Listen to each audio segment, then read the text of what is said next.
This is Audible.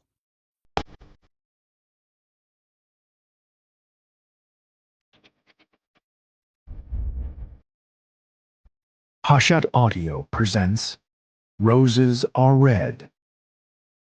Written by James Patterson. Read by Peter J. Fernandez.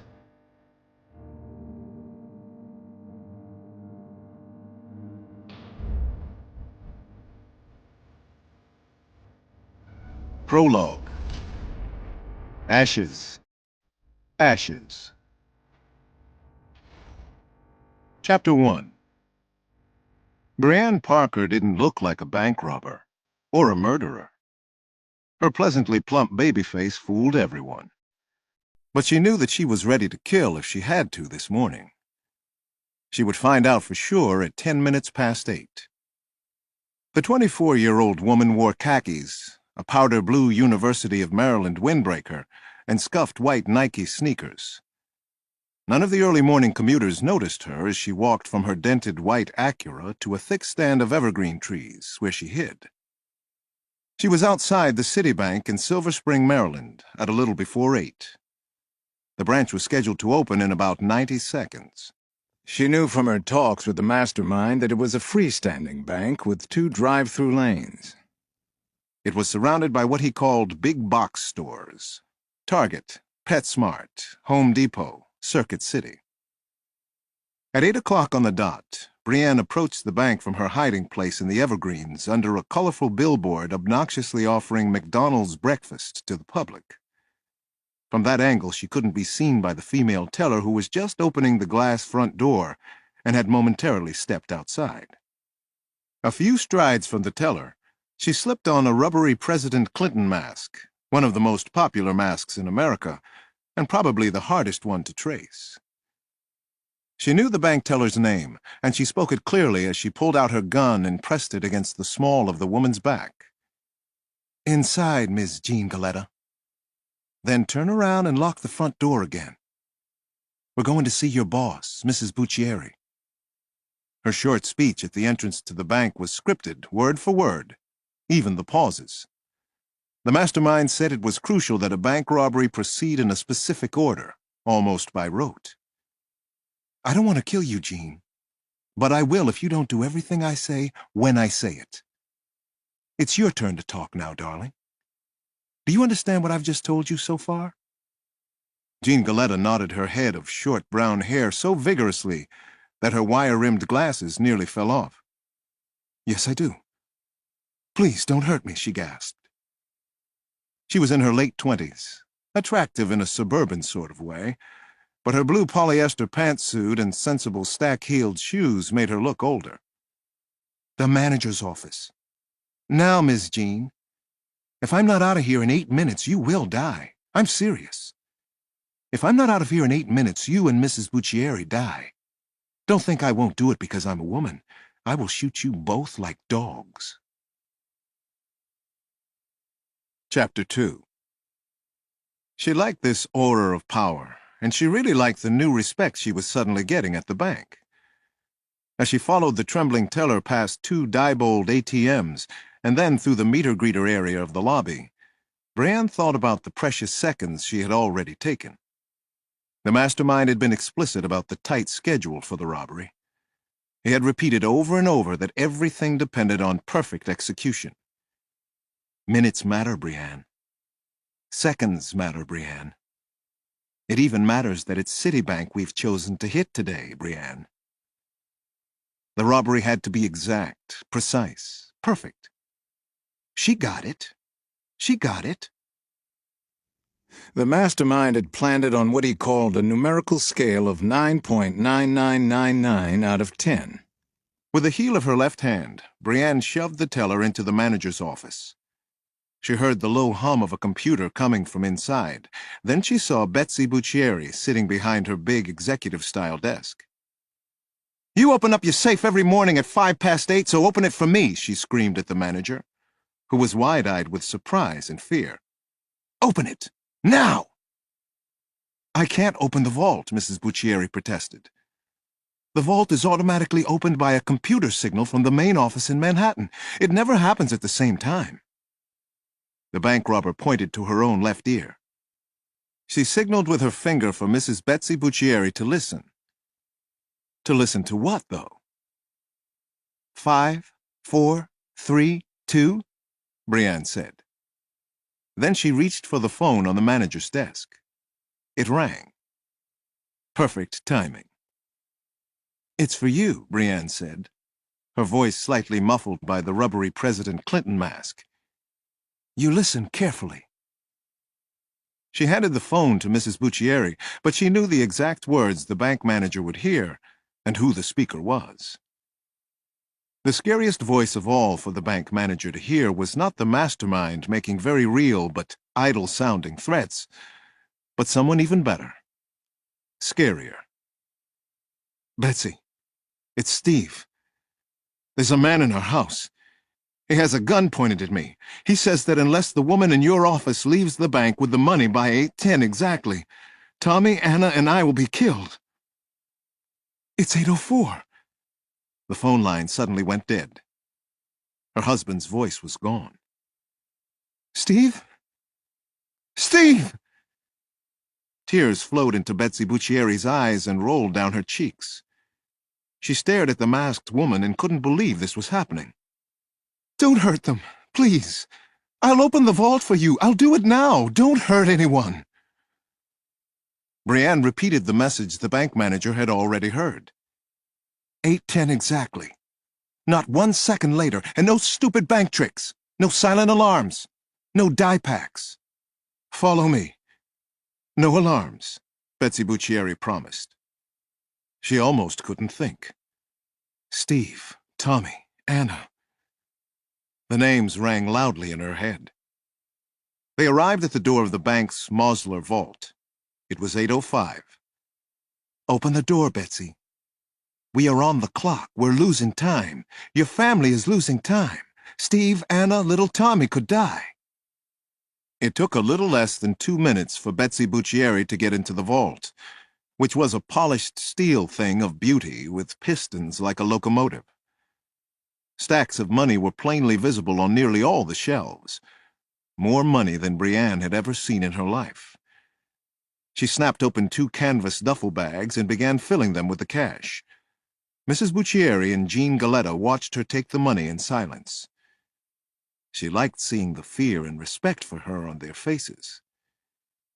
As she'd been instructed to, Brienne counted off the minutes as she filled the duffel bags. 8:07. 8:08. Finally, she was finished with her part in the vault. "I'm locking you both inside the vault. Don't say one word or I'll shoot you. Then lock your dead bodies up." She hoisted the black duffel bags.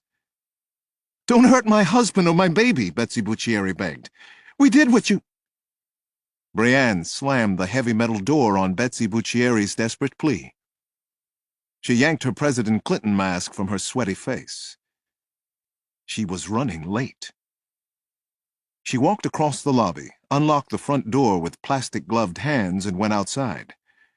She felt like running as fast as she could to her car, but she walked calmly, as if she didn't have a care in the world on this fine spring morning. She was tempted to pull out her 6-shooter and put a hole into the big Egg McShit staring down on her. Yeah, she had an attitude, all right. When she got to the Acura, she checked her watch. 52 seconds past 8:10, and counting. She was late. But that was the way it was supposed to be. She smiled. She didn't call Errol at the Buccieri house where Steve, Tommy, and the nanny, Anna, were being held. She didn't tell him she had the money and she was safely in the Acura. She was told not to by the mastermind. The hostages were supposed to die. Part 1. The Robbery Murders. Chapter 3. There's an old saying that I've learned to believe in my time as a detective. Don't think there are no crocodiles because the water is calm. The water was certainly lovely and calm that day.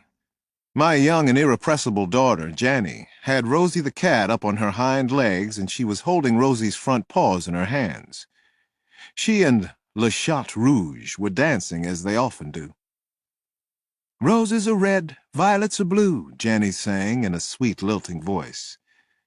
It was a moment and an image I wouldn't forget. Friends, relatives, and neighbors had begun to arrive for the christening party at our house on 5th Street. I was in a hugely celebratory mood.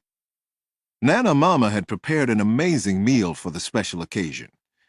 There was cilantro marinated shrimp, roasted mussels, fresh ham, Vidalia onions, and summer squashes. The aroma of chicken with garlic, pork ribs, and 4 kinds of homemade bread filled the air. I'd even made my specialty that night, my contribution, a creamy cheesecake with fresh raspberries on top. One of Nana's refrigerator notes was posted on the door of the GE. It read, "There is an incredible amount of magic and feistiness in black men that nobody has been able to wipe out. But everybody has tried." Toni Morrison. I smiled at the magic and feistiness of my 80-something-year-old grandmother. This was so good. Janny, Damon, little Alex, and I were greeting everybody on the front porch as they arrived. Alex was in my arms, and he was a very social little baby. He had happy smiles for everyone, even for my partner, John Sampson, who can scare little kids at first because he's mammoth and scary. "The boy obviously likes to party," Sampson observed and grinned broadly. Alex grinned right back at John, who was 6'9" and about 250 pounds. Sampson reached out and took the baby from me. Alex nearly disappeared in his hands, which are the size of catcher's mitts. Then Sampson laughed and began to talk to the baby in total gibberish. Christine appeared from the kitchen. She joined the 3 of us. So far, she and Alex Jr. were living separately from the rest of us. We hoped they would come join Nana, Damon, Janny, and myself in this house. Just one big family. I wanted Christine as my wife, not just a girlfriend. I wanted to wake little Alex in the mornings, then put him to sleep at night. "I'm going to walk around the party with little Alex in my arms. Shamelessly use him to pick up pretty women," Sampson said. He walked off with Alex cradled in his arms. "You think he'll ever get married?" Christine asked. "Little Alex? The boy? Sure he will." "No, your partner in crime, John Sampson. Will he ever get married, settle down?" It didn't sound like it bothered her that we weren't. "I think he will. Someday." John had a bad family model. His father walked out when John was a year old, eventually died of an overdose. John's mother was a drug addict. She lived in Southeast until a couple of years ago. Sampson was practically raised by my Aunt Tia, with help from Nana. We watched Sampson cruise the party with little Alex in his arms.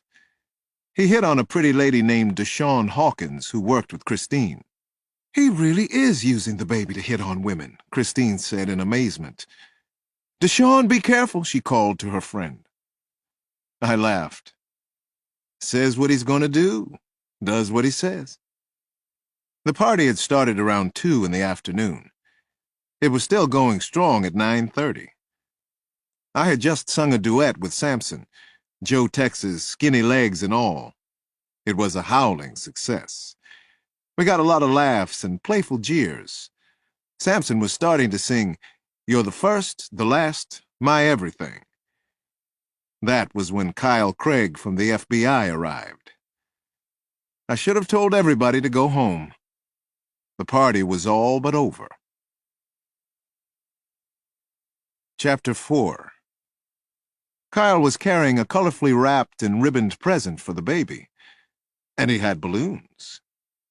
The gifts didn't fool me. Kyle is a good friend, possibly a great cop, but he isn't social and avoids parties like they were viral diseases. "Not tonight, Alex," Christine said, and she suddenly looked concerned, maybe even angry. "Don't get involved in some scary, terrible case. Please, Alex, don't do it, not on the night of the christening." I knew what she meant, and I took her advice, or warning, to heart. My mood had already darkened. Goddamn Kyle Craig. No, no, and no, I said as I walked up to Kyle. I used my index fingers to make a cross. Go away. I'm real happy to see you too, Kyle said and beamed. Then he gave me a hug. Multiple homicide, he whispered. Sorry, call back tomorrow or the next day. This is my night off. I know it is. But this is particularly bad, Alex. This one has really struck a nerve. While he was still holding on to me, Kyle told me he was in Washington only for the night and he badly needed my help. He was feeling a lot of pressure. I told him no again, but he wasn't listening, and we both knew it was part of my job to assist the FBI on important cases here. Also, I owed Kyle a favor or two. A few years back, he let me into a kidnapping and murder case in North Carolina when my niece disappeared from Duke University. Kyle knew Sampson and a few of my other detective friends. They came over and chatted with him as if this were a social visit. People tend to like Kyle. I did too. But not now. Not tonight. He said he had to peek in on little Alex before we talked business. Chapter 5. I went along with him. The two of us stood over the boy, who was now asleep amidst colorful stuffed bears and balls in a porta-crib in Nana's room. He held on to his favorite bear, which was named Pinky. The poor little boy. What a bad, bad break, Kyle whispered as he looked down at Alex. He looks like you instead of Christine. How are you two doing anyway? We're settling back into things okay, I said, which wasn't the truth, unfortunately. Christine had been gone from Washington for a year, and since she'd been back, we hadn't done as well as I would have hoped. I missed the intimacy more than I could say. It was killing me. But I wasn't able to tell anyone about it, not even Sampson or Nana. Please, Kyle, just leave me alone for tonight. I wish this could wait, Alex. I'm afraid it can't. I'm on my way back to Quantico now. Where can we talk? I shook my head and felt anger building up inside. I led him to the sun porch, where I keep an old upright piano that still plays about as well as I do. I sat down on the creaky piano bench and tapped out a few notes of Gershwin's "Let's Call the Whole Thing Off." Kyle recognized the tune and he grinned. I am sorry about this. Not sorry enough, obviously. Go ahead. You heard about the Citibank branch robbery out in Silver Spring? The murders at the bank manager's house? He asked. Manager's husband, their nanny. 3-year-old son? How could I not hear about it, I said, and looked away from Kyle. The brutal, senseless murders had saddened me and knotted my stomach when I read about them. The story was all over the papers and TV. Even cops in D.C. were outraged. I didn't really understand what I heard so far. What the hell happened at the manager's house? The perps had the money, right? Why did they have to kill the hostages if they had the money? That's what you're here to tell me, right? Kyle nodded his head. They were late getting out of the bank. The explicit order was that the crew member inside had to be out with the money by 8:10 exactly.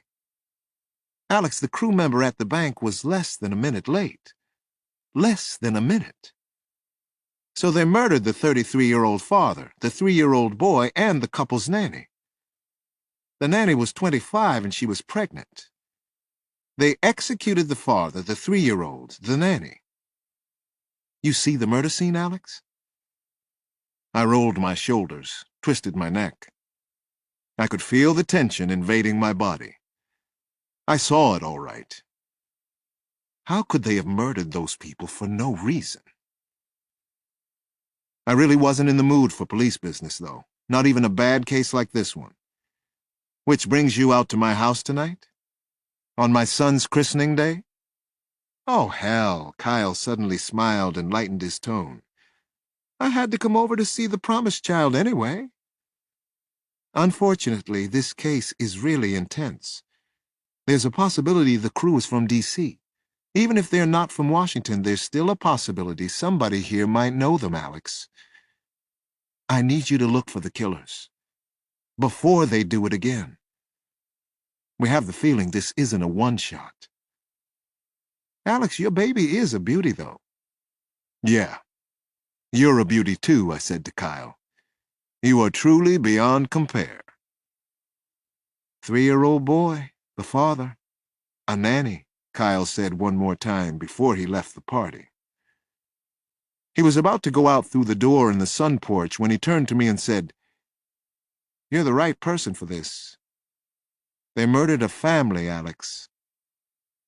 As soon as Kyle was gone, I went looking for Christine. My heart sank. She had taken Alex and left without saying goodbye, without a single word.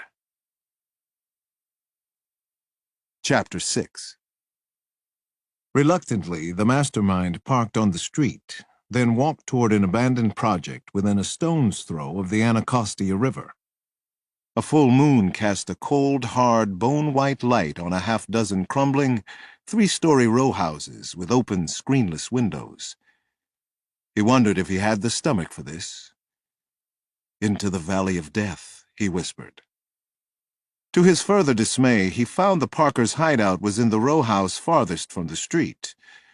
They were ensconced on the 3rd floor.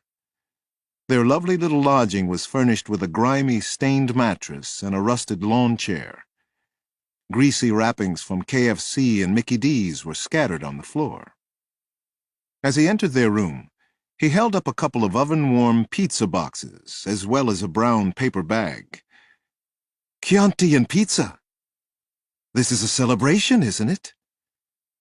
Brienne and Errol were evidently hungry and dug into the pizza pies immediately. They barely greeted him, which he took as disrespect. The mastermind busied himself, pouring Chianti into plastic cups he had brought for the occasion. He passed around the cups and then made a toast. "To perfect crimes," he said. "Yeah, right. Perfect crimes." Errol Parker frowned as he took 2 big sips. "If that's what you call what happened in Silver Spring. 3 murders that could have been avoided." "That's what I call it," said the mastermind. "Absolutely perfect. You'll see." They ate and drank in silence. The Parkers seemed moody, even defiant. Brienne kept sneaking looks at him. Suddenly, Errol Parker began to rub his throat. He coughed repeatedly. Then he gasped loudly, "Ah! Ah!" His throat and his chest were burning. He couldn't breathe.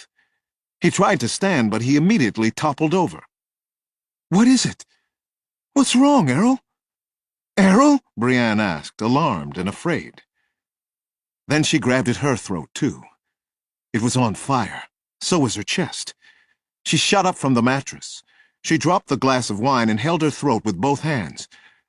"What the hell is happening? What's happening to us?" she screamed at the mastermind. "What did you do?" "Isn't it obvious?" he answered in the coldest, most remote voice she had ever heard. The tenement room seemed to be whirling out of control. Errol went into spasms, then fell to the floor in a seizure. Brienne bit a gash into her tongue. Both of them were still clutching at their throats. They were choking, gagging, unable to breathe. Their faces had taken on a dusky hue. The mastermind stood across the room and watched. The paralysis from the poison they had imbibed was progressive and extremely painful. It started with the facial muscles, then moved to the glottis in the back of the throat. The Parkers obviously couldn't swallow. Finally, it affected the respiratory organs. A high enough dose of anectine led to cardiac arrest. It took less than 15 minutes for the 2 of them to die, as mercilessly as those murdered in Silver Spring, Maryland. They lay motionless, spread-eagled on the floor. He was quite sure that they were dead, but he checked the vital signs anyway. Their features were unbearably contorted and their bodies twisted. They looked as if they had fallen from a great height. "To perfect crimes," the mastermind intoned over the grotesquely sprawled bodies. Chapter 7. I tried to call Christine early the next morning, but she was screening her calls and wouldn't pick up. She'd never done that to me, and it stung. I couldn't get it out of my head as I showered and dressed. Finally, I went to work. I was hurt, but I was also a little angry. Sampson and I were out on the streets before 9. The more I read and thought about the Citibank robbery in Silver Spring, the more troubled and confused I was about the exact sequence of events. It didn't make sense. 3 innocent people had been murdered. For what reason? The bank robbers already had their money. What kind of cruel and twisted sickos were they? Why kill a father and child and the family's nanny? It turned out to be a long and consistently frustrating day. Sampson and I were still on the job at 9 that night. I tried calling Christine at home again. She still wasn't picking up. Or maybe she wasn't there. I have a couple of tattered black notebooks filled with names of street contacts. Sampson and I had already talked to more than 24 of the prime ones. That still left plenty for tomorrow, and the next day, and the day after that. I was pretty well hooked into the case already. Why kill 3 people at the bank manager's house? Why destroy an innocent family? "We're dancing around something," Sampson said as we drove through Southeast in my old car. We had just finished talking to a small-time hustler named Nomar Martinez. He knew about the bank robbery in Maryland, but not who did it. The late, great Marvin Gaye was singing on the car radio. I thought of Christine. She didn't want me out here on these streets anymore. She was serious about it. I wasn't sure if I could quit being a detective. I liked my job. I had that same feeling with Nomar. Maybe we should have brought his ass in. He was edgy, afraid of something, I said. "Who's not afraid of something in Southeast?" Sampson asked. "The question remains, who's going to talk to us?"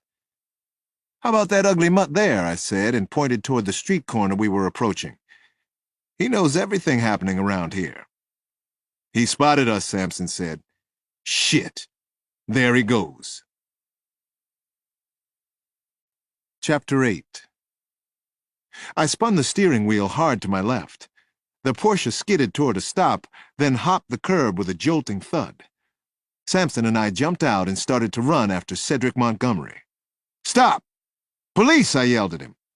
We shot down a narrow, twisted alley behind the small-time enforcer and all-round tough guy. Montgomery was a source of information, but he wasn't a snitch. He just knew things. He was in his early 20s. Sampson and I were both a whisker past 40. We worked out and we were still fast, at least in our minds. Montgomery could really move, though. He was a blur up ahead of us. "He's just a sprinter, sugar," Sampson huffed. He was at my side, matching me stride for stride. "We're good for the long haul." "Police!" I yelled again. "Why are you running, Montgomery?" Sweat was already forming on my neck and back. The perspiration was dripping down from my hair. My eyes were burning some. But I could still run, couldn't I? "We can take him," I said. I accelerated, turned up my jets. It was a dare, a challenge to Sampson, a game we'd been playing for years. Who can? We can. We were actually gaining some on Montgomery. He looked back and couldn't believe we were right behind him. 2 freight trains on his tail, and there was no way for him to get off the track. "Put it in full gear, sugar," Sampson said. "Prepare for impact." I gave it everything. Sampson and I were still matching steps. We were having our own private foot race, and Montgomery was the finish line. We both hit him at the same time. He went down like a shocked wide receiver crushed between 2 very fast linebackers. I was afraid he would never get up again. But Montgomery rolled a few times, moaned, and then looked at us in total amazement. "God damn," he whispered. That was all he said. Sampson and I took the compliment, then we cuffed him. 2 hours later, Montgomery was talking to us at the station house on 3rd Street. He admitted that he had heard something about the robbery and murders over in Silver Spring. He was willing to trade information if we would look past half a dozen dime bags he had in his possession when we gang-tackled him on the street. "I know who you looking for," Montgomery said, and he seemed sure of himself. "But you ain't gonna like hearing who it is." He was right. I didn't like what he told me. Not at all. Chapter 9.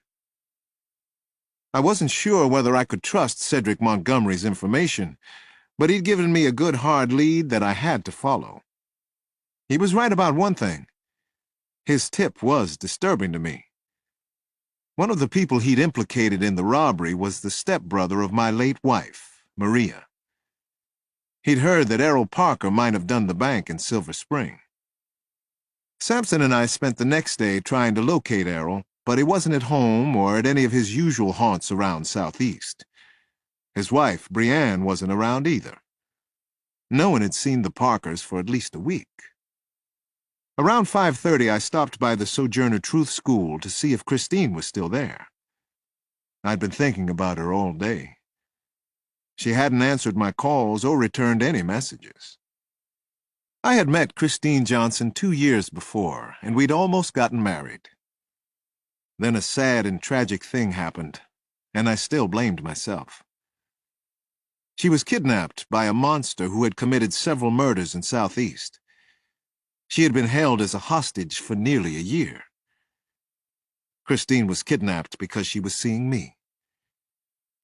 She was missing for a year and believed to be dead. When Christine was found, there was another surprise. She had a baby, our son, Alex.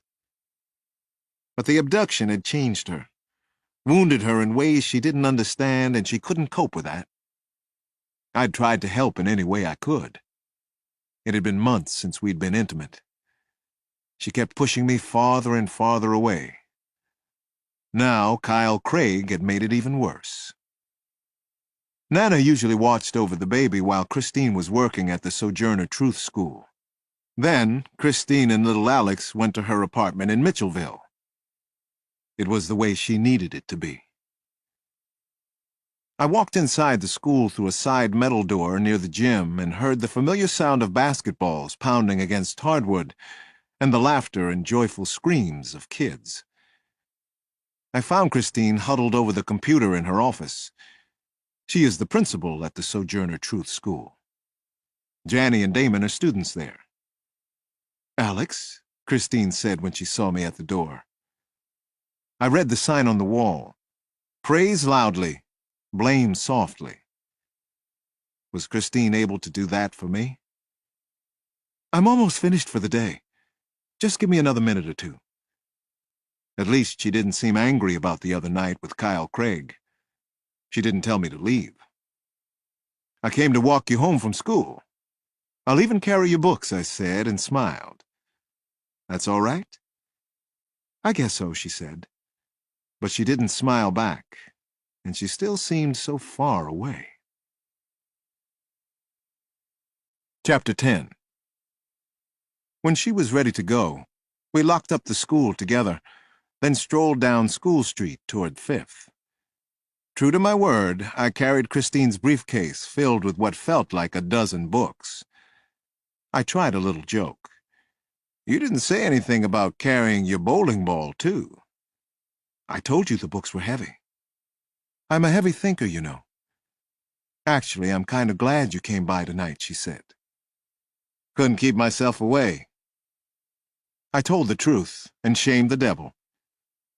I wanted to take Christine's arm, or at least her hand, but I held back. It seemed strange and wrong to be so close and yet so distant from her. I ached to hold her in my arms. "I want to talk to you about something, Alex," she finally said. She stared into my eyes. I could tell from the look on her face that this probably wasn't good news I was about to hear. "I was hoping that it wouldn't bother me. You're getting on a new murder case." "But it does bother me, Alex. It makes me crazy. I worry about you, I worry about the baby, and I worry about my own safety." I can't help it after what happened in Bermuda. I haven't been sleeping since I returned to Washington. It tore me apart to hear Christine talk like this. I felt terrible about what had happened to her. She had changed so much, though. There didn't seem to be anything I could do to make it better, to help her. I'd been trying for months, but nothing worked. I worried that I wouldn't just lose Christine, but little Alex as well. I remember some of the dreams I've had lately. They're so violent, Alex, and they're so real. The other night you were chasing the weasel again and he killed you. He stood there calmly and shot you again and again. Then he came and killed the baby and me. I woke up screaming. I finally took her hand. Jeffrey Schaefer is dead, Christine, I said. You don't know that. Not for sure, Christine argued and pulled her hand away from me. She was angry again. We walked along the edge of the Anacostia River in silence. After a while, she told me about some of her other dreams. I sensed she didn't want me to interpret them, just to listen. The dreams were all violent. People Christine knew and loved were mutilated and murdered. Christine finally stopped walking at the corner of 5th near my house. Alex, I have to tell you something else. I've been going to a psychiatrist, Dr. Belair in Mitchellville. He's helping me. Christine continued to stare into my eyes. I don't want to see you anymore, Alex. I've thought about this for weeks. I've talked about it with Dr. Belair. You can't change my mind, and I'd appreciate it if you didn't try. She took her briefcase from me. Then she walked away. She didn't let me say a word, but I would have found it hard to speak anyway. I had seen the truth in her eyes. She didn't love me anymore.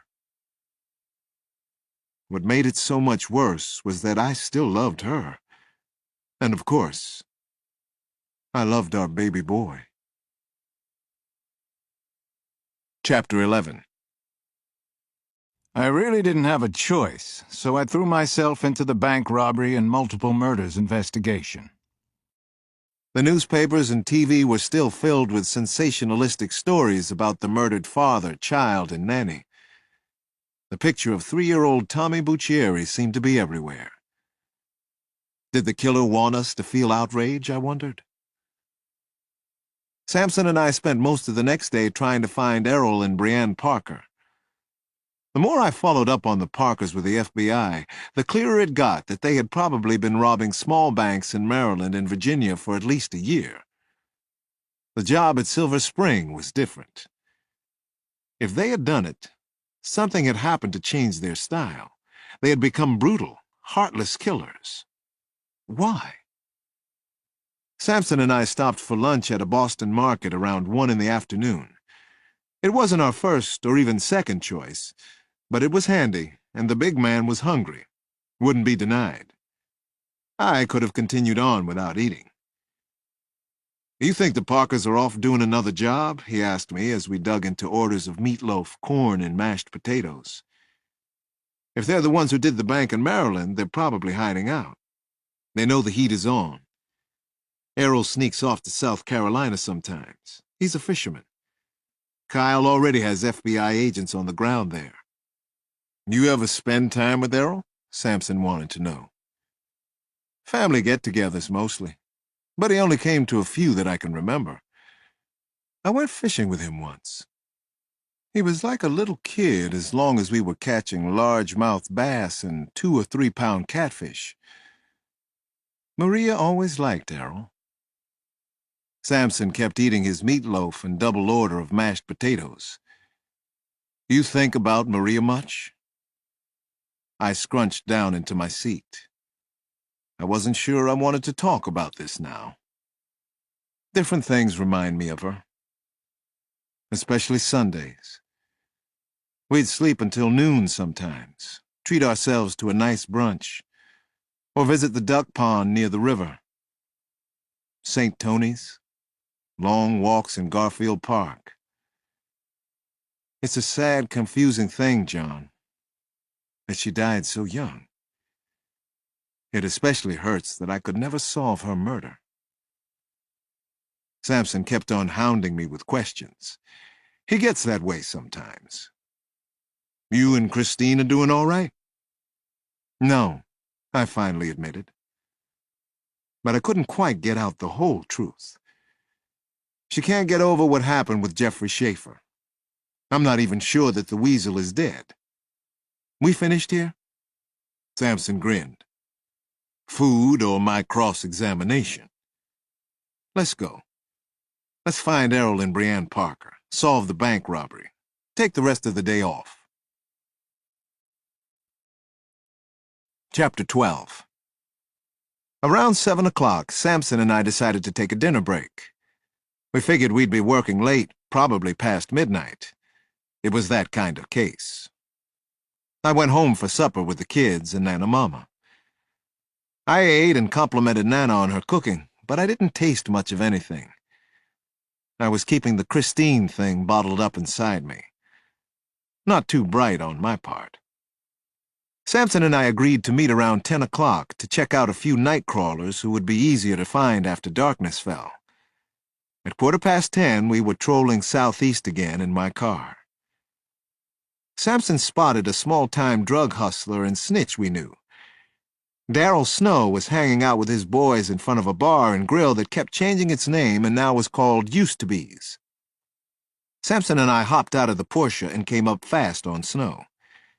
He had nowhere to run. As always, Darryl was a drug hustler fashion plate.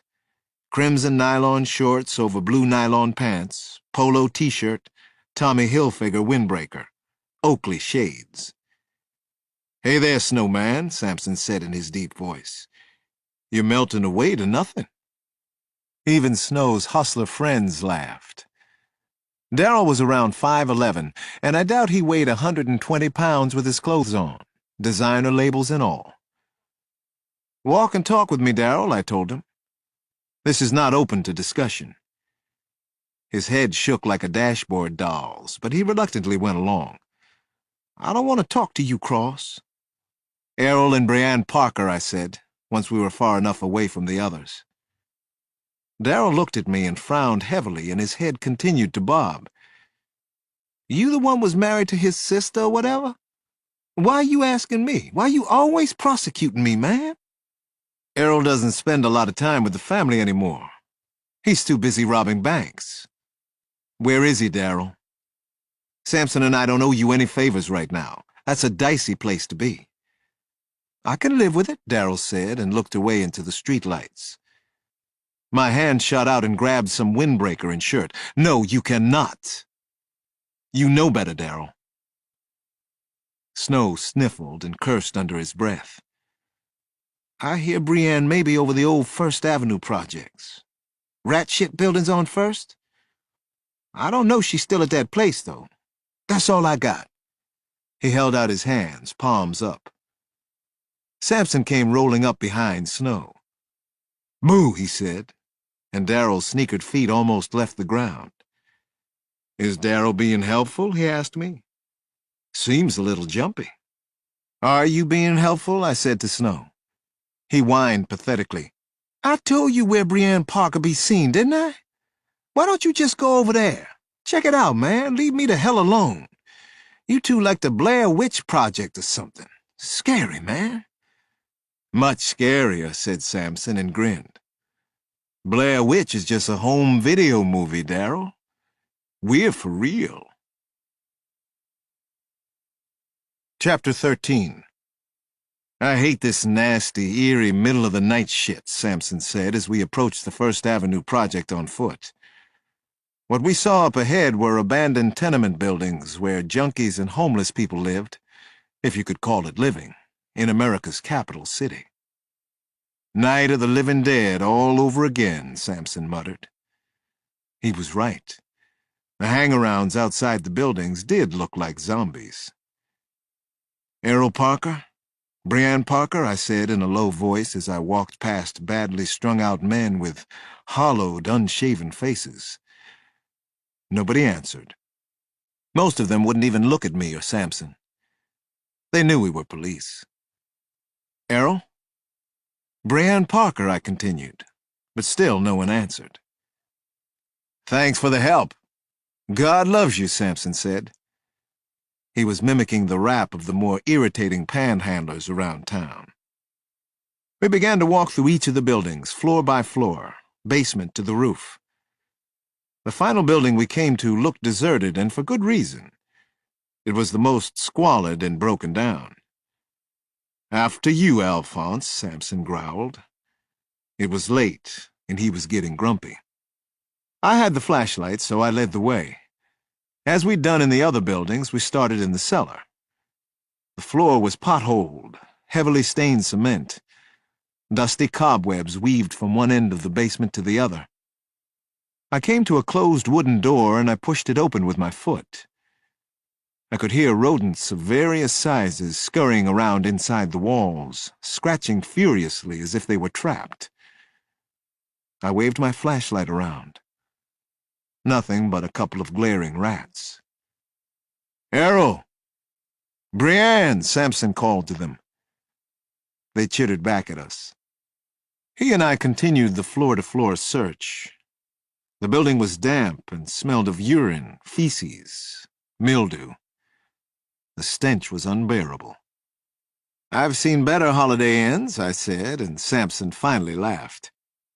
I shoved open another door and knew by the putrescent odor that we'd found dead bodies. I waved the flashlight and saw Brianne and Errol. They no longer looked human. The building was warm and decomposition began faster. I calculated they'd been dead for at least a day, probably more. I shined the maglite flashlight at Errol first, then at his wife. I sighed and felt a little sick inside. I thought of Maria and how she had liked something about Errol. When he was little, my son Damon had called him Uncle Errol. The corneas of Brianne's eyes were cloudy, as if she'd had cataracts. Her mouth was wide open, the jaw slack. Errol looked pretty much the same. I thought of the family that had been executed in Silver Spring. What kind of killers were we dealing with? Why had they killed the Parkers?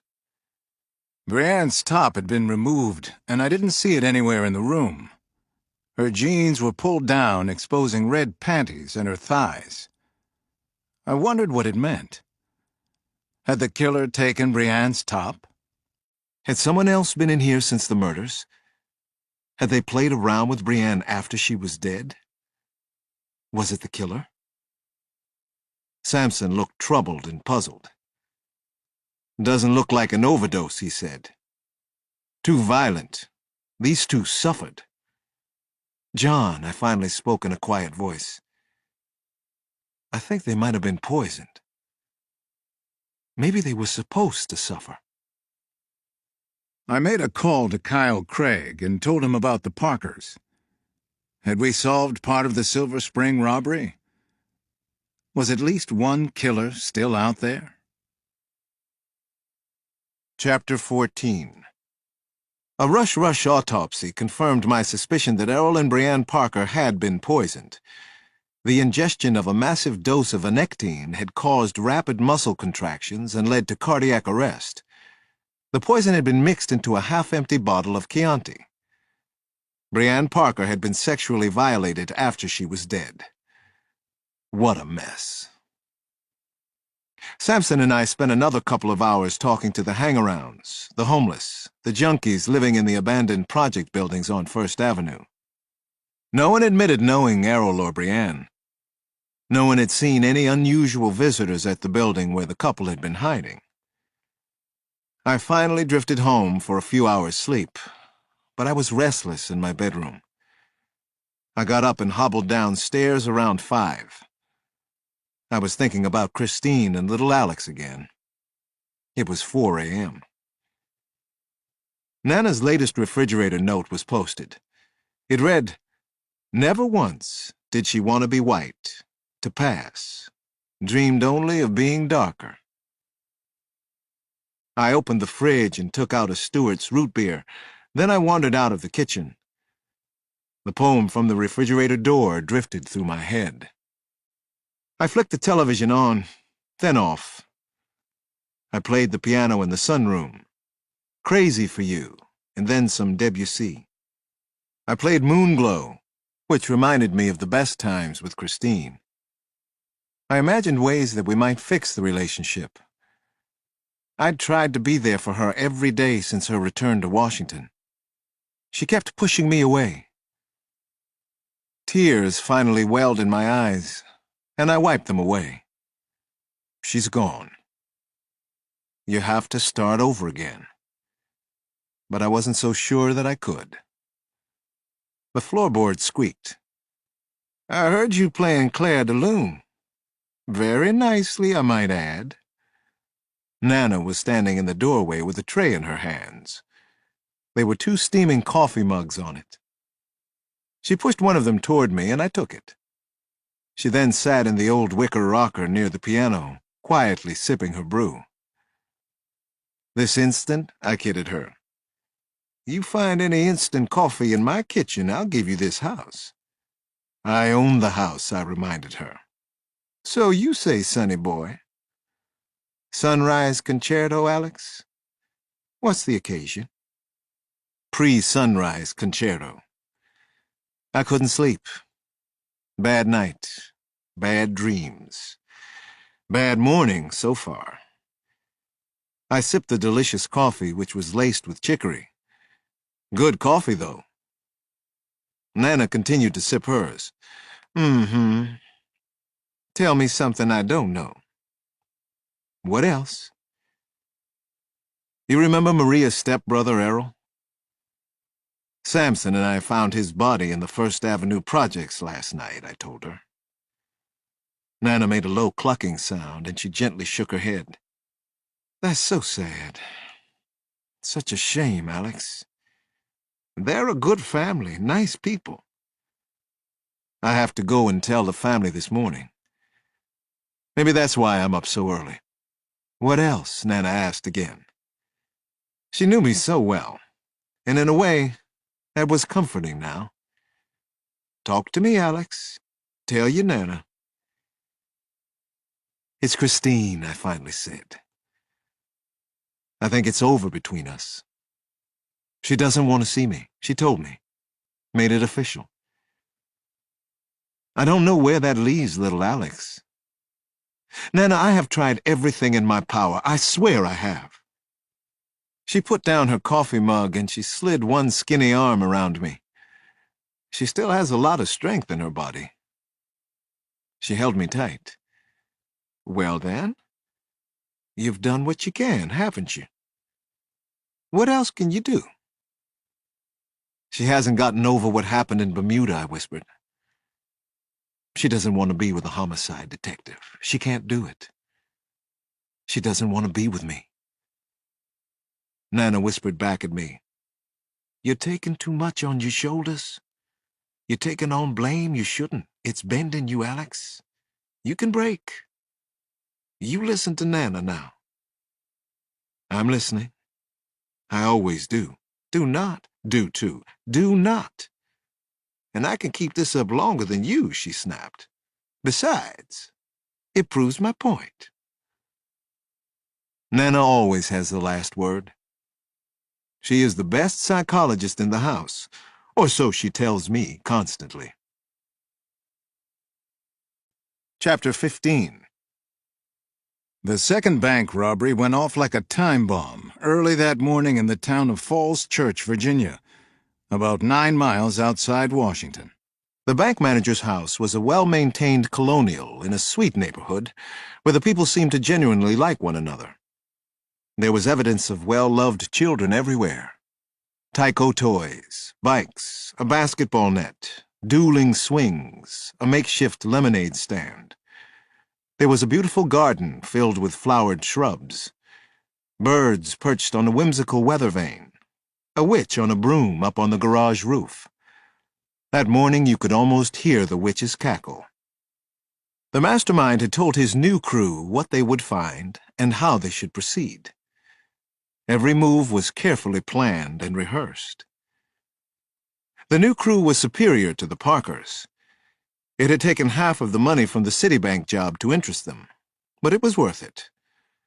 They called one another Mr. Red, Mr. White, Mr. Blue, and Ms. Green. They had long hair and looked like a heavy metal rock band, but they were an efficient team, very high-tech. Mr. Blue was at the First Union branch when it opened in downtown Falls Church. Ms. Green went there with him. They both had semi-automatic weapons in their shoulder holsters underneath their windbreakers. Mr. Red and Mr. White went to the manager's house. Katie Bartlett heard the door chimes and thought it was the babysitter. When she opened the front door, she turned pale, and her legs buckled at the sight of an armed, masked man wearing a headset with a microphone jutting under his chin. Behind him was a second armed man. "Back inside! Move it!" Red screamed loudly through his mask. He held his gun inches from her face. Red and White herded the mother and her 3 small children into the family room on the main floor. The room featured a home entertainment center, and a Tybo video was playing. A picture window looked out on a small, still lake, but no one could see them unless they had a boat. And there were no boats on the lake that morning. "Now, we're going to make a home movie," Mr. Red explained to Mrs. Bartlett and the kids. He talked to them in a matter-of-fact, almost friendly way. "You don't have to hurt anyone," Katie Bartlett told him. "We'll cooperate with you. Please, put the guns away. I beg you." "I hear you, Katie. But we have to show your husband that we're serious and that I'm actually here in the house with you and the kids." "They're 2, 3, and 4, the mother said. She started to cry, but then she seemed to will herself to stop. "They're just little babies. My babies." Mr. Red slid his gun inside his holster. There, I don't want to hurt the kids. I promise I don't." He was pleased with the job so far. Katie seemed smart, and the kids were well-behaved. They were a nice family, the Bartletts, just as the mastermind had said. "I want you to be the ones to put this duct tape on the kids' mouths," Mr. Red told Katie Bartlett. He handed over a thick roll of tape. "They won't make any noise. I promise," she said. "They're good kids." Mr. Red felt sorry for her. She was pretty, and an okay lady. He thought of the couple and the kid in the movie Life is Beautiful. Mr. Red spoke directly to the kids.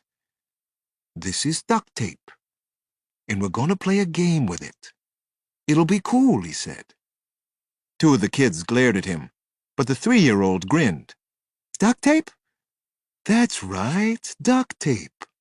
Quack, quack, quack, quack. Now Mommy's going to put the duct tape on everybody's mouth. Then we make a home movie for Daddy to see how you look." "Then what?" asked Dennis, the 4-year-old, who now seemed interested in the game. "We quack up Daddy." Mr. Red laughed. Even Mr. White managed a smirk. The kids were cute. He hoped he wouldn't have to kill them in a few minutes. Chapter 16. Somebody was going to be murdered in just a few minutes. It was 8:12. The Falls Church robbery was on the clock, and it couldn't be stopped. Ms. Green had a rapid-fire weapon aimed in the direction of 2 frightened women tellers. Both of them were in their mid to late 20s. Mr. Blue was already in the manager's office at the First Union branch. He was explaining the rules of the game of truth or consequences to James Bartlett and his assistant manager. "Nobody has any panic buttons on them?" Mr. Blue asked in a fast, high-pitched voice that was intended to communicate that he was tense and maybe close to losing it. "That would be a serious mistake, and there can be no mistakes." "We don't have panic buttons," said the bank manager, who seemed smart enough and eager to please. "I would tell you if we did." "You ever listen to the training tapes put out by the American Society for Industrial Security?" Blue asked. "No, I haven't," the bank manager answered with a nervous stutter. "I'm sorry." "Well, their number one recommendation during a robbery is cooperation so that no one gets hurt." The manager shook his head rapidly. "I agree with that. I hear you. I'm cooperating, sir." "You're a pretty smart guy for a bank manager. Everything I told you about your family being held as hostages is the absolute truth. I want you to always tell me the truth, too, or there will be unfortunate consequences. That means no trip alarms, no bait money, no dye packs, no hidden cameras. If Sonatrol has a device in here that's recording me now, tell me." "I know about the job at the Citibank in Silver Spring," the manager said. His wide, square face was beet red. Perspiration dripped from his forehead in large drops. His blue eyes blinked repeatedly. "Watch your computer screen," Mr. Blue said and pointed with his gun. "Watch it." A film sequence came up, and the manager saw his wife putting black tape on the mouths of his 3 children. "Oh, God! I know that the manager in Silver Spring was late. Let's get going," he said to the ski-masked man in his office. "My family is everything to me." "We know," Blue said. He turned to the assistant manager. He pointed the gun at her. "You're not a hero, are you, Miss Collins?" She shook her head of soft, red curls. "No, sir, I'm not. The bank's money is not my money. It isn't worth dying for. It isn't worth Mr. Bartlett's children dying for." Mr. Blue smiled under his mask. "You took the words right out of my mouth." He turned back to the manager. "I have children. You have children. We don't want them to be fatherless," he said. It was the mastermind's line, and an effective one, he thought. "Let's get going." They hurried to the main vault, which had a dual combination and needed both Bartlett and his assistant manager to open it. In less than 60 seconds, the vault was open. Mr. Blue then held up a silver metal device for all to see. It looked like a TV remote control. "This is a police scanner," he said. "If the police or the FBI are alerted and come our way, I'll know it as soon as they do. And then you two, and also the 2 tellers, die. Are there any trip alarms inside the vault?" The manager shook his head. "No, sir. There are no secret alarms. You have my word." Mr. Blue smiled again behind his mask. "Then let's go get my money. Move it." Blue had just about finished loading up the cash when his police scanner suddenly picked up an alert. "Robbery in progress at First Union Bank, downtown Falls Church." He swiveled towards James Bartlett and shot the bank manager dead. Then he turned and shot Ms. Collins through the forehead. Just the way it had been planned. Chapter 17. The siren on the roof of my car was screaming. So was my body. And my brain. I arrived at the First Union Bank in Falls Church, Virginia, at almost the same time that Kyle Craig and his FBI team got there. A black helicopter was just settling into the mostly empty shopping mall parking area directly behind the bank. Kyle and 3 other agents climbed out of the chopper and headed toward me at a fast trot. They were stooped over and looked like monks hurrying to chapel. All 4 wore blue FBI windbreakers, which meant the Bureau wanted the public to know the FBI was involved with the investigation. The murders so far were gross and chilling for everyone. People needed to be reassured, to have their hands held. "You been inside the bank already?" Kyle huffed as he came jogging up to me. He too looked like he hadn't slept. "I just got here myself. Saw the big bad Bell jet sputtering in. Figured it had to be you or Darth Vader. Let's go in together."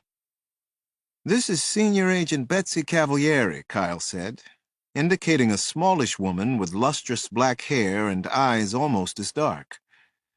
She wore her oversized FBI windbreaker over a white t-shirt, khaki trousers, running shoes. She was probably in her mid-30s, intense-looking and also pretty, though certainly not glamorous. "This is the rest of the first team. Agents Michael Dowd and James Walsh," Kyle continued with the introductions. "This is Alex Cross. He's the VICAP liaison with the D.C. police. Alex found the bodies of Errol and Brianne Parker." There were quick, polite hellos and handshakes all around. Senior Agent Betsy Cavalieri seemed to be sizing me up. Maybe it was because her boss and I were friends, or maybe because I was VICAP, the official liaison between the FBI and the Metro Police. Kyle took me by the elbow and steered me away from his agents. "If the original 2 bank robbers are dead, who the hell did this job?" Kyle asked as we walked past ribbons of yellow crime tape snapping loudly in a crisp breeze from the southeast. "This is as bad as it gets. You see why I brought you in." "Because misery likes company," I said. The FBI ADIC, or assistant director in charge, walked with me inside the bank lobby. My stomach fell. 2 female tellers were lying on the floor. They were dressed in dark blue business suits, now stained with their blood. Both were dead. Their head wounds indicated they had been shot at close range. "Executed. God damn it! God damn it!" Agent Cavalieri said as we stopped at the bodies. An FBI crime scene unit immediately began videotaping the scene and taking still photographs. We headed toward the open bank vault. Chapter 18. It got worse in a hurry. 2 more victims were inside the vault, a man and a woman. They had been shot several times. The business suits and bodies were riddled with bullets. Had they been punished too, I wondered? What were their sins? Why the hell was this happening? "This makes no goddamn sense to me," Kyle said, rubbing his face with both hands. It was a familiar tic of his, and instantly reminded me of the many cases we had worked together in the past. We complained about it sometimes, but we'd always been there for each other. "Bank robbers don't usually kill anybody." "Not pros," Agent Cavalieri spoke. "So why do this sick stunt?" "Was the family of the manager held hostage as in the Silver Spring robbery?" I asked. I almost didn't want to hear the answer. Kyle looked my way, nodded. "Mother and 3 kids. We just got word on them. Thank God they were released. They weren't harmed. So why were these 4 butchered and the family released? Where's a pattern?" I didn't know yet. Kyle was right. The robbery murders didn't make any sense. Or rather, we weren't thinking like the killers. We didn't get it, did we? There might have been a screw-up here at the branch. If this is connected to the bank in Silver Spring. "We have to assume it is," said Agent Cavalieri. "The father, nanny, and child were killed in Silver Spring because the manager was warned that the crew had to be out of the bank at a certain time, or the hostages died. According to the video monitor at the bank, they missed by less than 30 seconds. As usual, Kyle had information the rest of us didn't. He shared it now. An alarm went to the police here in Falls Church. "I think that's what prompted the 4 murders. We're trying to run down where the warning call came from." "How would the crew know the alarm went to the police?" I asked. "They probably had a police scanner," Agent Cavalieri said. Kyle nodded. "Agent Cavalieri is very smart about bank robberies," he said. "And just about everything else." "I'm after Kyle's job," she said, and smiled thinly. I took Agent Cavalieri at her word. Chapter 19. I accompanied Kyle and his first-team entourage to FBI headquarters in downtown Washington. We were all feeling a little sick about the murder scene we'd witnessed. Agent Cavalieri did know a great deal about bank robberies, including several committed in the Midwest that resembled the Citibank and First Union jobs. At headquarters, she pulled up as much relevant information as she could get in a hurry. We read printouts about a pair of desperados named Joseph Doherty and Terry Lee Connor. I wondered if their exploits might have served as some kind of model for the 2 recent robberies. Doherty and Connor had hit several banks in the Midwest.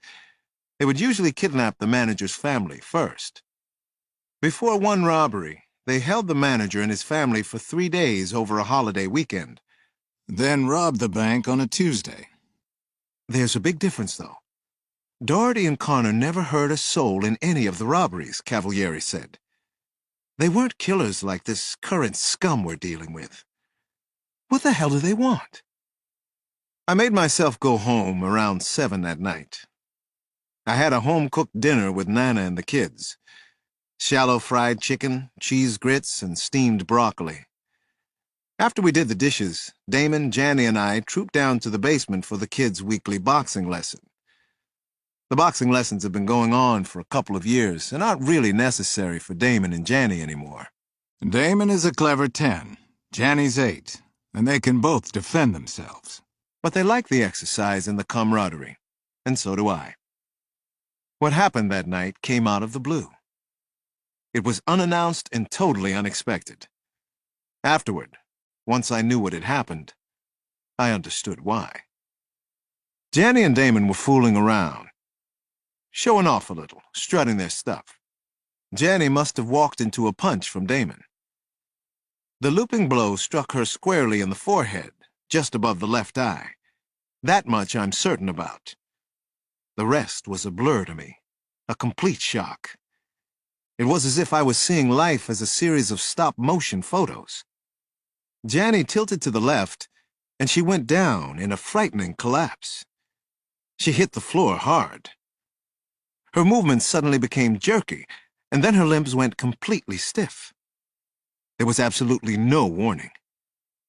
"Janny!" Damon yelled, aware that he'd hit and hurt his sister, though it was an accident. I hurried to her side as Janny's body began to shake and spasm uncontrollably. Soft, gagging moans came from her throat. She obviously couldn't speak. Then her eyes rolled way back until only the whites showed. Janny began to choke horribly. I thought she was going to start swallowing her tongue.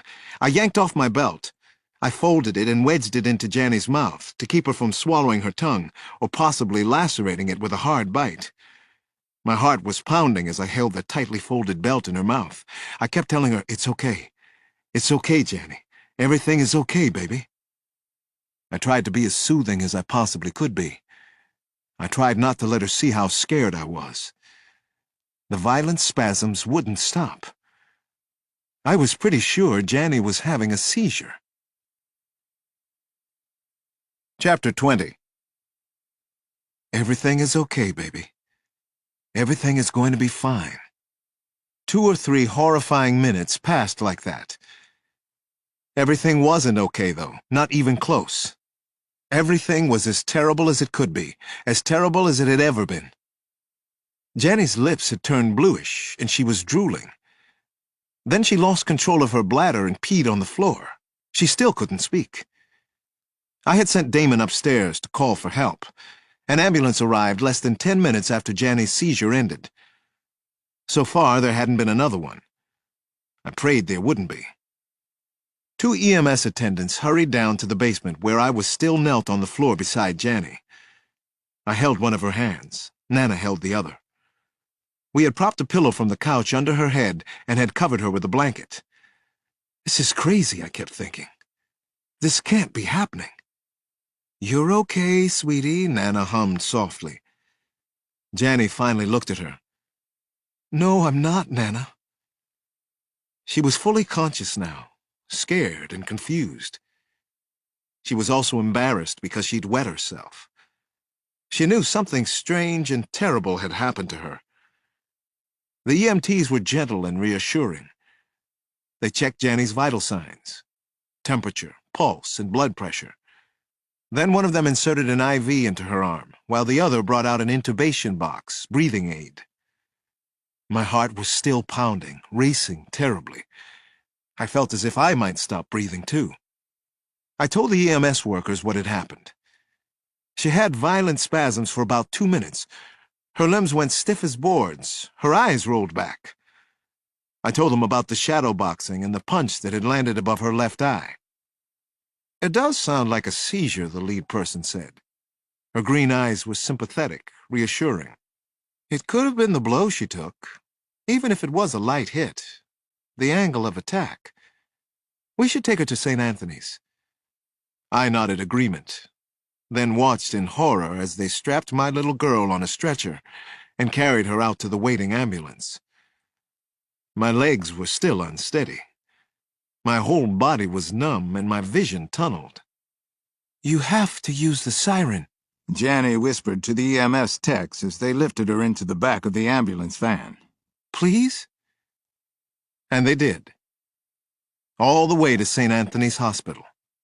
I know. I rode with Janny. Longest ride of my life. Chapter 21. At the hospital, Janny had an EEG. Then she underwent as thorough a neurological exam as they could give her at that time of the day. Her cranial nerves were tested.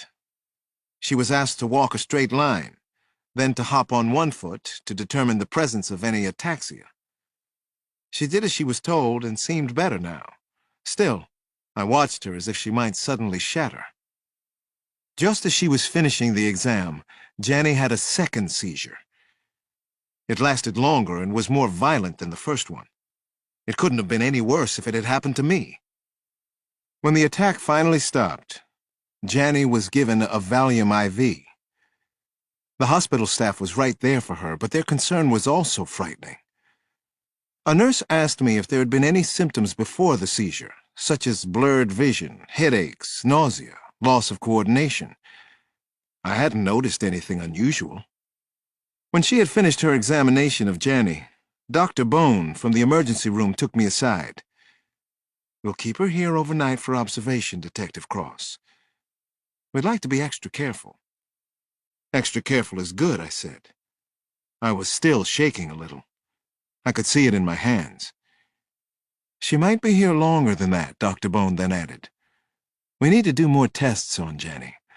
I don't like the fact that there was a second seizure." "All right. Of course, Doctor. I don't like that there was a second seizure either." There was a bed available on the 4th floor, and I went up there with Janny. Hospital policy required that she be taken up on a gurney, but I got to push it. She was groggy and unusually quiet in the elevator going up. She didn't ask me any questions until we were alone, behind a curtain in the hospital room. "Okay," she said then. "Tell me the truth, Daddy. You have to tell me everything. The truth." I took a deep breath. "Well, you probably had what's called the grand mal seizure. 2 of them. Sometimes they just happen, sweetheart. Out of the blue, like tonight. Damon's punch might have had something to do with it." She frowned. "He barely touched me." Janny stared into my eyes, trying to read me. "Okay," she said. "That's not so bad, is it? At least I'm still here on planet Earth for now." "Don't talk like that," I told her. "It isn't funny." "Okay." "I won't scare you," she whispered. Janny reached out and took my hand, and we held on tight. In a few minutes, she was fast asleep, still holding on to my hand. Part 2. Hate Mail. Chapter 22. No one could figure out what was happening or why. He just loved that. The feeling of superiority it bred. They were all such dithering fools. On a numerical scale of 9.9999 out of 10, things were going very well. The mastermind was certain that he hadn't made a meaningful mistake. He took particular satisfaction in the Falls Church robbery, and especially the 4 puzzling murders. He relived every moment of the bloody crime as if he had been there instead of lucky Messrs. Red, White, Blue, and Ms. Green.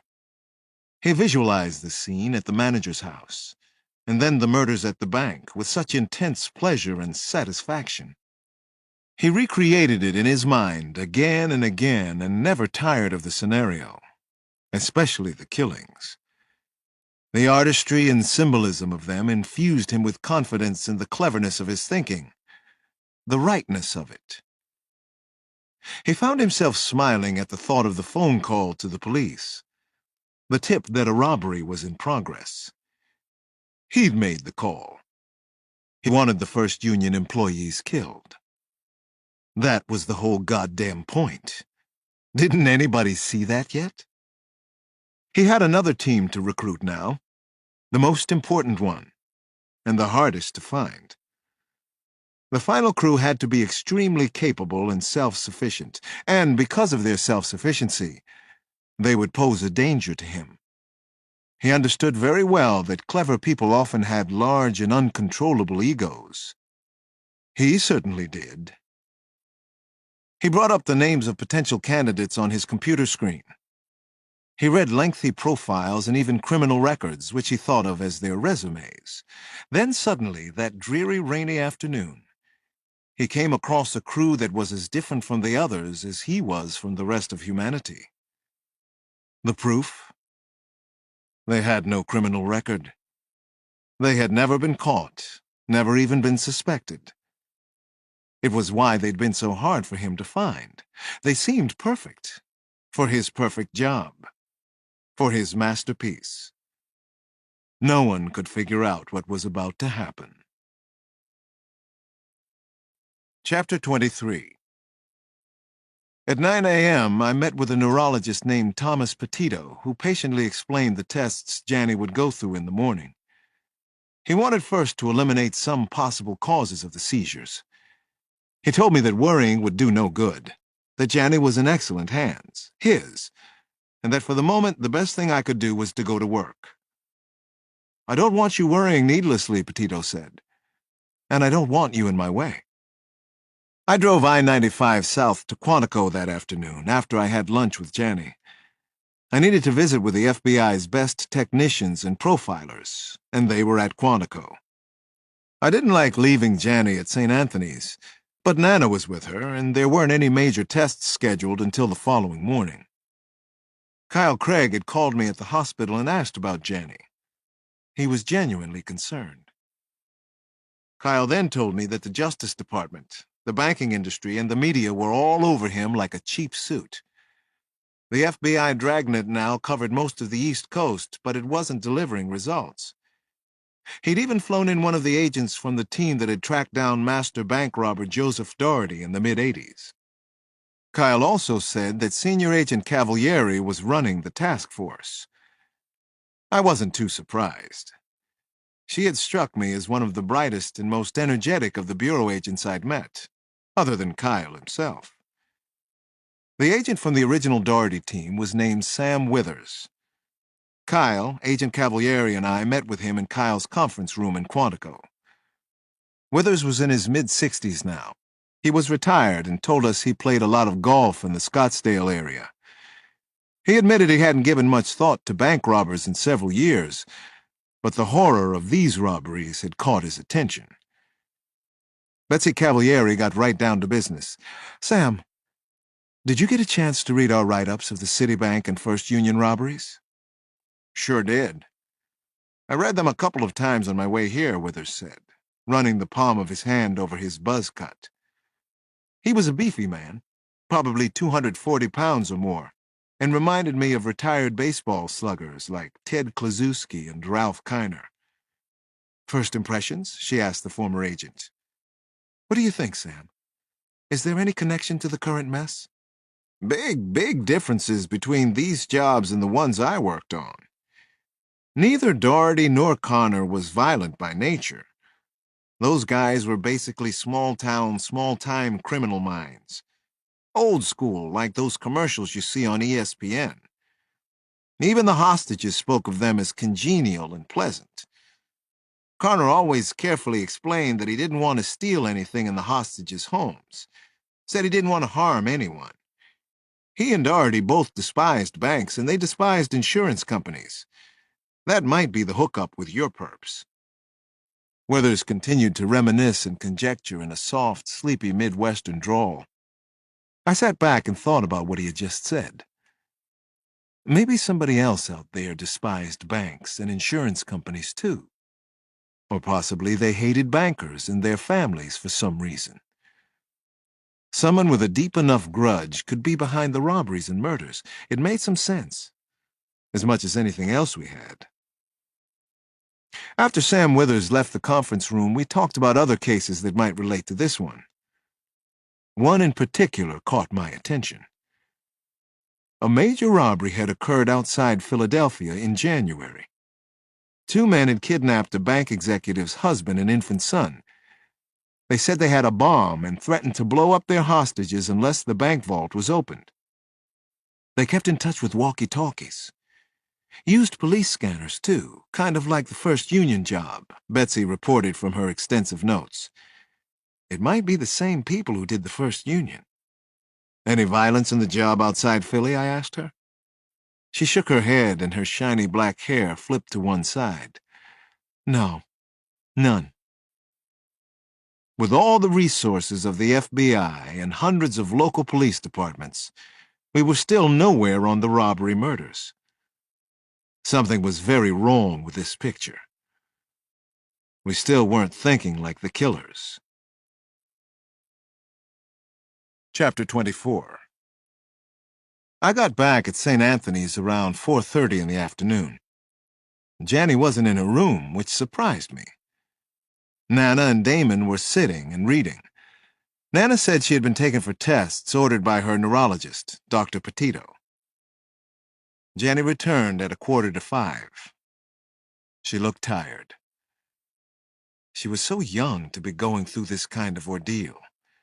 She and Damon had always been healthy, even as babies, which made this even more of a shock.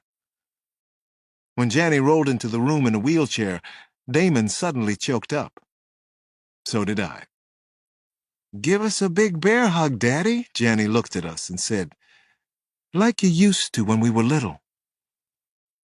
The vivid image came flooding back to me.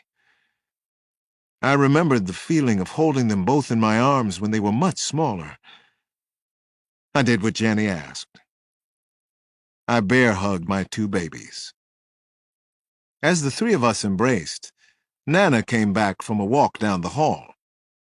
She had someone tagging along. Christine Johnson entered the room behind Nana. She wore a silver-gray blouse with dark blue skirt and matching shoes. She must have come to the hospital from school. She seemed a little distant to me, but at least she was there for Janny. "Here's everybody," Christine said. She never made eye contact with me. I wish I had my camera. "Oh, we're always like this," Janny said to her. "This is just our family." We talked some, but mostly we listened to Janny describe her long, scary day. She seemed so vulnerable suddenly, so small. She was brought dinner at 5. Rather than complain about the bland hospital food, she compared it favorably to her favorite dishes prepared by Nana. That got a laugh out of everybody, except Nana, who pretended to be miffed. "Well, we can just order out from the hospital when you get home," Nana said as she gave Janny the evil eye. "Save me a lot of aggravation and work." "Oh, you like to work," Janny told Nana. "And you love aggravation." "Almost as much as you love to tease me," Nana countered. As Christine was getting up to leave, the nurse brought a phone from the nurse's station. She announced that there was an important call for Detective Cross. I groaned and shook my head. Everybody stared at me as I took the phone. "It's okay, Daddy," Janny said. Kyle Craig was on the line. He had bad news. "I'm on my way to the 1st Virginia branch in Roslyn. They hit another bank, Alex." Nana shot poison darts at me with her eyes. Christine wouldn't look at me. I felt guilty and ashamed, and I hadn't done anything wrong. "I have to go for an hour or so," I finally said. "I'm sorry." Chapter 25. The bank robberies were coming too fast, one after the other, like dominoes tumbling. Whoever was behind them didn't want to give us a chance to think, to catch a breath, or to organize ourselves. Roslyn was only about 15 minutes from St. Anthony's Hospital. I didn't know what I would find out there. The possible brutalities, the number of dead bodies. The branch of 1st Virginia was only a block away from Bell Atlantic headquarters. It was another freestanding bank. Did that mean something to the perps? Probably. What, though? The few clues we had so far weren't adding up to anything. Not for me, anyway. I noticed a Dunkin' Donuts and a Blockbuster Video directly across the street. People were going in and out. The suburban neighborhood was busy and operating as if nothing had happened. Something had definitely happened. I spotted 4 dark sedans sitting together in the bank parking lot. I suspected they were FBI cars and pulled in beside them. There were no police cars on the scene yet. Kyle had called me, but he hadn't called in the Rosalind police. Not a good sign. I showed my detective's badge to a tall, lanky agent posted at the back door. He looked to be in his late 20s, nervous and scared. The ADIC is inside. He's expecting you, Detective Cross, the agent said in a soft Virginia accent not unlike Kyle's. Casualties in there, I asked. The agent shook his dark, crew-cut, bullet-shaped head. He was trying not to show that he was nervous. We just arrived, sir. I don't know the casualty situation inside. I was told to wait out here by Senior Agent Cavalieri. It's her case. Yes, I know. I opened the glass door. I paused for a beat alongside the ATMs in the vestibule. Focused. Prepared myself a little. I saw Kyle and Betsy Cavalieri across the lobby. They were talking to a silver-haired man who looked like he might be the bank's manager, or possibly the assistant manager. It didn't look as if anyone had been hurt. Jesus. Was that possible? Kyle saw me and immediately walked my way. Agent Cavalieri stayed close at his side, so close she almost seemed glued to Kyle. It's a miracle, Kyle said. No one's hurt here. They took the money and got away clean, though. We're going to the manager's house.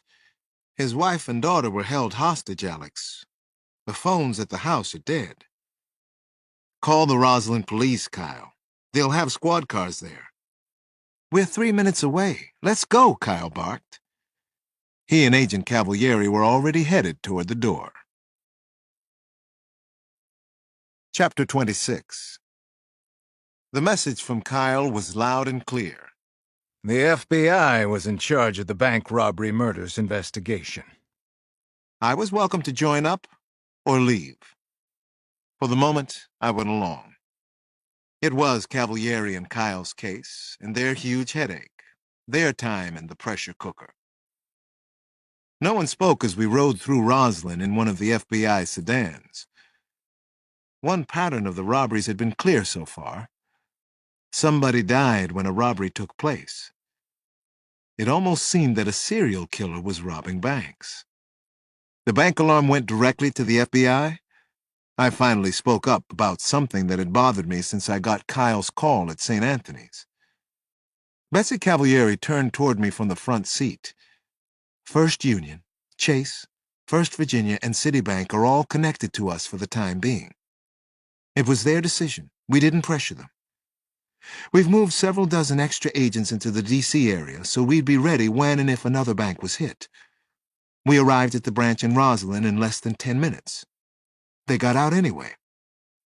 You called the Roslyn PD yet? I asked. Kyle turned his head. He looked at me hard. We called, Alex. We don't want to step on anybody's toes if we don't have to. They're on their way to the bank branch. I shook my head and rolled my eyes. Not to the bank manager's house, though. We want to check the house ourselves first, Agent Cavalieri answered for Kyle. The killers aren't making any mistakes. Neither can we. She was brusque and impatient with me.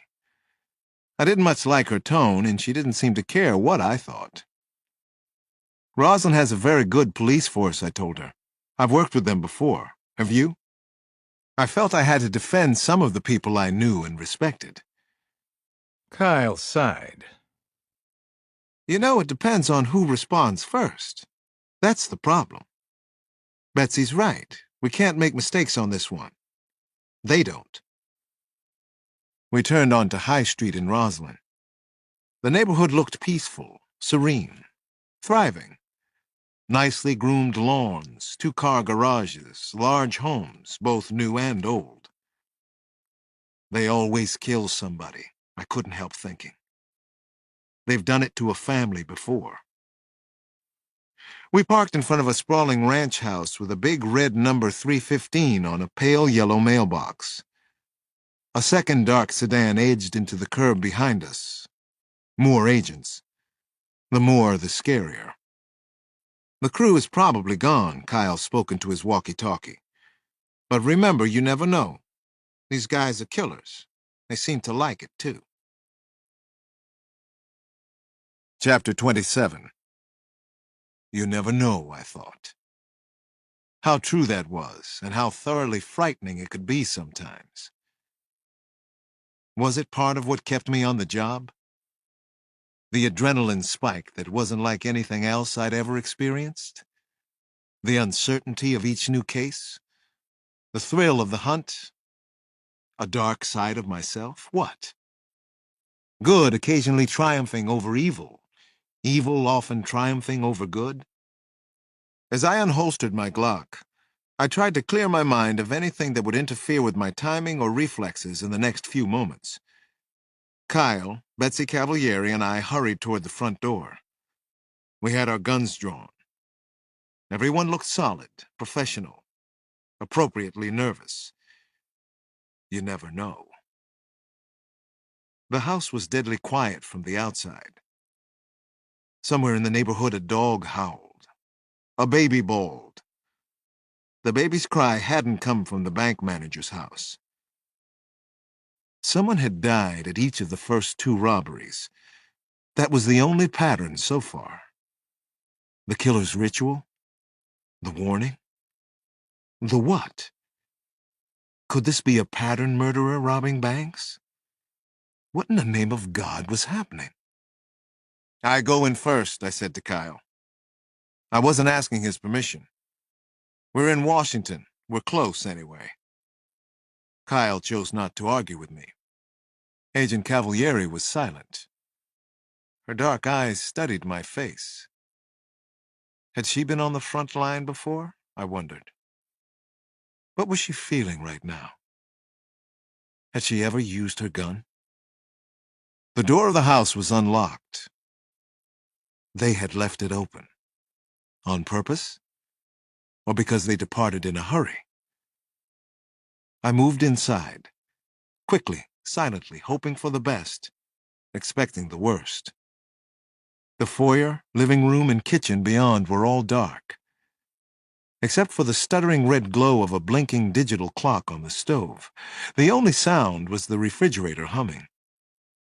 Agent Cavalieri motioned for the three of us to split off. There wasn't so much as a whisper inside the house. This wasn't good. Where was the family? I moved in a low crouch toward the kitchen. I took a look inside. No one there. I opened a wooden door at the rear of the kitchen. Closet. The pungent odor of spices and condiments. I opened a second door. Back stairs leading up to the second floor. A third door. Stairs leading down to the cellar. The cellar had to be checked out. I flicked on the light switch. No light came on. Damn it. Police, I called out. No answer. I took a deep breath. I didn't see any immediate danger to myself, but I feared what I might find down there. I hesitated a second or two. Then I stepped on creaking wooden stairs. I hate cellars. Always have. Police, I repeated. Still no answer from down there. Checking out dark places in a house isn't fun, not even when you have a gun and know how to use it pretty well. I flicked on my Maglite flashlight. Okay, here we go. My heart was beating wildly as I hurried down the flight of stairs. My gun was at the ready. I lowered my head and took a good look around. Jesus. I saw them as soon as I cleared the wooden overhang. I felt the adrenaline spike. I'm Detective Cross. I'm the police.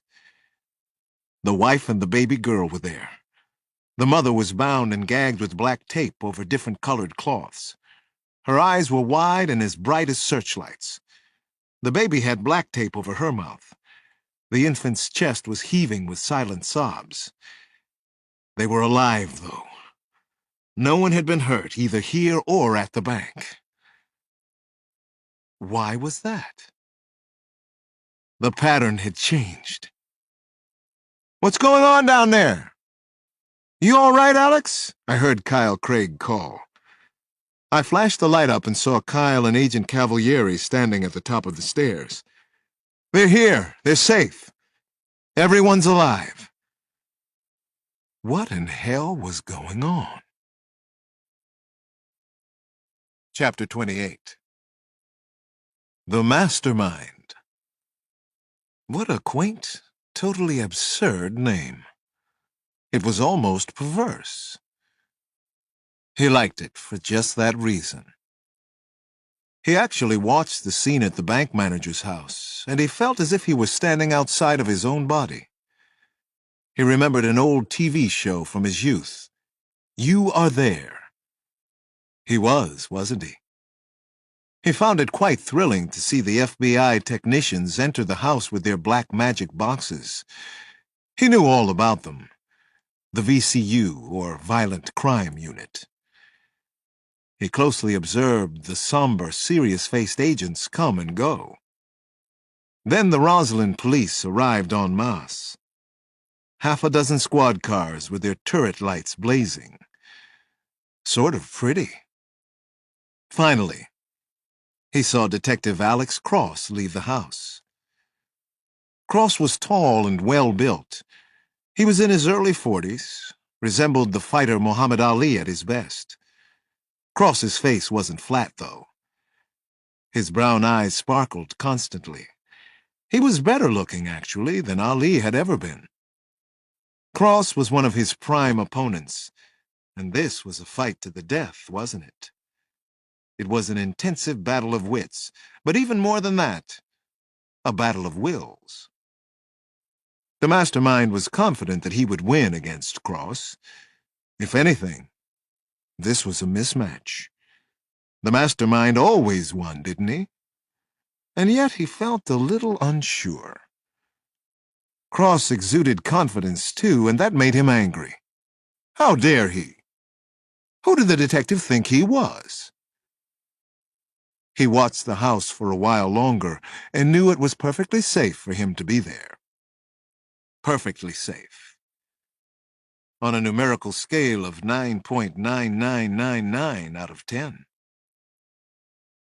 He had a crazy thought then, and he knew where it came from. When he was just a boy, he absolutely loved cowboy and Indian movies and TV shows. He always rooted for the Indians, and he particularly loved one extraordinary trick that they had. They would sneak into an enemy's camp and simply touch the enemy while he slept. It was called, he believed, counting coup.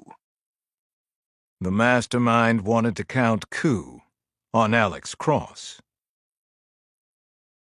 Chapter 29.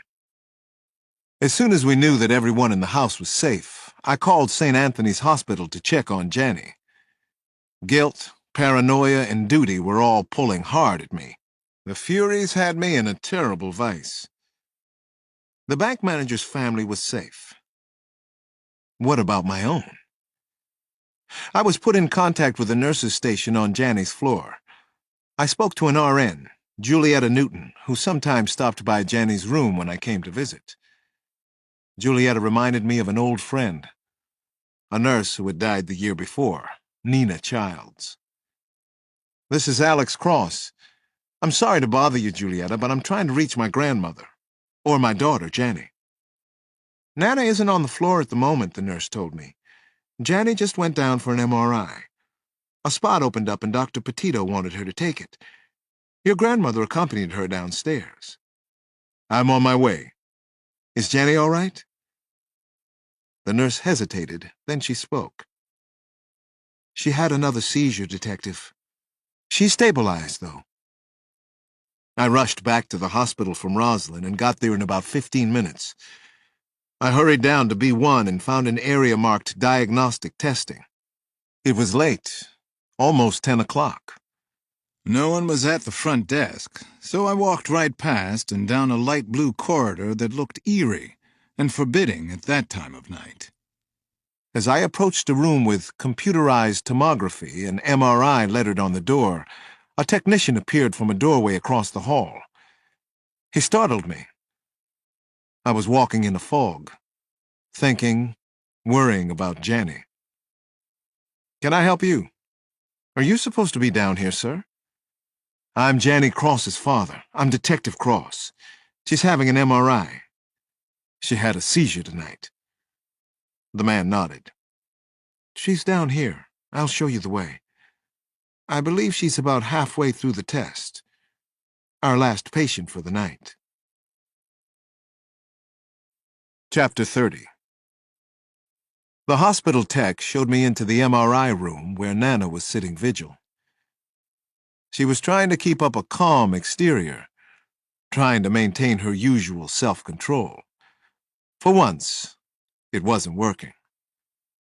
I saw the fear lighting up her eyes, or maybe I was projecting my own feelings. I looked over at the MRI machine, and it was state-of-the-art.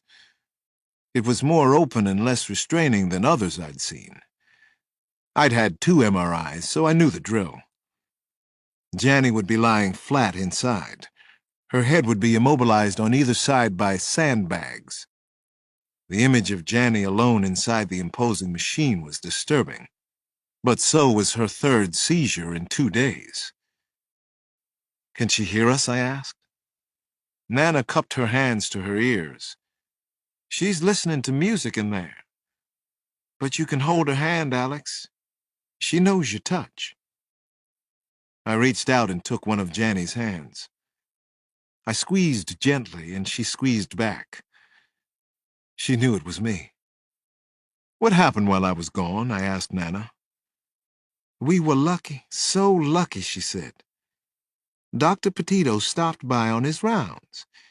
He was talking to Jenny when she had another grand mal. He ordered the MRI, and they had an opening for her. Actually, they stayed open for her. I sat down because I needed to. It had been a long and stressful day, and it wasn't over yet. My heart was still racing, so was my head. The rest of my body was struggling to catch up. Don't start blaming yourself, Nana told me. Like I said, we are very lucky. The best doctor in the hospital was right there in her room. I'm not blaming anybody, I muttered, knowing it wasn't true. Nana frowned.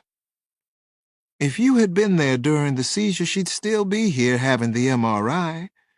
And in case you think it could have been the boxing, Dr. Petito said there's almost no chance. The contact was too minimal. It's something else, Alex. That was exactly what I was afraid of. We waited for the test to be over, and it was a long, hard wait. Finally, Jenny slowly slid out of the machine. Her little face brightened when she saw me. Fuji, she said, then took off the earphones for me to hear. Killing me softly with his song. Hello, Daddy. You said you'd come back. Kept your promise. I did. I bent down to kiss her. How are you, sweetie? I asked. You feeling okay now? They played some really nice music for me, she said. I'm hanging in there, hanging tough. I can't wait to see the pictures of my brain, though. Neither could I. Neither could I. Dr. Petito had waited around for the pictures. He never seemed to leave the hospital. I met with him in his office at a little past 11:30. I was beyond tired. We both were. Long day for you, I said. Every day seemed to be like that for Petito. The neurologist had office hours starting at 7:30 in the morning, and he was still around the hospital at 9 and 10 o'clock at night, sometimes later. He actually encouraged patients to call him at home if they had a problem or just got scared at night. "This is my life," he shrugged. "Helped me get divorced a few years back." He yawned. "Keeping me single now. That and my fear of attachment. I love it, though." I nodded and thought that I understood. Then I asked the question that was burning in my mind. "What did you find? Is she all right?" He shook his head slowly. Then he spoke the words I hadn't wanted to hear. "I'm afraid there's a tumor. I'm pretty certain that it's a pilocytic astrocytoma, a kind of tumor that strikes the very young. We'll confirm that after the surgery. It's located in her cerebellum. The tumor is large, and it's life-threatening. I'm sorry to have to give you that news." I spent another night at the hospital with Janny. She fell asleep holding my hand again. Chapter 31. Early the next morning, my beeper went off. I made a call and got bad news from Sandy Greenberg, a friend who works at Interpol headquarters in Lyon, France. A woman named Lucy Rees Cousins had been savagely murdered in a London supermarket. She was killed while her children looked on. Sandy told me the police in London suspected that the killer was her husband, Jeffrey Schaefer, a man I knew as the Weasel. I couldn't believe it. Not now. Not the Weasel. "Was it Schaefer or not?" I asked Sandy. "Do you know for certain?" "It's him, Alex, though we won't confirm it for the press vermin. Scotland Yard is positive. The children recognized him. Their Mad Hatter daddy. He killed their mother right before their eyes." Jeffrey Schaefer had been responsible for Christine's kidnapping. He had also committed several grisly murders in the southeast section of Washington. He preyed on the poor and defenseless. The news that he might be alive and killing again was like a swift, sudden punch below the belt. I knew it would be even worse for Christine to learn about Schaefer. I called her at home from St. Anthony's, but got her answering machine. I talked calmly to the machine. "Christine, pick up if you're there. It's Alex. Please, pick up. It's important that I talk to you." Still, no one picked up at Christine's. I knew that Schaefer couldn't be here in Washington, and yet I worried about the possibility that he was. It was his pattern to do the unexpected. The goddamn Weasel. I checked my watch. It was 7 a.m. Sometimes Christine went to the school on Saturday. I decided to head over to the Sojourner Truth School anyway. It wasn't far. Chapter 32. As I drove there, I was thinking, don't let this be happening. Not again. Please, God, don't do this to her. You can't do this. You wouldn't. I parked near the school and dashed out of the car. Then I found myself running down the hall to Christine's corner office. My heart pounded dully in my chest. My legs were unsure. I could hear the clicking of the word processor before I reached the door. I peered inside. I was relieved to see Christine there in her warm and fuzzy, thoroughly cluttered office. She was always intensely focused when she worked. Not wanting to startle her, I stood and watched for a moment. Then I knocked gently on the door jamb. "It's me," I said in a soft voice. Christine stopped typing and turned. For just an instant, she looked at me like she used to. It melted me. She had on a pair of navy blue trousers and a tailored yellow silk blouse. She didn't look as if she were going through a bad time, but I knew that she was. "What are you doing here?" she finally asked. I already heard it on CNN this morning, she continued. I saw the glorious murder scene at the market in London. She shook her head, closed her eyes. Are you all right? I asked. Christine snapped out an answer. I'm not all right. I'm a million miles from all right. This news doesn't help. I can't sleep nights. I have nightmares all the time. I can't concentrate during the day. I imagine terrible things happening to little Alex, to Damon and Janny and Nana, and to you. I can't make it stop. Her words cut right through me. It was a terrible feeling not to be able to help.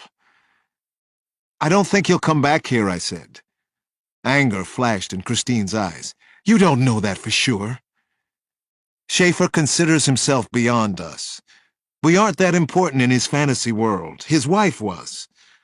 I'm surprised that he didn't murder the kids, too.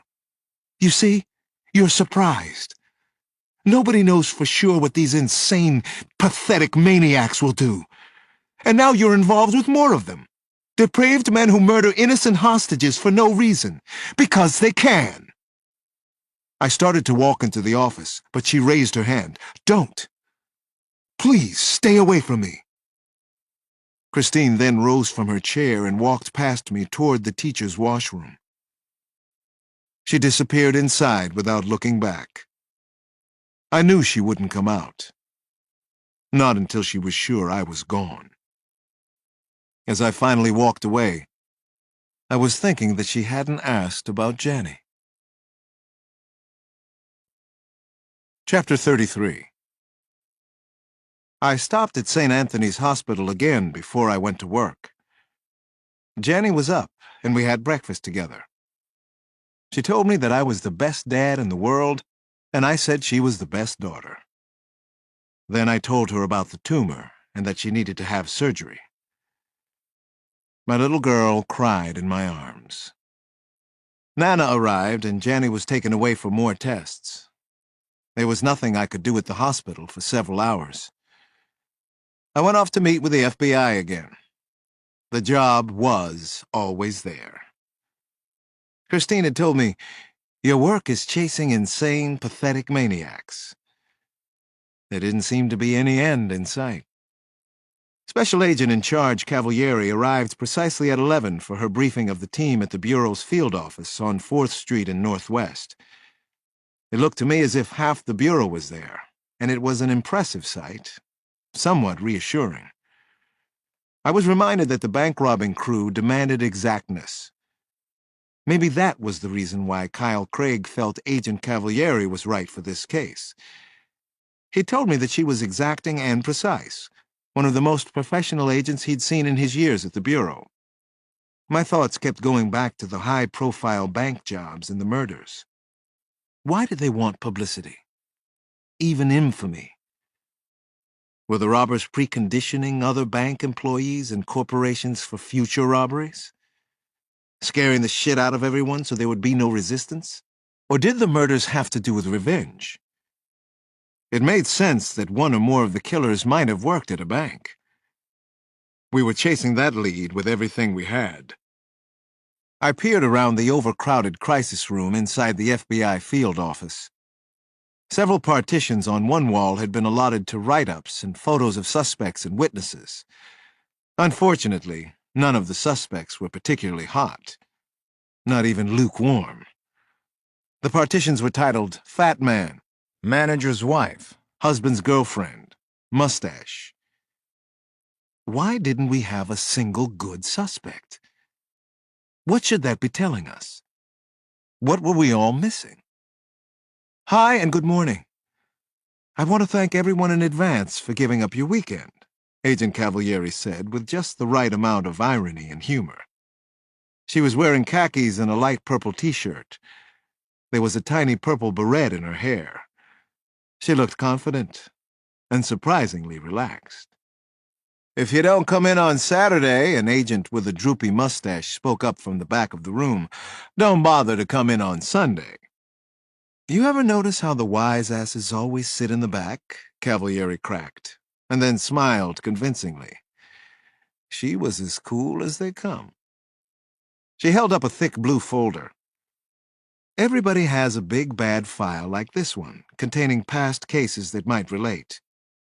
The Joseph Doherty robberies through the Midwest in the 80s were similar in some ways. There's also material on David Grandstaff, who masterminded the largest single bank robbery in American history. Of some interest, Grandstaff was caught by the Bureau. However, in our zealous efforts to take him down, questionable tactics were used. After a 6-week trial, a jury deliberated for all of 10 minutes, then let Grandstaff off. To this day, the $3 million from the Tucson First National Bank job hasn't been recovered. There was a hand wave and a question from the front of the room. "Where is Mr. Grandstaff now?" "Oh, he's gone underground," said Agent Cavalieri. "About 6 feet. He isn't involved in these robberies, Agent Dowd, but he may have helped inspire them. The same goes for Joseph Doherty. Whoever did these jobs might be aware of their handiwork. As I've heard them say in the movies, he's a student of the game."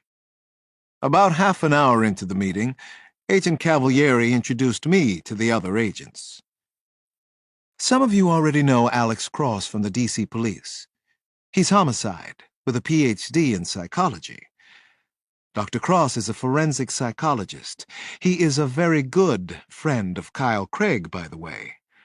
The two of them are tight, so whatever you might think of the Metro Police or ADIC, Craig, you'd better keep it to yourself." She looked over at me. "Actually, Dr. Cross discovered the bodies of Brianne and Errol Parker in D.C. That's as close as we have to a break in the case. Notice how I'm careful to kiss Dr. Cross's butt." I stood up and looked around the conference room as I spoke to the agents. "Well, I'm afraid the Parkers have gone underground too," I said, and got a few laughs. "Brianne and Errol were small-timers, but had served time for bank jobs. We're checking on anyone they knew at Lorton Prison. So far, nothing has come of it. Nothing much has come of anything we've done, and that's disturbing. The Parkers were competent thieves, but not as organized as whoever brought them in, and then decided to kill them. The Parkers were poisoned, by the way. I think the killer watched them die, and the deaths were gruesome. The killer may have had sex with Brianne Parker after she was dead. This is just a guess right now, but I don't think this mess is just about bank robberies." Chapter 34. The mastermind couldn't sleep. Too many unwelcome thoughts were buzzing around like a swarm of angry wasps invading his already overwrought brain. He had been severely victimized, driven to this intolerable state. He needed revenge. He dedicated his life to it, every waking moment of the past 4 years. The mastermind finally rose up from bed. He sat slumped over his desk, waiting for the waves of nausea to pass, waiting for his goddamn hands to stop trembling. "This is my pitiful life," he thought. "I despise it. I despise everything about it, every breath I take." Finally, he began to write the hate mail that had been on his mind as he lay in bed. Attention of the chairman, Citibank. This is a wake-up call, and it's serious. The consequences to Citibank are dire. You think that you're safe from the little people, but you're not safe. My hand is shaking as I write this. My whole body trembles with outrage. My banker is asleep at the switch. For a personal banker, she is about as impersonal as one of the gray partitions in her cubicle office. I had always thought bankers were smart and buttoned up. How is it possible, then, that on numerous occasions I have had annoying, insane, egregious errors made on my account? I requested a simple transfer of money between funds, IMMA to checking. It didn't get done in a timely manner. When I recently moved, my change of address was not handled properly. 3 months have passed, and I still haven't received any of my statements. It turns out the address was never changed, and my statements are going to the wrong address. After all of these insults, after all of these mistakes by your busy do-nothing employees, your bank has the nerve, the gall, to deny me a personal loan. The most intolerable part is to have to sit there and listen to little Miss Princeton Priss turning me down with insincerity and condescension dripping in her voice. I judge service organizations on a 10 scale. I expect 9.9999 out of 10. Your bank fails miserably.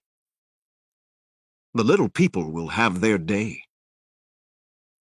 He reread the letter and thought it wasn't too bad. Not for 2-something in the morning. No, actually the letter was good. He would do an edit, then sign and finally deposit it in his file cabinet, as he did with all the other letters. They were far too dangerous and incriminating to actually send through the federal mail system. God damn it. He hated the banks with a passion. Insurance companies, self-important investment houses, cheeky internet firms. The government, the big boys and girls had to go down, and they would. The little people would finally have their day. Chapter 35. I had promised Janie something when I left her that morning. My most solemn oath was that I would stop at Big Mike Giordano's for pizza takeout.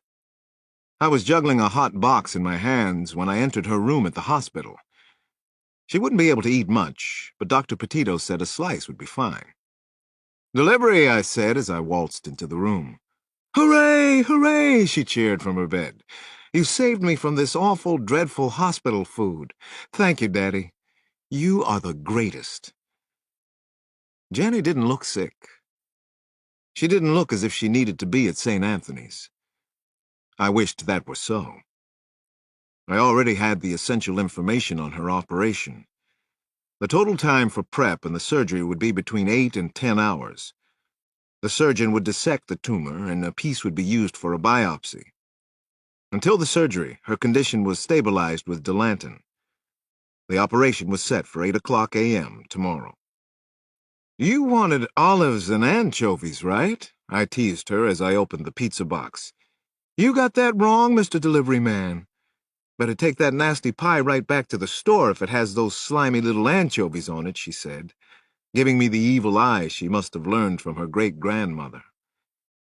"He's just teasing you," Nana said, and gave me a softer version of the squinty-eyed look. Janie shrugged. "I know it, Nana. I'm teasing him back." "It's our thing. Do what you want to do." She sang the old pop tune and smiled. "I like anchovies," Damon said, just to be controversial. "They're real salty."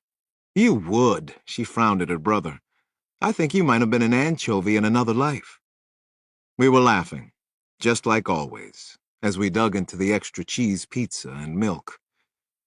We exchanged news of our days. Janie held center court again, elaborately describing her second CAT scan, which had lasted half an hour. Then she proclaimed, "I've decided to become a doctor. My decision is final. I'll probably go to Johns Hopkins like Daddy did." Nana and Damon finally got up to leave around 8. They'd been at the hospital since just after 3. Jenny announced, "Daddy's staying for a while extra because he had to work, and I didn't see enough of him today." She motioned for Nana to give her a hug, and they held on to each other for a long moment. Nana whispered something private in Jannie's ear, and she nodded that she understood. Then Jannie waved Damon over to her bedside. "Give me a big hug and a kiss," she commanded. Damon and Nana Mama left with a lot of bye-byes and extra waves and see-you-tomorrows and brave smiles. Jannie sat there with her cheeks wet and shiny, crying and smiling at the same time. "Actually, I sort of like this," she told them. "You know that I have to be the center of attention. And everybody stop worrying.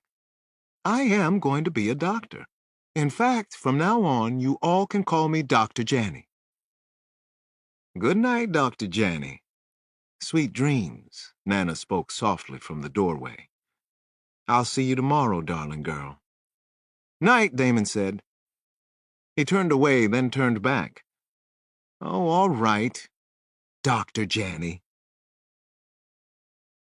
She and I were quiet for a few moments after Nana and Damon left. I came over and put my arm around her, I think that the parting scene had been too much for both of us. I sat on the edge of the hospital bed and I held her as if she would break.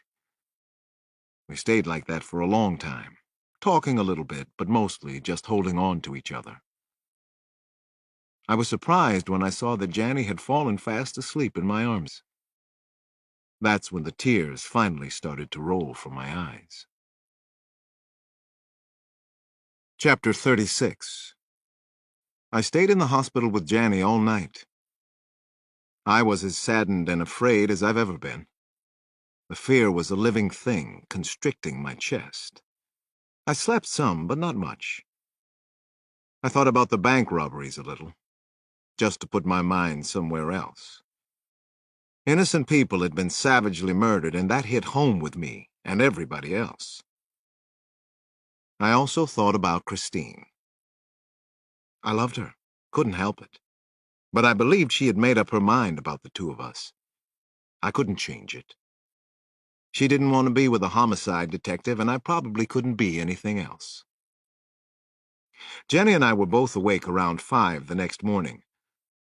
Her room looked out on an expansive sunroof and a small flowering garden. We sat quietly and watched the sunrise through the window. It looked so stunningly beautiful and serene that it made me sad all over again. What if this was our last sunrise together? I didn't want to think like that, but I couldn't help it. "Don't worry, Daddy," Janny said, reading my face like the little necromancer she can be sometimes. "There'll be lots of pretty sunrises in my life. I am a little scared, though, truth be told." "Truth be told," I said. "That's the way it always has to be between us." "Okay, so I'm very scared," Janny said in a tiny voice. "Me too, little girl." We held hands and stared at the glorious orangish red sun. Janny was very quiet. It took all of my willpower to keep from breaking up. I started to choke and hit it with a false yawn that I was sure didn't fool her. "What happens this morning?" Janny finally asked in a whisper. "The rest of the pre-op workup," I told her. "Maybe another blood test." She wrinkled her nose. "They're vampires here, you know. It's why I made you stay the night." "Good thinking on your part. I fought off a few dastardly attacks in the wee hours. Didn't want to wake you. They'll probably give you your very first shave." Janny put both hands over her head. "No! Just a little in the back. It will look cool." She continued to look horrified. "Yeah, right. You think so? Why don't you get a shave on the back of your head, too? Then we can both look cool." I grinned at her. "I will if you want me to." Dr. Petito walked into Janny's room and heard us trying to cheer up each other. "You're number 1 on our list," he told her, and smiled. Janny puffed up her little chest. "See that? I'm number 1. They took Janny away from me at 5 minutes past 7 in the morning. Chapter 37. I held a special image in my mind of Janny dancing with Rosie the cat, singing "Roses Are Red." I let it play over and over again that long, terrible morning at St. Anthony's. I suspect that waiting in hospitals is as close as we get to being in hell before our time, or at least in purgatory. Nana, Damon, and I didn't talk much the whole time. Samson and Janny's aunts came by for short stints. They were devastated too. It was just awful. The worst hours of my life. Samson took Nana and Damon to the cafeteria to get something to eat, but I wouldn't leave. There was no word of how Janny was doing. Everything at the hospital felt unreal to me. Images of Maria's death came flashing back to me. After my wife was wounded in a senseless drive-by shooting, she had been brought to St. Anthony's too. At a few minutes past 5, the neurologist, Dr. Petito, walked into the waiting room where we were gathered. I saw him before he saw us. I felt ill. Suddenly my heart was racing, thudding loudly. I couldn't tell anything from his face other than that he looked tired. He saw us, waved a hand, and walked our way. He was smiling, and I knew it was good. "We got it," Dr. Petito said as soon as he reached us. He shook my hand, then Nana's and Damon's. "Congratulations." "Thank you," I whispered as I held his hand tightly, "for all your sacrifices." About 15 minutes later, Nana and I were allowed into the recovery suite. Suddenly I was feeling buoyant, pleasantly lightheaded. Janny was the only patient in there. We walked quietly to her bedside, almost on tiptoes. A gauze turban covered her little head. She was hooked up to monitors and an IV. I took one hand, Nana Mama took the other. Our girl was okay. They got it. "I feel like I lived and went to heaven," Nana said to me and smiled. "Don't you?" Janny stirred and began to wake up after about 25 minutes in the recovery room. Dr. Petito was called and returned moments later. He asked her to take some deep breaths, then try to cough. "You have a headache, Janny?" he asked. "I think so," she said. Then she looked over at Nana and me. She squinted first. Then she tried to open her eyes wide. She was obviously still groggy. "Hello, Daddy. Hello, Nana. I knew you'd be in heaven too," Janny finally said. I turned around then so that she could see what I'd done. I had shaven a spot back there. It was just like hers. Chapter 38. 2 days later, I returned to the robbery murders, a case that both fascinated and repulsed me. Work was still there, wasn't it? The investigation had survived without me. On the other hand, no one had been caught. One of Nana's favorite sayings came to mind. If you're going around in circles, maybe you're cutting corners. Perhaps that was the problem with the investigation so far. I saw Betsy Cavalieri at the FBI office on 4th Street. She wagged a finger at me, but she also smiled in a friendly way. She had on a tan blazer, blue t-shirt, jeans, and she looked good. I was glad to see her. That first smile of hers seemed to finally break the ice between us. "You should have told me about your little girl, the operation. Everything okay, Alex? You haven't slept much, have you?" The doctor said he got it all. She's a tough little girl. This morning she asked me when we could start our boxing lessons again. "I'm sorry I didn't tell you before. I wasn't myself." She waved off my last few words. "I'm just happy that your daughter's fine," she said. "I could see the relief on your face." I smiled. "Well, I can feel it. It brought a lot of things into focus for me. Let's go to work." Betsy winked. "I've been here since 6. "Show off," I said. I sat down at the desk I was using and started to look through the mountain of paperwork that had already accumulated. Agent Cavalieri was at the desk across from mine. I was glad to be back on the line. One or more killers were out there murdering bank tellers, managers, families. I wanted to help stop it, if I could. An hour or so later, I looked up and saw Agent Cavalieri staring my way with a blank look on her face. She'd been lost in her thoughts, I suppose. "There's someone I need to see," I said. I should have thought of him before today. He left Washington for a while, went to Philly, New York, Los Angeles. Now he's back. He's robbed a lot of banks, and he's violent. Betsy nodded. "I'd love to meet him. Sounds like a swell guy." It probably had something to do with our scarcity of solid leads that she went with me that morning. We rode in her car to a Fleabag hotel on New York Avenue. The Doral was a decrepit, paint-peeling flophouse. A trio of skinny, shop-worn prostitutes in miniskirts were just leaving the hotel as we arrived.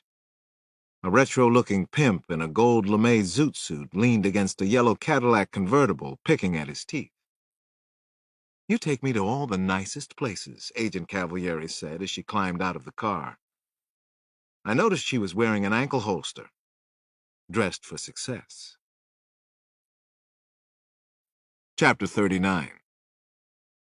Tony Brophy was living the Vida Loca up on the 4th floor of the Doral.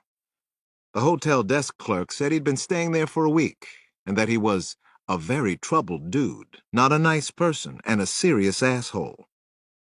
"I don't think this place is connected with the Doral in Miami," Betsy said as we took the back stairs. "What a dump. Wait until you meet Brophy. He fits right in here." We arrived unannounced at his room and unholstered our guns.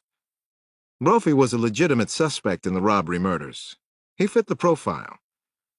I rapped my knuckles on a scarred bare wood door. "What?"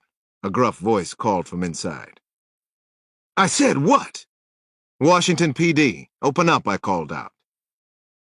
I heard movement, then someone snapped a few locks on the other side. The door slowly opened, and Brophy filled the narrow doorway. He was 6'4" and close to 260, a lot of it bulging muscle. His dark hair was shaved with neat razor lines to the scalp.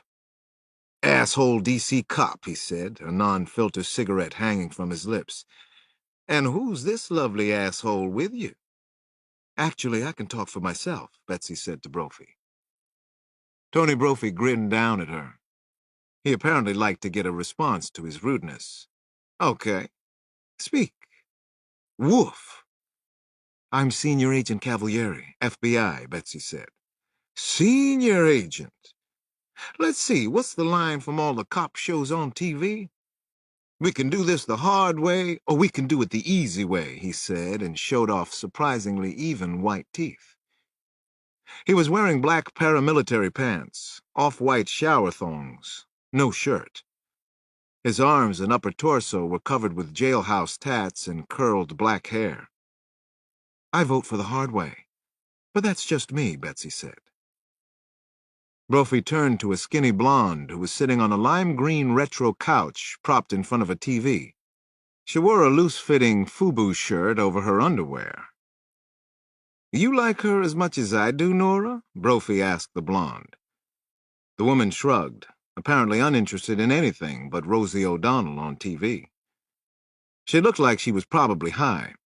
Her hair was stringy, with the bangs gelled down to her forehead. She had barbed wire tattoos on both ankles, wrists, and around her throat. Brophy looked back at Betsy Cavalieri and me.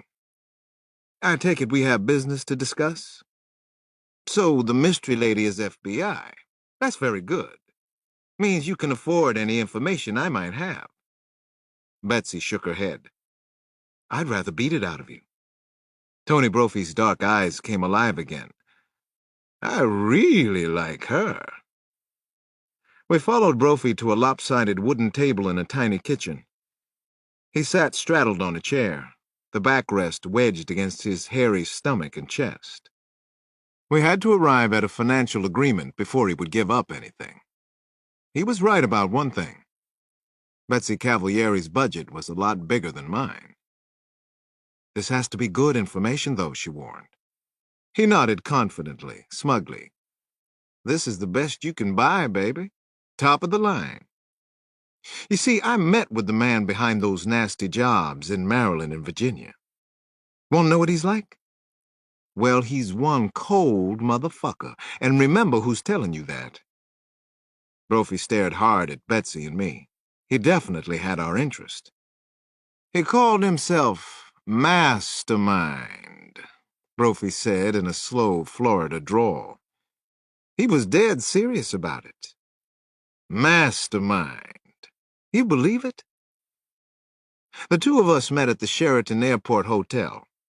"He contacted me through a guy I know from New York," Brophy went on. "The so-called mastermind knew things about me. He ticked off my strengths, then weaknesses. He had me down to a T. He even knew about the lovely Nora and her habit." "Think he was a cop? All the information he had about you?" I asked Brophy. Brophy grinned broadly. "No. Too smart. He might have talked to some cops, though, considering he knew everything. That's why I stayed and listened to the dude. That, plus he told me this was a high six-figure opportunity for me. That caught my interest." All Agent Cavalieri and I had to do now was listen. Once Brophy got started, there was no stopping him. What did he look like, I asked. You want to know what he looked like? That's the million-dollar question, Regis Philbin. Let me set the scene for you. When I walked into the room at his hotel, there were bright lights shining at me, like Hollywood premiere movie lights. I couldn't see shit. Not even shapes, I asked Brophy. He must have seen something. His silhouette. He had long hair, or maybe he was wearing a wig. Big nose, big ears, like a car with the doors open. We talked, and he said he'd be in touch. But I never heard from him again. Guess he didn't want me for his crew. Why not, I asked Brophy. It was a serious question. Why wouldn't he want someone like you? Brophy made a pistol with his hand and shot me. He wants killers, dude. I'm not a killer. I'm a lover. Right, Betsy? Chapter 40. What Brophy had told us was scary, and it couldn't get out to the press. Someone who called himself the mastermind was out there interviewing and hiring professional killers. Only killers. What was he planning next? More bank hostage jobs? What the hell was he thinking? After I finished work that night, I went to St. Anthony's. Janny was doing fine, but I stayed another night with her anyway. My home away from home. She had begun calling me her roomie. The next morning, I waded through files on disgruntled former employees of Citibank, First Union, and First Virginia. And also records of anyone who had made any kind of serious threat against the banks. The mood in the FBI field office was quiet desperation. There was none of the buzz and excitement that went along with leads, clues, progress of any kind. We still didn't have a single good suspect. Threats and crank communications to banks are usually handled by an in-house investigative department. General hate mail is most often from people who are denied loans or have had their homes foreclosed. Hate mail is as likely to come from a woman as from a man. According to the psychological profiles I read that morning, it was usually someone having work, financial, or domestic problems. Occasionally, there were serious threats because of a bank's labor practice. Its affiliations with foreign countries such as South Africa, Iraq, Northern Ireland. Mail at the major banks was x-rayed in the mailroom, and there were frequent false alarms. Singing Christmas cards sometimes set off the machines. The process was exhausting, but necessary. It was part of the job. I glanced over at Betsy Cavalieri around 1. She was right there with the rest of us, seated at a plain metal desk. She was nearly hidden behind the stacks of paper. I'm going to run out again for a while, I told her. There's a guy I want to check out. He's made some threats against Citibank. He lives nearby. She put down her pen. I'll go with you, if you don't mind. Kyle says he trusts your hunches. Look where it got Kyle, I said, and smiled. Exactly, Betsy said and winked. Let's go. I had read and reread Joseph Petrillo's file. It stood out from the others. Every week for the past 2 years, the chairman of Citibank in New York had received an angry, even vicious letter from Petrillo. He had worked in security for the bank from January of 1990 until recently. He'd been fired because of budget cuts that affected every department in the bank, not just his. Petrillo didn't accept the explanation or anything else the bank tried to make him go away. There was something about the tone of the letters that alarmed me. They were well-written and intelligent, but the letters showed signs of paranoia, possibly even schizophrenia. Petrillo had been a captain in Vietnam before he worked for the bank. He'd seen combat. The police had been to see him about the crank mail, but no charges had been filed. This must be one of those famous feelings of yours, Betsy said as we rode to the suspect's house on Fifth Avenue. It's one of those famous bad feelings, I said. The detective who interviewed him a few months ago had a bad feeling, too. The bank refused to go any further with the complaint. Unlike its namesake in New York, Fifth Avenue in D.C. was a low-rent area on the edge of gentrifying Capitol Hill. It had originally been mostly Italian-American, but now was racially mixed. Rusted, dated cars lined the streets. A BMW sedan, fully loaded, stood out from the other vehicles. Probably a drug dealer. Same old, Betsy said. You know the area? I asked as we turned onto the side street where Petrillo lived. She nodded and her brown eyes narrowed. A certain number of years ago, that number not to be disclosed at this time. I was born not far from here. 4 blocks to be exact. I glanced over at Betsy and saw a grim look on her face as she stared out the windshield. She had let me in on a little piece of her past. She'd grown up on the wrong side of the tracks in Washington. She didn't look like it. We don't have to follow up on this hunch, I told her. I can check it out later. It's probably nothing. But Petrillo lives so close to the field office. She shook her head, shrugged. You read a lot of files today. This is the one that popped for you. We should follow up on it. I'm fine being here. We stopped in front of a corner paper store where local kids had probably been hanging out for the past few decades. The current group looked a little retro in their choice of loose-fitting jeans, dark t-shirts, slicked-back hair. They were all white. We crossed the street and walked toward the end of the block. I pointed out a small yellow house. That's Petrillo's. Let's go talk to the man, she said. See if he's robbed any banks lately. We climbed pockmarked concrete steps to a gray metal screen door. I knocked on the door frame and called out, DC Police! I'd like to talk to Joseph Petrillo. I turned to Betsy, who was standing to my left, down on one of the stone stairs. I'm not even sure what I was going to say to her. Whatever it was, I never got it out. There was a tremendous gun blast, probably a shotgun, very loud, deafening, scarier than a bolt of lightning. It came from inside the house, not far from the front door. Betsy screamed.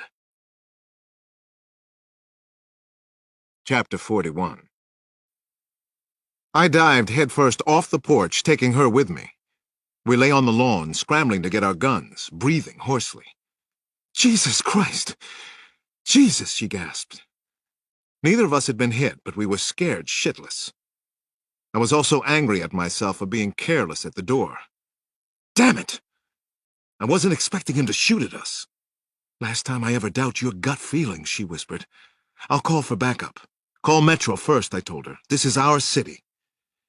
We crouched beside an untrimmed hedge and several out-of-control rose bushes. Both of us had our pistols ready. I held mine raised skyward along the side of my face. Was this the mastermind in here? Had we found him?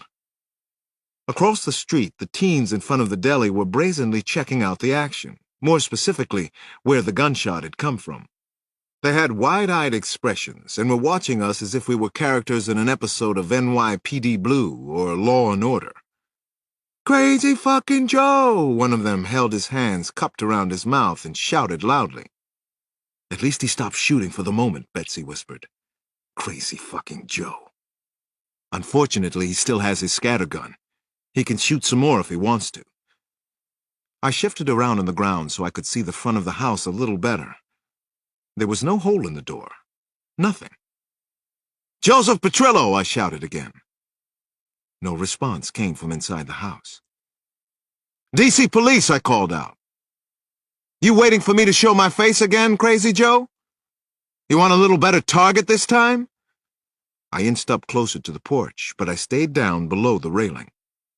The kids across the street had started mimicking me. Mr. Petrillo! Crazy Mr. Petrillo! You okay in there, you nutso asshole? Help arrived minutes later. 2 cruisers with their sirens wailing, then 2 more, then a couple of FBI sedans. Everybody was armed to the gills and ready for big trouble. Blockades were set up and down the side street. The houses across the way were vacated, as was the corner store. A TV news helicopter dropped by for an unexpected and unwelcome visit. A flyby. I had participated in this kind of shoot-'em-up scene more times than I like to think about. not good. We waited another 20 minutes before a SWAT team arrived. The Blue Knights. They wore full body armor and used a battering ram to take down the front door. Then we went inside. I didn't have to go, but I entered the house behind the primary. I had on a Kevlar vest, and so did Agent Cavalieri. I kind of liked that she went in with us. It was weirder than weird inside. The living room of the house looked like the attic of a library. Musty, coverless books, tattered magazines, and old newspapers were piled as high as 7 feet and took up most of the room. There were cats everywhere, dozens of them. They meowed loudly, pathetically. The cats looked like they were being starved to death. Joseph Petrillo was there, too. He lay in a pile of old copies of Newsweek, Time, Life, and People magazines. He must have toppled them when he fell backwards. His mouth was open in what looked like a smile. Half a smile, anyway. He had blown himself away with a shotgun. It was on the floor near his bloodied head. Most of the right side of his face was gone. Blood was splattered on the wall, an armchair, some of the books. One of the cats was fastidiously licking his hand. I looked down at the overturned books and papers near the body. I noticed a brochure for Citibank. Also several of Petrillo's bank statements. The statements showed a balance of $7,711 3 years before, but now was down to $61. Betsy Cavalieri was crouched near the wasted body. I sensed that she was trying hard not to be sick. A couple of the mangy cats were rubbing against her leg, but she seemed oblivious to them. "This couldn't be the mastermind," she said. I looked into her eyes and saw fear, but mostly sadness there. "No, I'm sure it isn't, Betsy. Not poor Petrillo and his starving cats." Chapter 42. I finally got to go home to my own bed for a night. Janny took pity on me for the sore back I was developing, sleeping in the chair in her room. I was fast asleep at home when the phone rang. I picked up after a couple of loud rings. It was Christine. "Alex, there's someone in the house. I think it's Schaefer. He's come here to get me. Please, help me." "Call the police. I'm on my way," I said into the phone. "You and Alex get out of there, now." It usually takes me close to half an hour to get out to Mitchellville. I got there in less than 15 minutes that night. Lights were blazing all over the street. 2 police cruisers were parked in front of Christine's townhouse. It was raining hard. I jumped out of the Porsche and ran to the porch. A burly patrolman in a dark blue rain slicker raised his hand to stop me. "I'm Detective Alex Cross, Metro D.C. I'm a good friend of Christine Johnson." He nodded and didn't make me show my badge. "She's inside with the other officers. She's fine, Detective. So is the little boy." I could already hear little Alex crying in there. As I entered the living room, I saw 2 patrolmen with Christine. She was crying, but also talking loudly to the policeman. "He's here, I'm telling you. Jeffrey Schaefer, the weasel. He's here somewhere," she yelled and ran both hands through her hair. The baby was wailing in his pack-and-play. I went over and picked him up. The boy quieted down as soon as he was in my arms. I walked over to Christine and the 2 patrolmen. "Tell them about Jeffrey Schaefer," Christine pleaded with me. "Tell them what's already happened. How crazy he is." I told the officers who I was, and then the story of Christine's horrific kidnapping more than a year before in Bermuda. I tried to give a short version, and when I was finished, they nodded. They got it. Understood. "I remember the case from the newspapers," one of them said. "Trouble is, there's no evidence that anyone was here tonight. We've checked all the doors, windows, and the grounds." "Would you mind if I took a look around?" I asked. "Not at all. We'll wait here with Miss Johnson. Take your time, Detective." I gave the baby over to Christine, and then I checked the house very carefully. I looked everywhere, but I didn't find any sign of entry.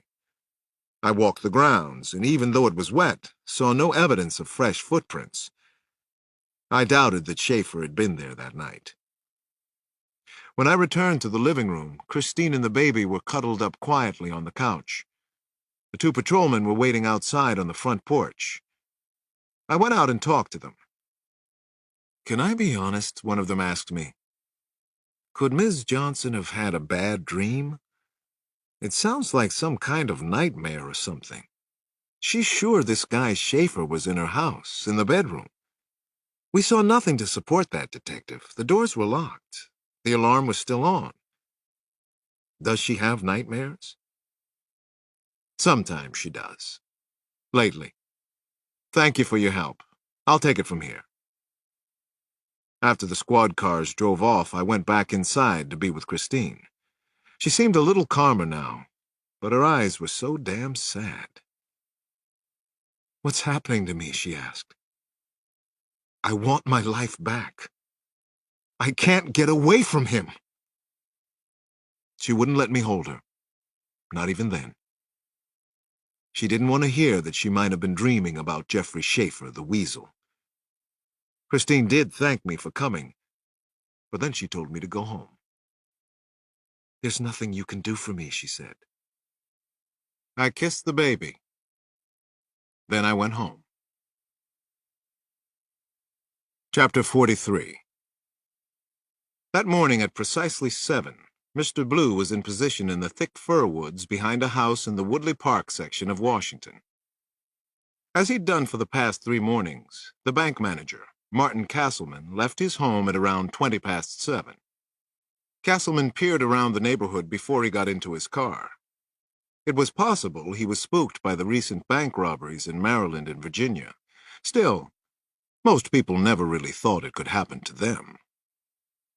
Castleman's wife was a teacher at Dumbarton Oaks High School. She taught English, which Mr. Blue had always hated. Mrs. C would be leaving for work sometime closer to 8. The Castlemans were both organized and predictable, which made the job simpler. Blue crouched behind an old elm that was dying. He waited for a call on his cell phone. Everything was on schedule so far, and he felt relaxed. Approximately 8 minutes after Martin Castleman left, the phone rang. He pushed the talk button. "Blue, talk to me." "Mr. C has arrived for our meeting. He's in the parking lot as we speak. Over." "Roger that. Everything looks good for my meeting with Mrs. C." No sooner had Blue pushed end on the phone when he saw Victoria Castleman step out of the front door of the house and lock up. She had on a pink suit and reminded him of Farrah Fawcett in her glory days. "Where the hell is she going?" he said, surprised. They weren't supposed to be any surprises on this job. The mastermind had supposedly scoped everything out perfectly. This wasn't perfection. Mr. Blue started to walk fast through the tangle of woods and high weeds separating him from the Castleman house. He could already see that he wasn't going to make it in time. Mistake. Mine or hers? Both of ours. She's leaving too early this morning. I'm out of position. He began to run toward Hawthorne Street, but she was already inside her black Toyota and backing out of the driveway. If she turned right, everything was completely screwed. If she turned left, he still had a chance to save the day. "Come on, Farrah, honey. Go left." Mr. Blue was trying to think of something to shout to her, something that would stop her cold. What, though? Think. Think! Good girl. She had turned left, but he still didn't think he could get to the freaking road in time to stop her. He started to sprint, head down. He felt a burst of sudden deep heat roaring through his chest. He couldn't remember the last time he'd had to run at full tilt like this. "Hey! Hey! Can you help me?" he called at the top of his voice. "Please, help me! Help!" Victoria Castleman's head of teased blonde hair turned when she heard the shouts coming on her street. She slowed the car a little, but she still didn't stop completely. He had to stop her. "My wife's having a baby," Blue shouted. "Please help! My wife's having a baby!" He sighed with incredible relief when he saw the black sedan stop in the middle of the road. He hoped that no busybody neighbor was watching from one of the houses lined up and down the street. It didn't matter, though. He had to stop her one way or the other. He was still gasping as he ran up to the car. "What's the matter with you? Where's your wife?" Victoria Castleman called to him through the open window. Mr. Blue continued to wheeze until he was right up beside the car. Then he pulled out a Sig Sauer pistol and whacked her jaw with the barrel. Victoria Castleman's head snapped to the side, and she cried out in pain. "We're going back to the house," he shouted as he jumped into the car. He held the gun to her forehead. "Where the hell were you going at 7:40? Oh, just shut up. I don't really care. You made a mistake, Victoria. You made a bad mistake." It was all Mr. Blue could do not to shoot her dead in the front seat of her car. Chapter 44. A robbery was in progress at the Chase Manhattan Bank branch, near the Omni Shoreham Hotel in Washington. Betsy Cavalieri and I didn't talk much on the ride from the FBI offices to the bank. We were both dreading what we might find. Betsy was all business. She'd placed a siren on the side roof, and we raced through Washington. It was raining again, and streaks of water hammered the car's roof and windshield. The city of Washington was crying. This nightmare was deepening and seemed to be accelerating. It was as scary and unpredictable as any multiple murder case I had worked before. It didn't make sense to me. A bank-robbing crew, or possibly a couple of crews, was operating like gangs of mass killers. The press coverage was massive and overwhelming. The public was terrified, and had a right to be. The banking industry was up in arms that the robberies and murders hadn't been stopped. I was shaken from my reverie by the sound of police sirens wailing up ahead. The shrill chorus made the hairs on the back of my neck stand up. Then I saw the blue and white sign for the Chase Bank branch. Betsy stopped about a block away on 28th Street. It was as close as we could get. Even with the heavy rain, there were 100 spectators, dozens of ambulances, police cruisers, even a fire truck had arrived on the scene. We ran through the hissing downpour toward a modest red brick building on the corner of Calvert. I was a few strides ahead of Betsy, but she was moving. "Metro Police, Detective Cross," I said, and flashed my badge at a patrolman who tried to block the way into the bank parking lot. The patrolman saw the gold shield and stepped aside. The assorted police and emergency sirens continued to wail loudly, and I wondered why. The moment I walked inside the bank lobby, I knew.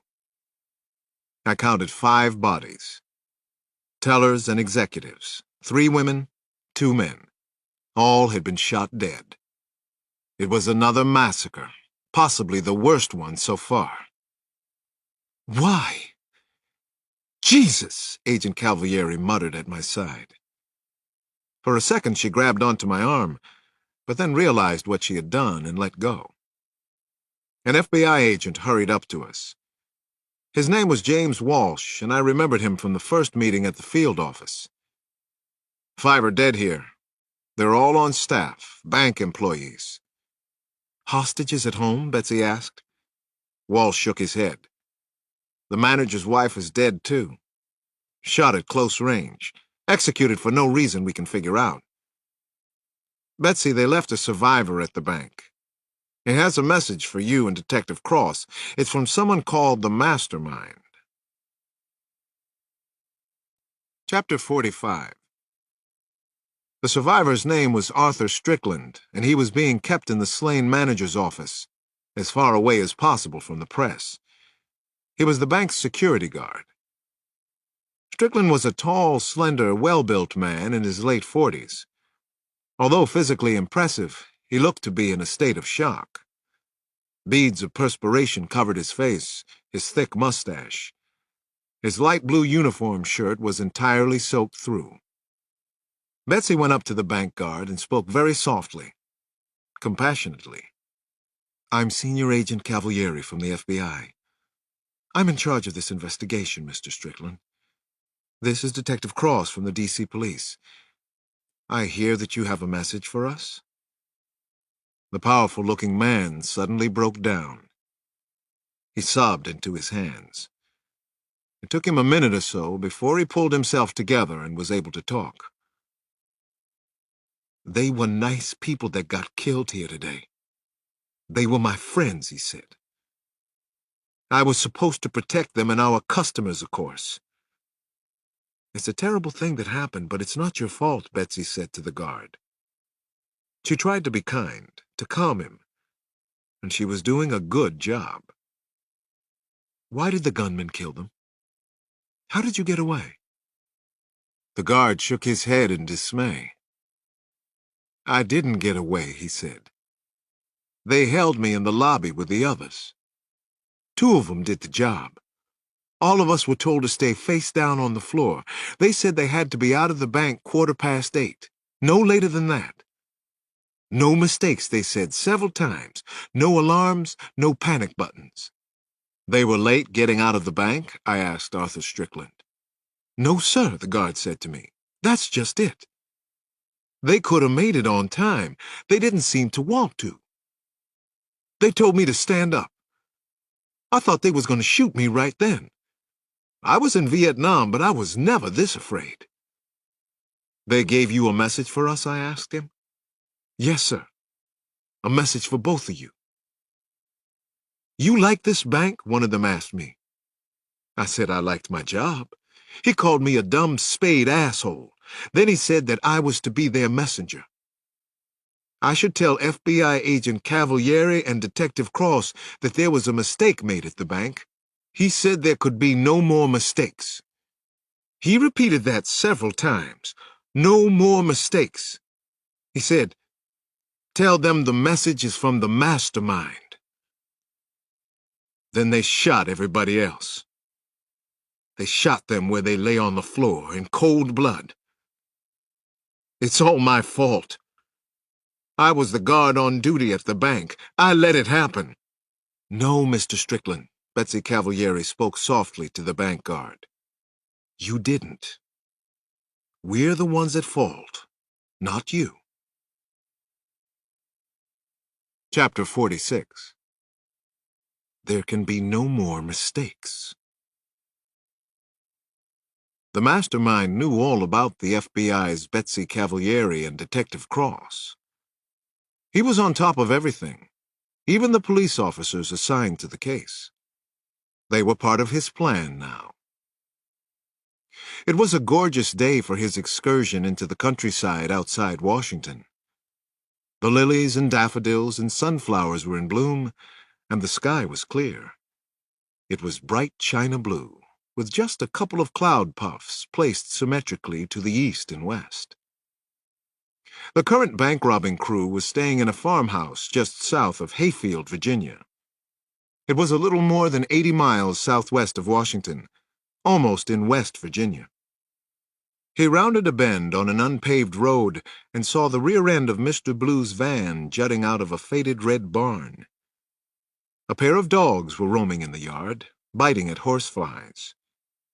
He didn't see any of the gang yet, or their girlfriends, but he did hear their loud rock and roll music, guitar-heavy, southern-flavored rock that they played constantly, morning to night.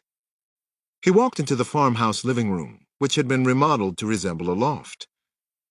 He saw Mr. Blue, Mr. Red, Mr. White, and their girlfriends, including Ms. Green. He could smell coffee brewing. A broom was leaning against one wall, which meant that they had cleaned up a little before he arrived. Next to the broom was a Heckler & Koch marksman's rifle. "Hello, everybody," he said and waved shyly. His way. He smiled, but knew that they considered him a geek. So be it. Ms. Green was looking at him like he was a geek with the hots for her.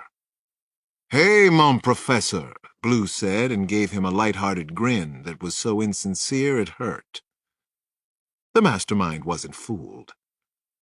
Mr. Blue was a stone-cold killer. That was why he had been chosen for the 1st Union, 1st Virginia, and Chase robberies. They were all killers, even the 3 girls. "Pizza!" He held up 2 boxes and a paper bag. "I brought pizza, and some excellent Chianti." Chapter 47. Killjoy, he was thinking. Killing machine. Killing time. Killer idea. Killing fields. The mastermind smiled thinly at his own obsessive wordplay. It was the kind of half-smile that didn't feel good on his face, though. It felt false and a little forced. It was just past 4 o'clock, and it was still brightly sunny outside. He'd gone for a nice walk in the fields. He'd thought everything through. Now he was returning to the farmhouse. He entered through the front screen door and let his eyes crawl over the bodies. The crew members were dead, all 6 of them. Their bodies were strangely twisted and contorted, the way metal can get in a firestorm. He had seen that phenomenon once, after a fire that raged through the hillsides outside Berkeley in California. He'd loved that, the sheer beauty of a natural disaster. He stopped and studied the dead. They were murderers, and they'd suffered for it. He'd used Marplan as the poison this time. Interestingly, the antidepressant was most potent when ingested with cheese or red wine, especially Chianti. The odd chemical combination induced a sharp increase in blood pressure, followed by cerebral hemorrhage, and finally, circulatory collapse. Voila! He looked more closely at the dead, as it was extraordinarily fascinating. Their pupils were dilated. The mouths were open in horribly twisted screams. Bloated, bluish tongues hung out of the sides of the mouths. Now he had to get them out of here. He had to make the bodies disappear, almost as if they had never existed. A girl named Gersh Adamson was sprawled on the floor near the front door. She'd tried to run outside, hadn't she? Good for her. She was Ms. Green, a tiny blonde lady who said she was 21, but who looked no more than 15. Her mouth was frozen in an anguished scream that he simply loved. He almost couldn't tear his eyes away from Gersh Adamson's lips. He figured that she was the lightest to carry. She probably weighed no more than 100 pounds. Hello, Ms. Green. I've always liked you, you know. I'm a little diffident, though. I should say that I used to be shy. I'm getting over it. He reached out and touched her small breasts. He was surprised to find that Ms. Green wore a push-up bra under her blouse. Not quite the little dippy hippie she seemed to be. He unbuttoned her blouse, then pulled it off and stared at her breasts. He unbuttoned the dead girl's jeans. Then he inserted a finger inside her panties. The flesh was a little cool. She had a silver ring in her belly button. He touched it, pulled on it like a pop-top. She was wearing satiny gray platforms with high heels, and he carefully took those off her feet. He pulled the tight jeans down, and then wriggled them off, too. Ms. Green's toenails were painted bright blue. The mastermind unclasped the lacy push-up bra and kneaded her smallish breasts. He rubbed them together with his palms. Then he pinched the tiny, perfect nipples hard. He'd wanted to do that from the first time he saw her. He'd wanted to hurt her a little, or maybe a lot. He looked out the farmhouse window, then around at the dead bodies again. "I'm not grossing any of you out, am I?" he asked. He dragged Ms. Green by her bare feet to the faded rug at the center of the room. Then he took off his own trousers. He was getting hard. He never got this way anymore. Maybe the FBI was right. He might be a pattern killer after all. Maybe he was just beginning to understand who he really was. "I'm a ghoul," the mastermind said. Then he pulled aside her panties and thrust himself inside the dead woman's vagina. "I'm crazy, Ms. Green, and that's the biggest joke of all. I'm the one who's crazy. If the police only knew." What a great clue. Part 3. Hanging with the Big Dogs. Chapter 48. 3 days had passed without another robbery. One of them was a Saturday, and I got to spend the afternoon with the boy. At around 6, I finally brought him back to Christine's. Before we went inside, I carried little Alex around the flower garden behind her apartment in Mitchellville. Her country estate, I like to call it. The garden was glorious. Christine had planted and nurtured it herself. It was filled with a variety of roses, hybrid teas, floribunda, and grandiflora. It reminded me of how she had been before the kidnapping in Bermuda. Everything about the garden was visually pleasing, which was probably why it felt so damn sad to be there without her. I carried the boy easily on my hip, talking to him, pointing out the manicured lawn, a weeping willow tree, the sky, the setting sun. Then I showed him the similarity in our faces, nose to nose, eyes to eyes, mouth to mouth. Every few minutes I'd stop to kiss Alex's cheek, or neck, or the top of his head. "Smell the roses," I whispered. I saw Christine coming out of the house a few minutes later. She looked like she had something on her mind. Her sister Natalie trailed close behind her. For protection? I had the feeling that they were about to gang up on me. "Alex, we have to talk," Christine said as she came up to me in the garden. "Natalie, could you take care of the baby for a few minutes?" Reluctantly, I handed Alex over to Natalie. It didn't sound like I had much of a choice. Christine had changed so much in the past months. Sometimes I felt as if I didn't even know her. Maybe it all had to do with her nightmares. They didn't seem to be getting any better. "I have to get out some things." "Don't say anything, please," she began. Chapter 49. I bit down on my tongue. This was the way it had been between us for months. I noticed that her eyes were red-rimmed. She'd been crying.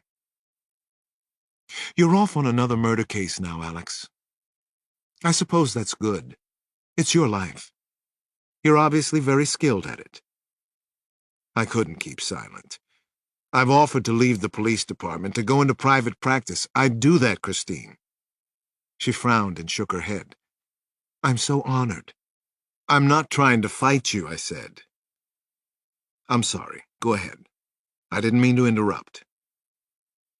"I have no life here in Washington anymore. I'm always afraid.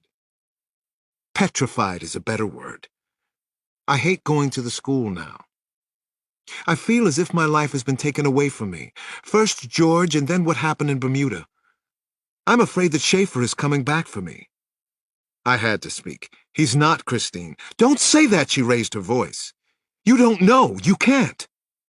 The air in my lungs was slowly being sucked away. I wasn't sure where Christine was going with this, but she seemed on the edge.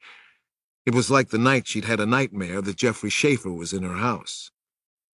"I'm moving away from the Washington area," she said. "I'll leave after the school year. I don't want you to know where I'm going. I don't want you looking for me. Please, don't try to be a detective with me, Alex. Or a shrink." I couldn't believe what I'd heard. I hadn't expected anything like this. I stood there speechless, just staring at Christine. I don't think I'd ever felt so devastated, so saddened and alone in my life. I felt hollowed out and empty. "What about the baby?" I finally said in a whisper that came out hoarse and strangled. Tears suddenly welled in her beautiful eyes. Christine began to sob and to shake, uncontrollably. "I can't take Alex with me. Not the way I am. Not like this. The baby has to stay with you and Nana for now." I started to speak, but nothing came out. Not a word.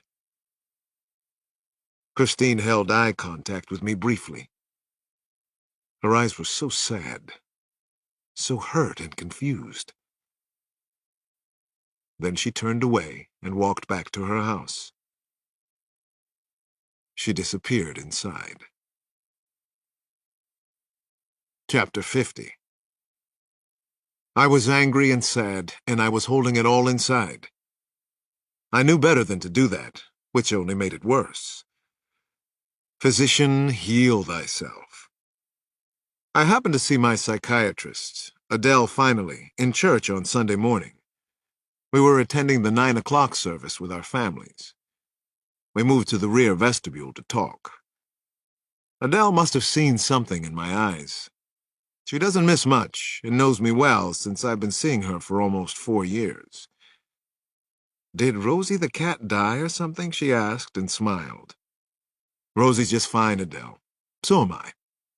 Thanks for your concern." "Uh-huh. Then why do you look like Ali the morning after he fought Joe Frazier in Manila? Can you please explain that for me? Also, you didn't shave for church." "That's a nice dress," I told her. "The color looks good on you." Adele frowned and would have none of it. "Right. Gray is definitely my color, Alex." "What's wrong?" "Not a thing." Adele lit a votive candle. "I just love magic," she whispered and smiled mischievously. "I haven't seen you in a while, Alex. That's either very good or very bad." I lit a votive candle myself. Then I said a prayer. "Dear Lord, continue to watch over Janny. I also wish that Christine wasn't moving away from Washington. I know you must be testing me again." Adele winced as if she'd been burned. She looked away from the flickering votive flame and into my eyes. "Oh, Alex, I'm so sorry. You don't need any more tests." "I'm all right," I told her. I didn't want to get into it now, not even with Adele. "Oh, Alex, Alex." She shook her head back and forth. "You know better than that. I know better. I'm fine, really." Adele looked completely exasperated with me. "Fine, then. That will be 100 for the visit. You can put it in the collection basket." Adele walked back to her family, who were already seated about halfway down the center aisle. She turned and looked at me. She wasn't smiling now. When I got to our pew, Damon asked me who the pretty lady was that I'd been talking to in the back of the church. "She's a doctor, a friend of mine," I said, which was true enough. "Is she your doctor? What kind of doctor is she?" "She looks like she's kind of mad at you," he whispered. "What did you do wrong?" "I didn't do anything wrong," I whispered back. "Don't I get any privacy?" "No. Besides, we're in church. I'm hearing your confession." "I don't have any confession for you to hear. I'm all right. I'm fine. I'm at peace with the world. I couldn't be happier." Damon gave me the same look of exasperation that Adele had. Then he shook his head and turned away. He didn't believe me either. When the collection basket came, I put in $100. Chapter 51. The mastermind was keeping everything on a tight schedule. The clock inside his head was ticking loudly. Always ticking. The best of the bank-robbing crews, the creme de la creme, was scheduled to meet with him in his suite at a Holiday Inn near Colonial Village in Washington. They were on time, of course. He had made it a formal condition of the meeting. Brian McDougal swaggered into the suite ahead of the others. The mastermind smiled at the absurdly cocksure way McDougal carried himself. He knew that McDougal would lead the way into the room. He was followed by his subordinates, B.J. Stringer and Robert Shaw. The three of them looked like anything but high-level thieves, he thought. Two of the three wore royal blue and white T-shirts from the same Long Island softball league. "Mr. O'Malley and Mr. Cruz?" the mastermind asked from behind the screen of lights that prohibited them from seeing him. "Where are they, might I ask?" McDougal spoke for the group. "They have to work today." You gave us kind of short notice, partner. 3 of us took off this morning. It looks suspicious if we all called in sick. The mastermind continued to observe the 3 New York men sitting beyond the lights. Each looked like your average Joe.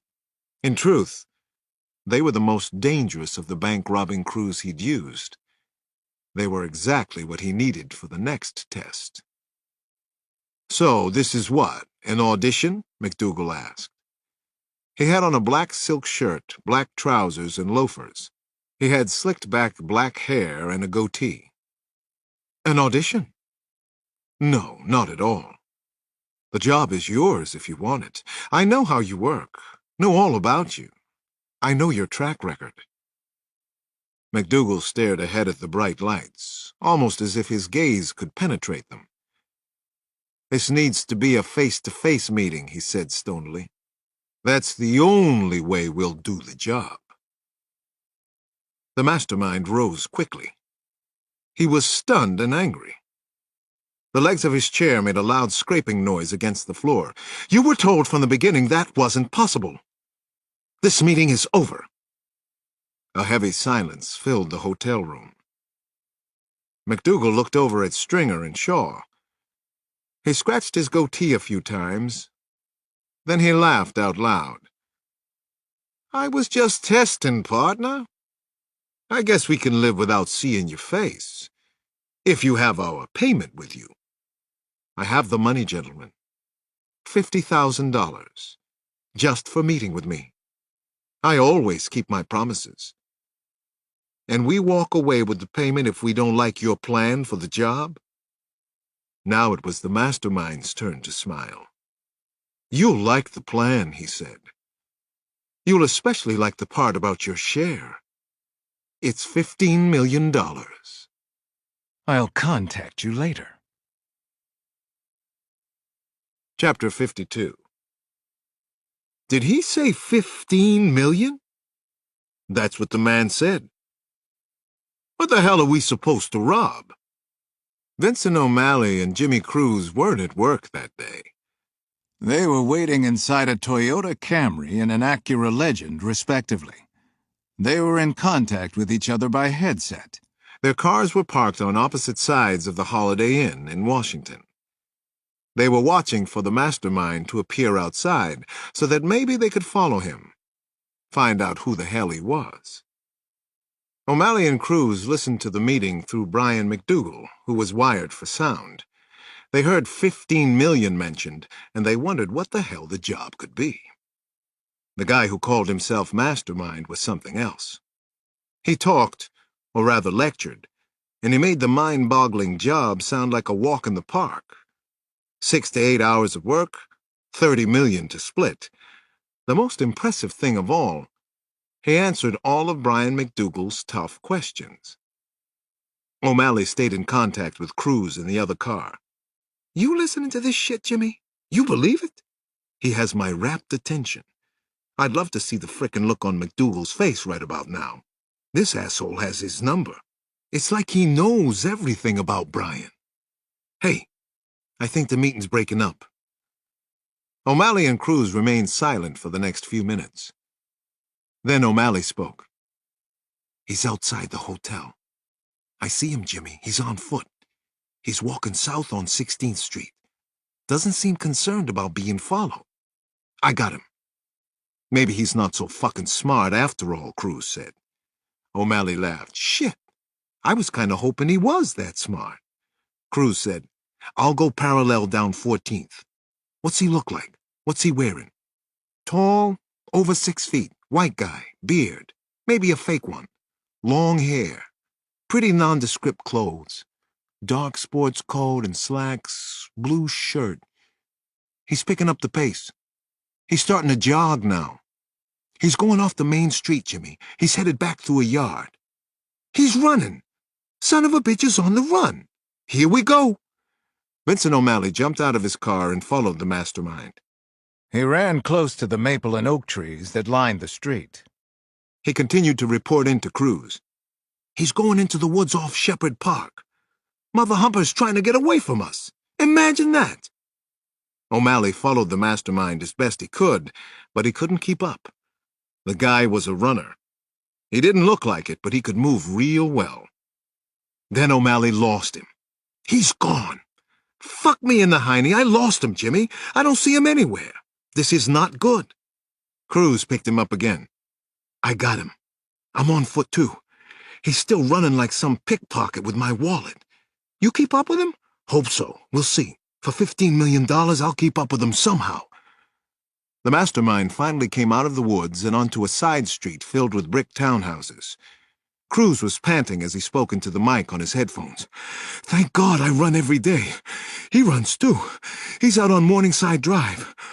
Oh, shit, he's heading back into the goddamn woods. He's picking up the pace again. The bastard must train on the Appalachian Trail.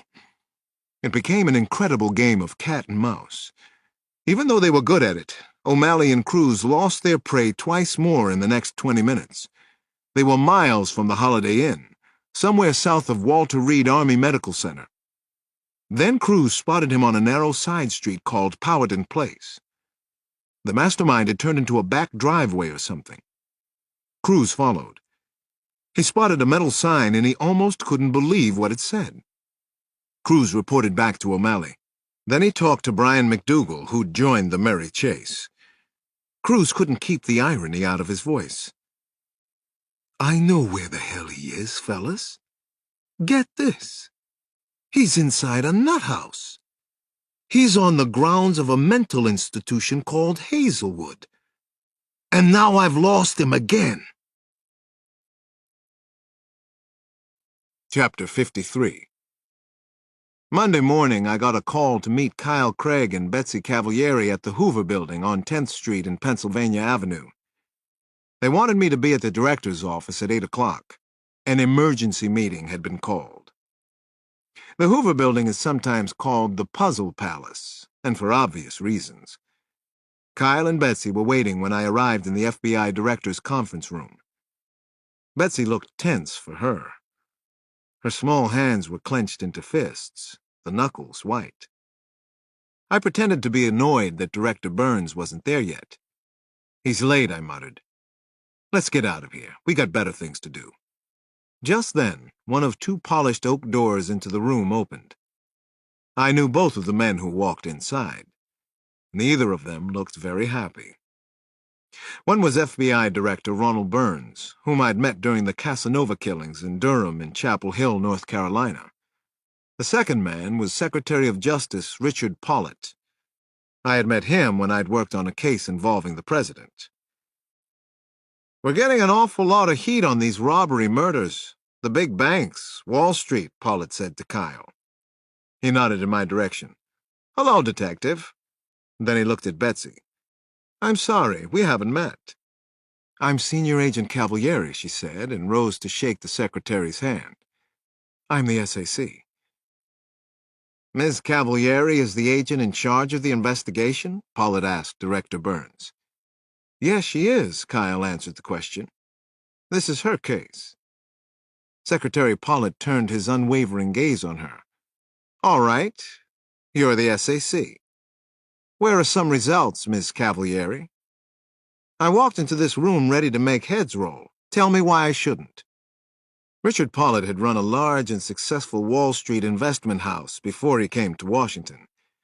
He knew nothing about law enforcement, but believed he was smart enough to figure out anything once he had some facts. Have you ever been part of a national manhunt? Betsy stared right back into his eyes. I don't think that's a relevant question, he answered dryly. I've run some very important investigations, and I've always gotten results. The robberies have been coming fast, I found myself saying to Pollitt. Obviously, we were starting from nowhere. Here's what we know now. A single man planned the Citibank, First Union, First Virginia, and Chase robberies and murders. We know he's selecting crew members that are willing to kill. He's only interested in recruiting killers. Our profile tells us he's a white male between 35 and 50. He's probably well-educated, with a thorough knowledge of banks and their security systems.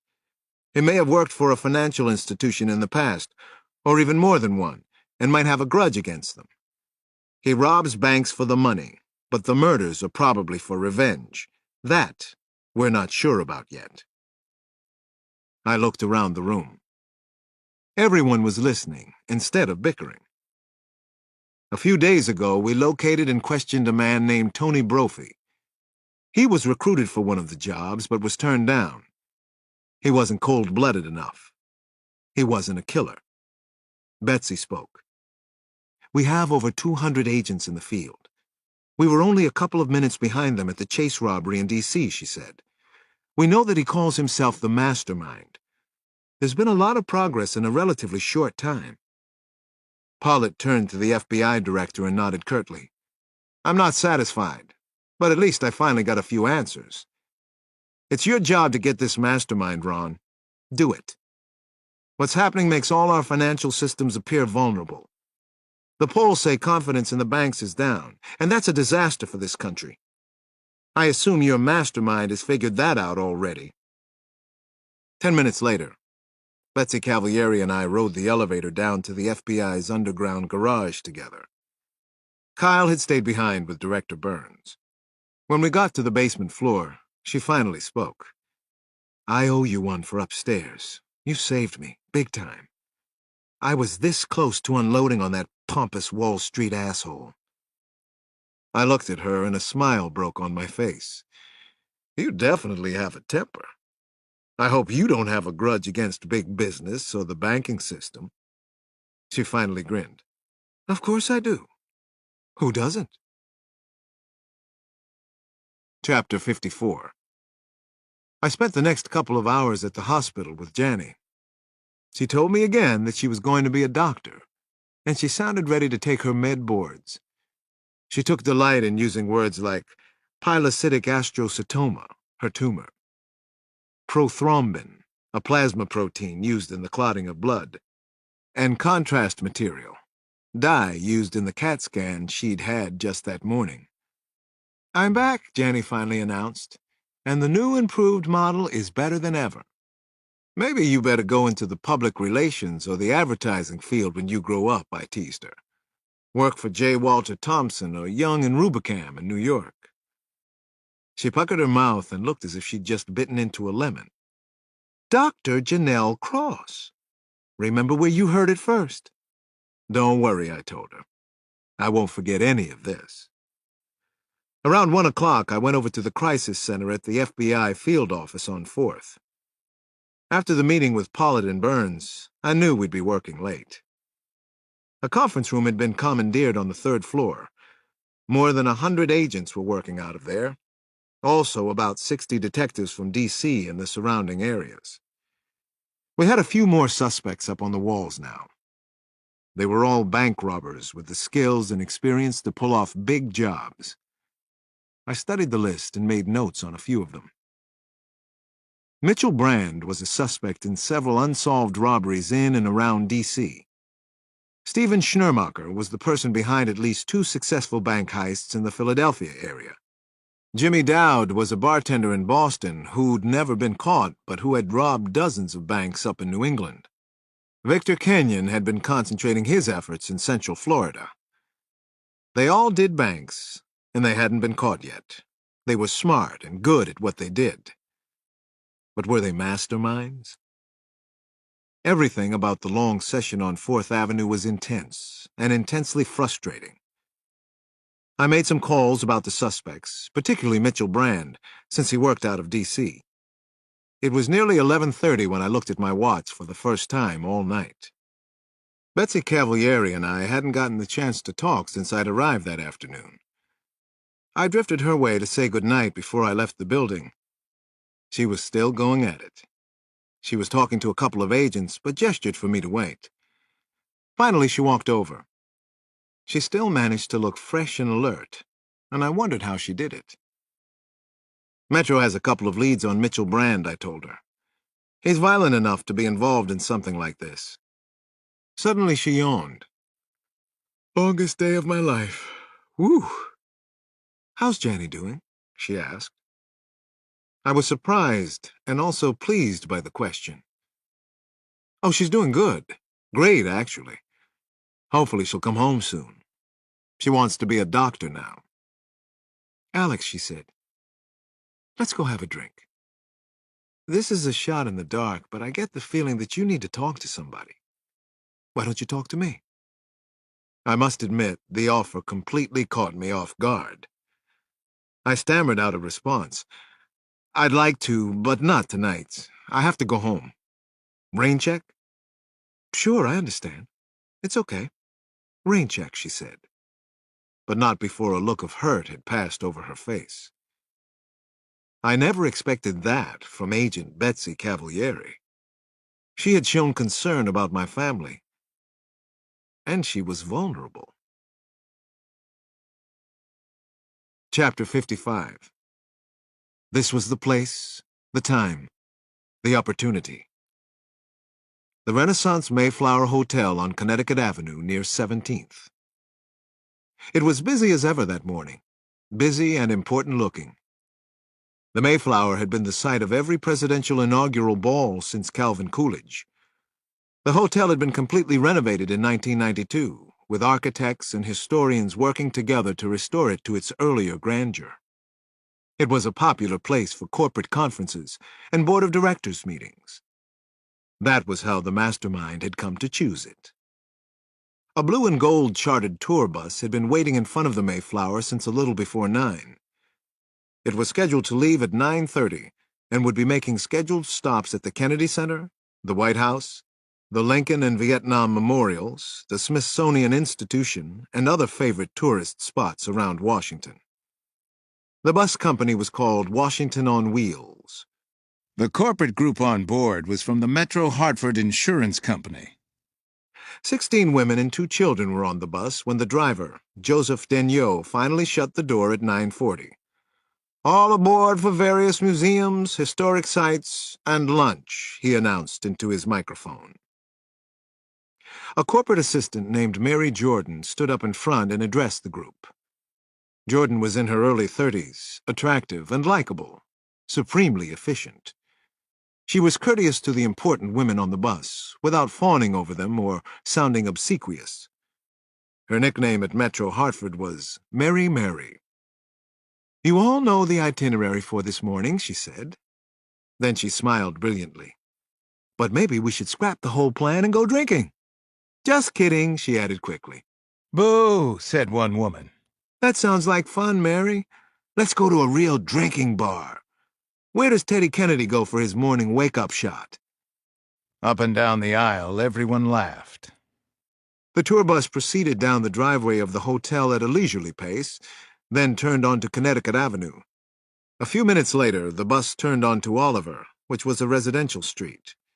It was a shortcut drivers often took from the Mayflower. A dark blue Chevy van backed out of a driveway about halfway down the block. The van's driver obviously didn't see the bus, but the bus driver saw the Chevy. He braked smoothly and stopped in the middle of the street. The driver of the van wouldn't move, even after Joe Denyeau sounded his horn. Denyeau figured that the man must be fed up with all the trucks and buses that used the side street as a shortcut. What other reason could there be for the guy to just sit there, staring angrily at him?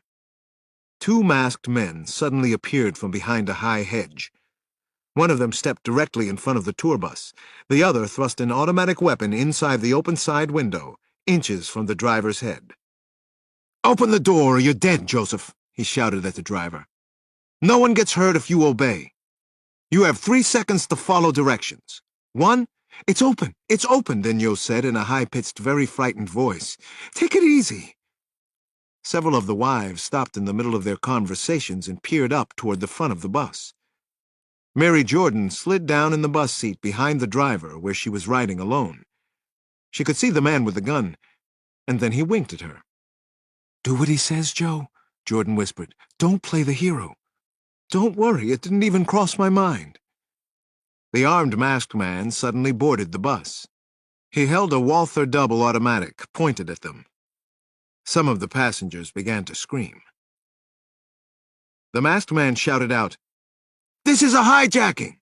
We're only interested in getting money from Metro Hartford. I promise you no one will be hurt. I have children, you have children. Let's make sure all of our children get to see us tomorrow morning." Chapter 56. The tour bus became strangely silent. Even the small children were quiet. Brian McDougal had the floor, and he immensely enjoyed being the center attraction. There are a few rules of order. 1. No more screams. 2. Nobody cries, not even the kids. 3. Nobody yells for help. Okay so far? Understood? The passengers stared open-mouthed at the man with the gun. Another man had climbed onto the bus roof and was changing the alphanumeric indicator, which was the easiest way police aircraft could spot it on the road. I said, okay so far? Brian McDougal yelled. The women and children nodded and answered him in muffled voices. Next piece of business. Everyone with a cell phone, pass it forward. Right now. As we all know, the police can track cell phones. Not easily, but it can be done. Anyone still holding a phone when we do body searches will be killed, even if it's a kid. Simple as that. Understood? Okay so far? We still crystal clear on everything? The cell phones were hurriedly passed to the front. There were 9 of them. The gunman threw them outside the bus into the hedges. He then used a small hammer and smashed the bus's two-way radio beyond repair. Now everybody, put your heads way down below the level of the windows. Everybody stay very quiet down there. That includes the kids. Put your heads down now and don't look up again until you're told. Do it. The women and the children on the bus obeyed. Big Joe, the gunman turned and addressed the bus driver. You have only one instruction. Follow the blue van. Do not fuck around in any way or you will die instantly. You are worth nothing to us alive or dead. Now, Joe, what do? Follow the black van. Very good, Joe. Excellent. Except the van is blue, Joe. See the blue van? Now follow it and drive carefully. We don't want any vehicular violations on our trip. Chapter 57. There were 3 executive assistants busily answering phones and collecting mail and faxes for the 36 board of directors working in the famed Chinese room at the Mayflower Hotel. The assistants loved being out of the office, especially since the home offices were in Hartford, Connecticut. Sarah Wilson, the youngest assistant, saw the fax from the kidnappers first. She quickly read it, then passed it on to the 2 more senior assistants. Her face was beet red and her hands were trembling badly. Is this some kind of a sick joke? Betsy Becton asked when she saw the fax. This is crazy. What is this? Nancy Hall was the executive assistant to the group CEO, John Dooner. She barged into the board meeting without knocking and called clear across the room. Actually, she needn't have raised her voice. The Chinese room at the Mayflower has an acoustic problem. The ceiling is a sweeping rotunda. Even a whisper on one side of the large room can be heard on the other. Mr. Dooner, I have to see you right now, she said. She was more agitated and upset than her boss had ever seen her. The departure of the CEO brought a general lightening of the mood around the room, but the small talk and smiles were short-lived.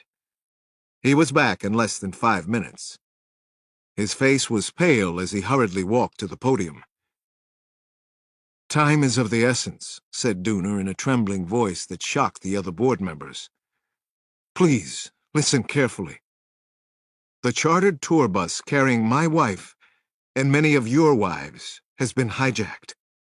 The men responsible claim to be the same sick bastards who've been robbing banks and taking hostages in Maryland and Virginia during the past few weeks. They claim that the robberies and murders were committed as object lessons for the people in this boardroom. They want us to know they are deadly serious about their demands being met, and met on time, to the second. The CEO continued, his face dramatically lit by the podium lamp. Their demands are simple and clear. They want $30 million to be delivered to them in exactly 5 hours, or all the hostages will be murdered. We don't know how the tour bus was taken. Steve Boulding from our Control Risks group is on his way over here. He's deciding which police agency to involve. It will probably be the FBI. Dooner stopped to take a breath. The color in his face was returning slowly. As you know, we have a kidnapping insurance policy that covers up to $50 million in ransom. I suspect that the kidnappers already know this. They seem to be thorough and organized. They're also clear-headed, which gives them an advantage. I think they know that we are the underwriters on the policy ourselves.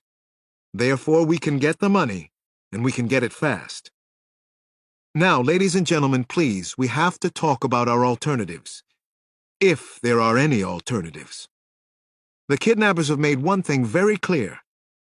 There can be no mistakes, or people will die. Chapter 58. I was at the FBI field office on 4th Street when we got the emergency call. A Washington on Wheels tour bus with 18 passengers and the driver had been hijacked soon after it left the Renaissance Mayflower Hotel. Minutes later, a $30 million ransom had been demanded from the Metro Hartford Insurance Company.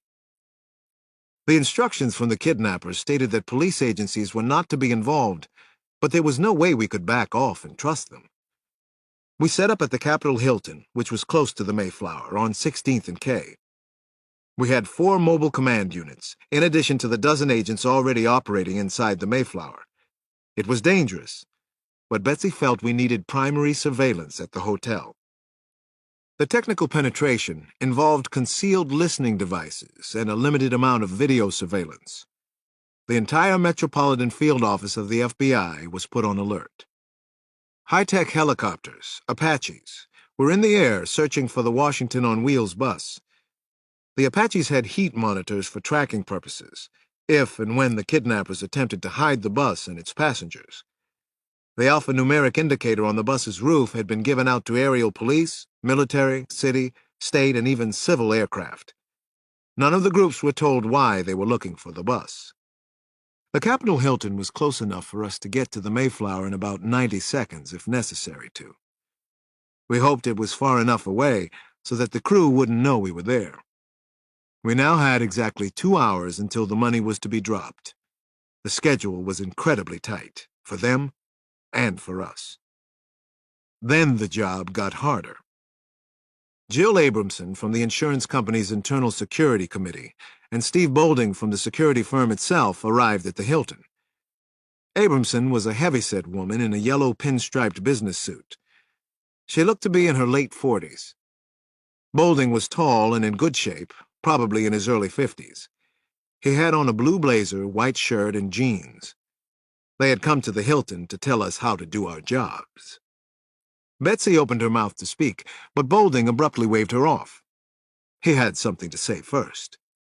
It was clear that he wanted to take control of the meeting. This is how it's going to be. I let you in on this, but I can also shut you right out again. I'm a former SAC with the Bureau, so I know all the right moves, and all the wrong ones. We don't have time for niceties here. Agent Cavalieri, are there any leads on the identity of the UNS-UBS? It's 11:46. Our 0 hour is 1:45, precisely. Betsy took a short breath before she answered Boulding's question. She was keeping her cool better than I would have done with the private security expert. Suspects, yes, but nothing we can use to help the hostages.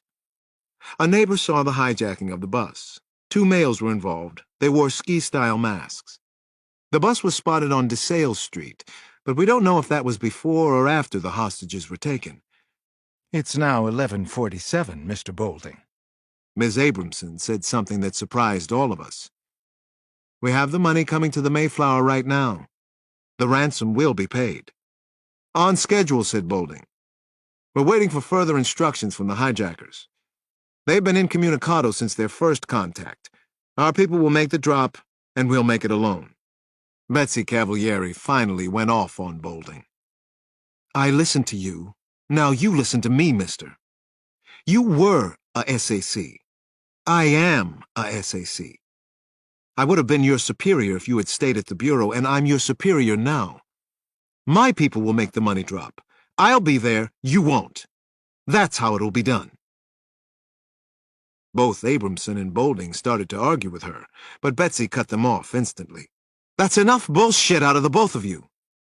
Everything will be handled with the full knowledge of how dangerously predictable the hijackers are. If you don't like my terms, then you're out. I'll arrest you right here, Boulding. That goes for you too, Ms. Abramson. We have lots of work to do. In exactly 1 hour and 57 minutes. Chapter 59. He walked among the people in the crowded lobby and the vast corridors to nowhere inside the Capitol Hilton Hotel. None of them had any idea what was happening, which was just as he liked it. Only he had the answers and the questions as well. He had already spotted the FBI agents and Metro Detective Cross as they arrived. They hadn't seen him, of course, but even if they did, there was no chance that he would be stopped and apprehended. It just couldn't happen. This was such an incredible mismatch. His mind and experience against theirs. Sometimes it didn't even seem like a challenge to him. That was the rub. The only problem he could see. If he got too bored and careless, then maybe they had a chance to catch him. He noticed a small entourage, nervous and worried-looking, cross through the lobby and head toward the hotel's cramped nest of meeting rooms. That was where the FBI had set up camp. Metro Hartford had violated his warning, but he'd known they would. It really wasn't important. Not this time. He had wanted the FBI and Cross brought in on this. Finally, he decided to leave the Hilton. He walked to the Renaissance Mayflower, the scene of the horrific crime. That was where the real action would be. And that's where the mastermind wanted to be as well. He wanted to watch. To be right there. Chapter 60. The kidnappers finally called Metro Hartford's board of directors at 1:10. There were only 35 minutes left to the deadline. We knew what would happen if we missed the deadline, or if the kidnappers did, even if they did it on purpose. Betsy and I hurried to the Mayflower Hotel. We caught 2 small breaks, but given the direction of things so far, they felt much larger. The first was that the service exit of the kitchen led to a small loading dock and alley. During the Clinton inaugural, the Secret Service had parked there. We used the alley to get inside without being seen by anyone. The second break was that the FBI agents in the hotel had learned that the room where the Metro Hartford board was meeting, the Chinese room, had a unique feature that would be useful to us. There was a narrow metal staircase directly behind it. The stairs led to a catwalk above the rotunda and the domed ceiling. There were small viewing holes there where we could watch and listen, but not be seen. Betsy and I hurried up to the catwalk and crouched high over the meeting room. We needn't have bothered. The kidnappers were still on the line. We assumed that the FBI and possibly the Washington police are involved at this point, the voice of one of the kidnappers said over the speakerphone in the Chinese room. We have no objection. We fully expected it. In fact, we welcomed the Bureau. We've written you into the plan. Betsy and I shared looks of exasperation. The mastermind was making us look bad. Why? We hurried downstairs and joined the others in the Chinese room. My head was spinning with questions. The mastermind was good at keeping us off balance. Too good. First, I'm going to repeat our demands for the money, the distorted voice on the speakerphone said. This is important. Please follow the instructions. As you know, 5 million of the 30 should be in uncut diamonds. The diamonds must be packed in 1 duffel bag. There should be no more than 8 other duffels.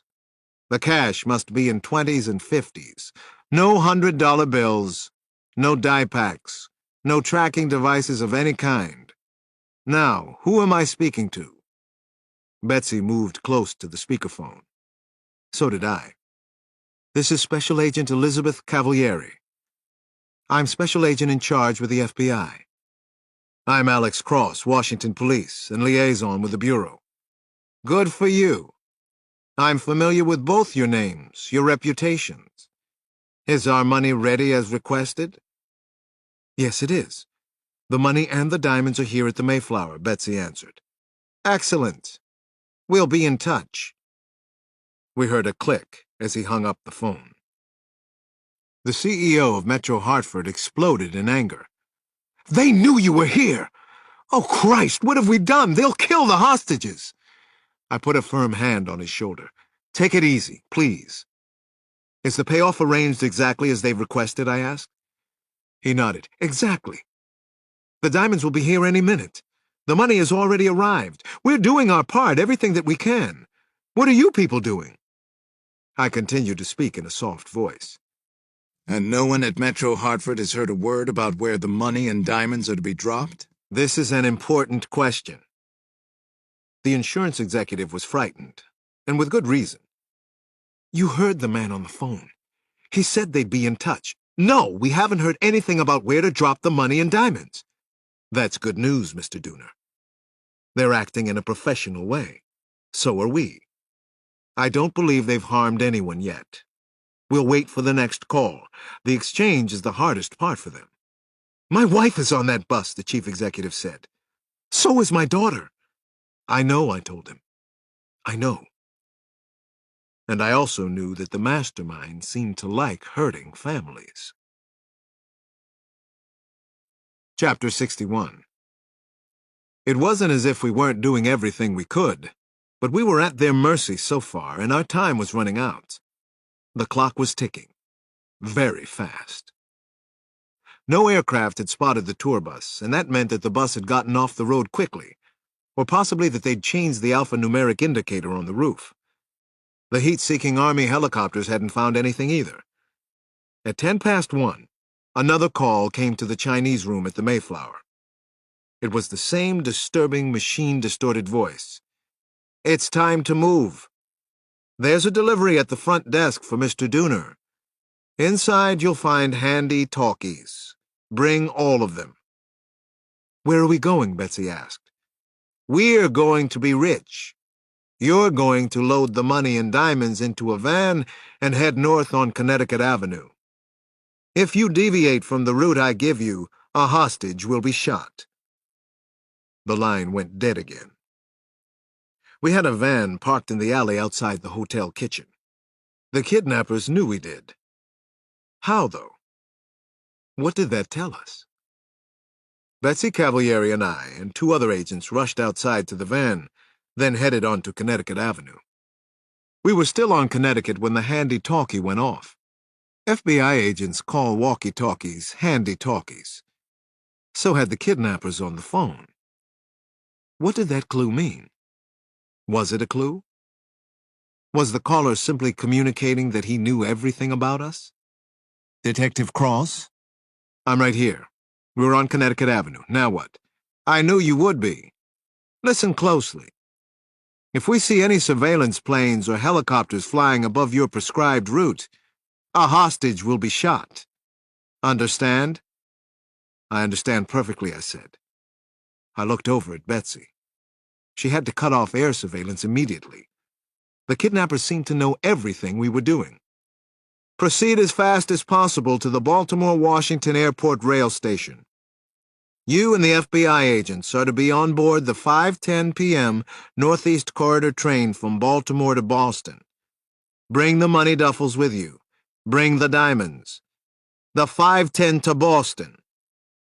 We are aware that all FBI agents in the Northeast are available to you. Get ready to use them. It doesn't matter to us. We dare you to stop the payoff. It can't be done. Is this the mastermind who I'm speaking to? The line went dead again. Chapter 62. FBI agents and local police were dispatched to all the train stations along the route of the Northeast Corridor train, but blanketing the entire route would be next to impossible. The kidnappers knew that. They had everything working for them now. Agents Cavalieri, Walsh, Dowd, and myself were on board the train out of Baltimore. We stationed ourselves at the front of the second car. The rumbling train was a noisy place to be. We couldn't think straight or even talk among ourselves very well. We waited for the next contact from the kidnappers. Every passing minute seemed longer than it really was. "Sometime soon they're going to tell us to toss the duffel bags off the moving train," I said. "That how you figure it? Any other ideas?" Betsy nodded. "I don't think they'll chance meeting the train in one of the stations. Why should they? They know we can't cover all of the territory between here and Boston. The ban they put on planes flying anywhere near the train was the clincher. They seem to have solved the tricky problem of the drop, the exchange. He is a smart son of a bitch," Agent Walsh said. Betsy said, "He? Or maybe it's a she." I reminded her. "Tony Brophy said he met with a male, if we can believe him." "And if the person he saw was really the mastermind," she countered. Agent Dowd said, "The name bothers me. Makes him sound like a geek, a loser. The mastermind." Brophy said as much. "He said the man he spoke to was an asshole, but he still wanted the job," said Betsy. "Yeah, well, the pay is good," Dowd said. Betsy shrugged.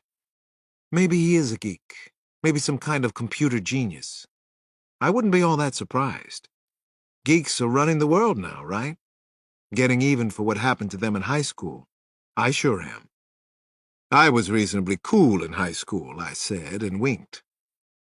The handy-talkie crackled again. "Hi there, law enforcement stars. The real fun's about to start. Remember, if we see any choppers or planes near the train, a hostage will be shot," the familiar male voice instructed. Was it the mastermind? "How do we know the hostages are still alive?" Betsy asked. "Why should we trust you to tell the truth? You've murdered innocent people before." "You don't. You shouldn't. We have. The bus hostages are alive, though. All right? Open the train doors now. Get ready for my next signal.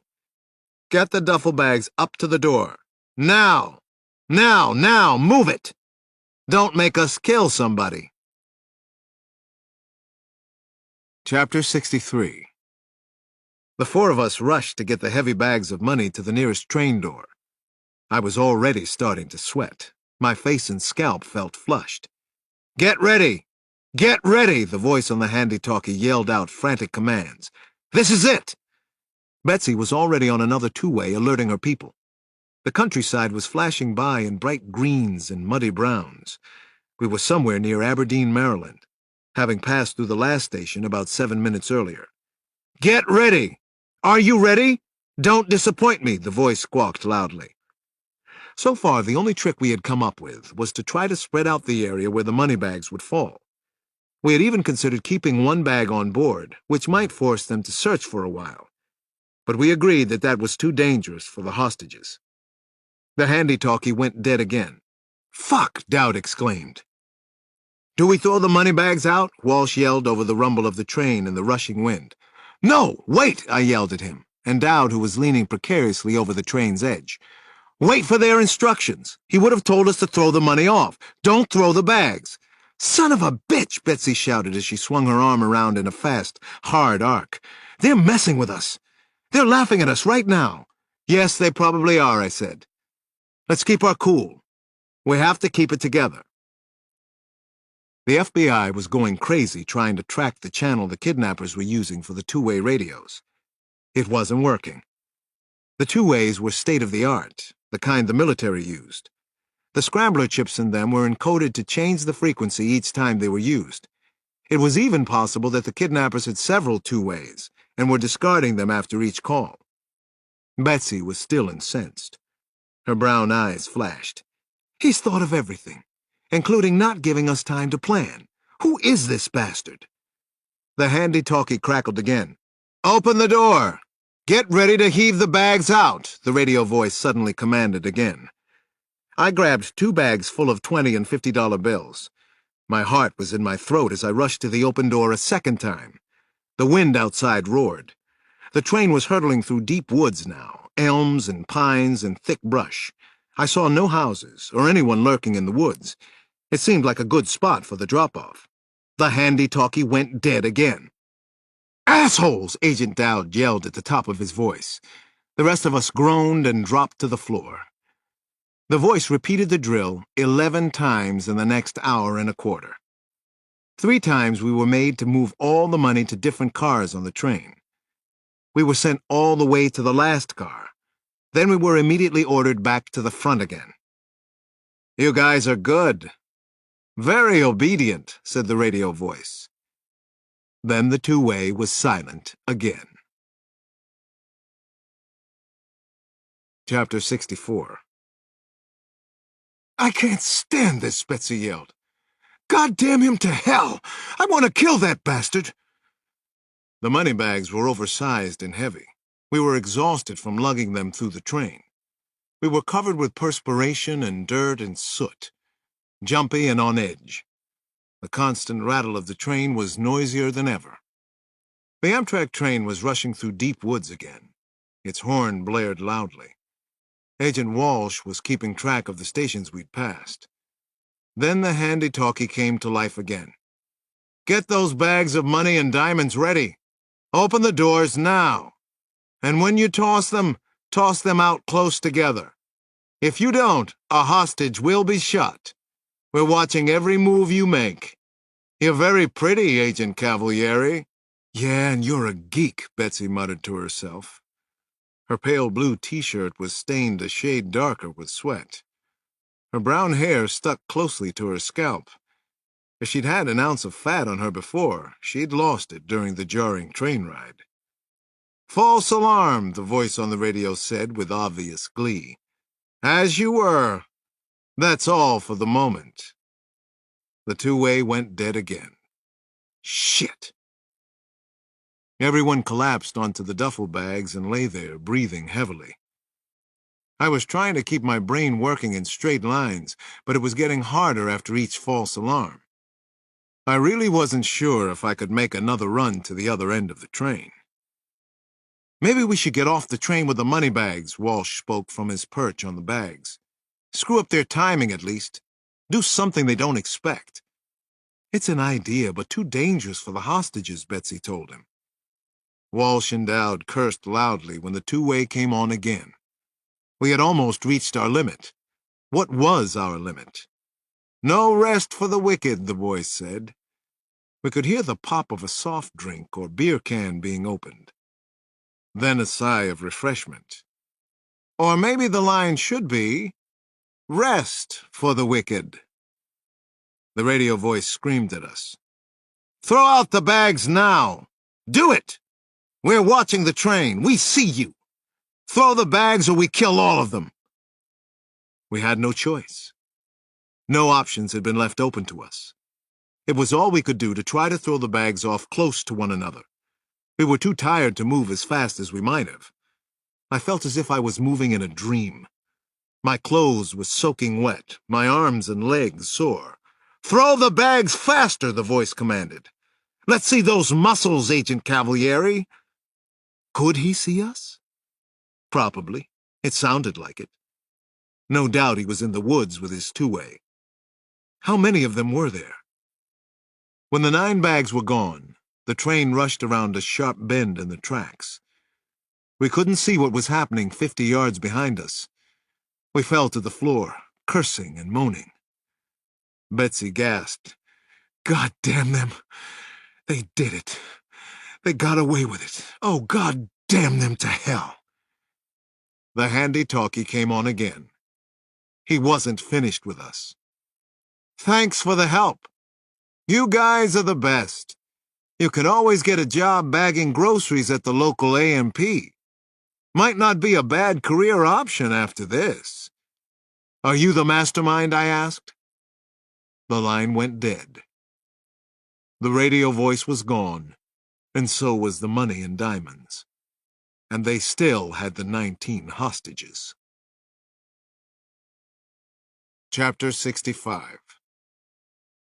7 miles ahead, Agents Cavalieri, Dowd, Walsh, and I stumbled off the train at the next available station.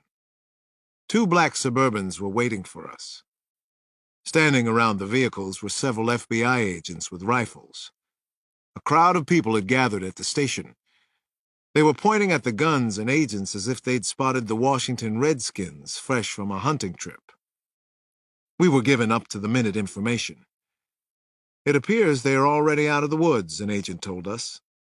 Kyle Craig is on his way here now. We're setting up roadblocks, but they'll be hit and miss. There is some good news, though. We might have caught a break on the tour bus. Moments later, we were being patched into a woman from Tyndon, a small town in Virginia. Supposedly, the woman had information on the whereabouts of the bus. She said she would only talk to the police, and that she didn't much care for the FBI and their methods.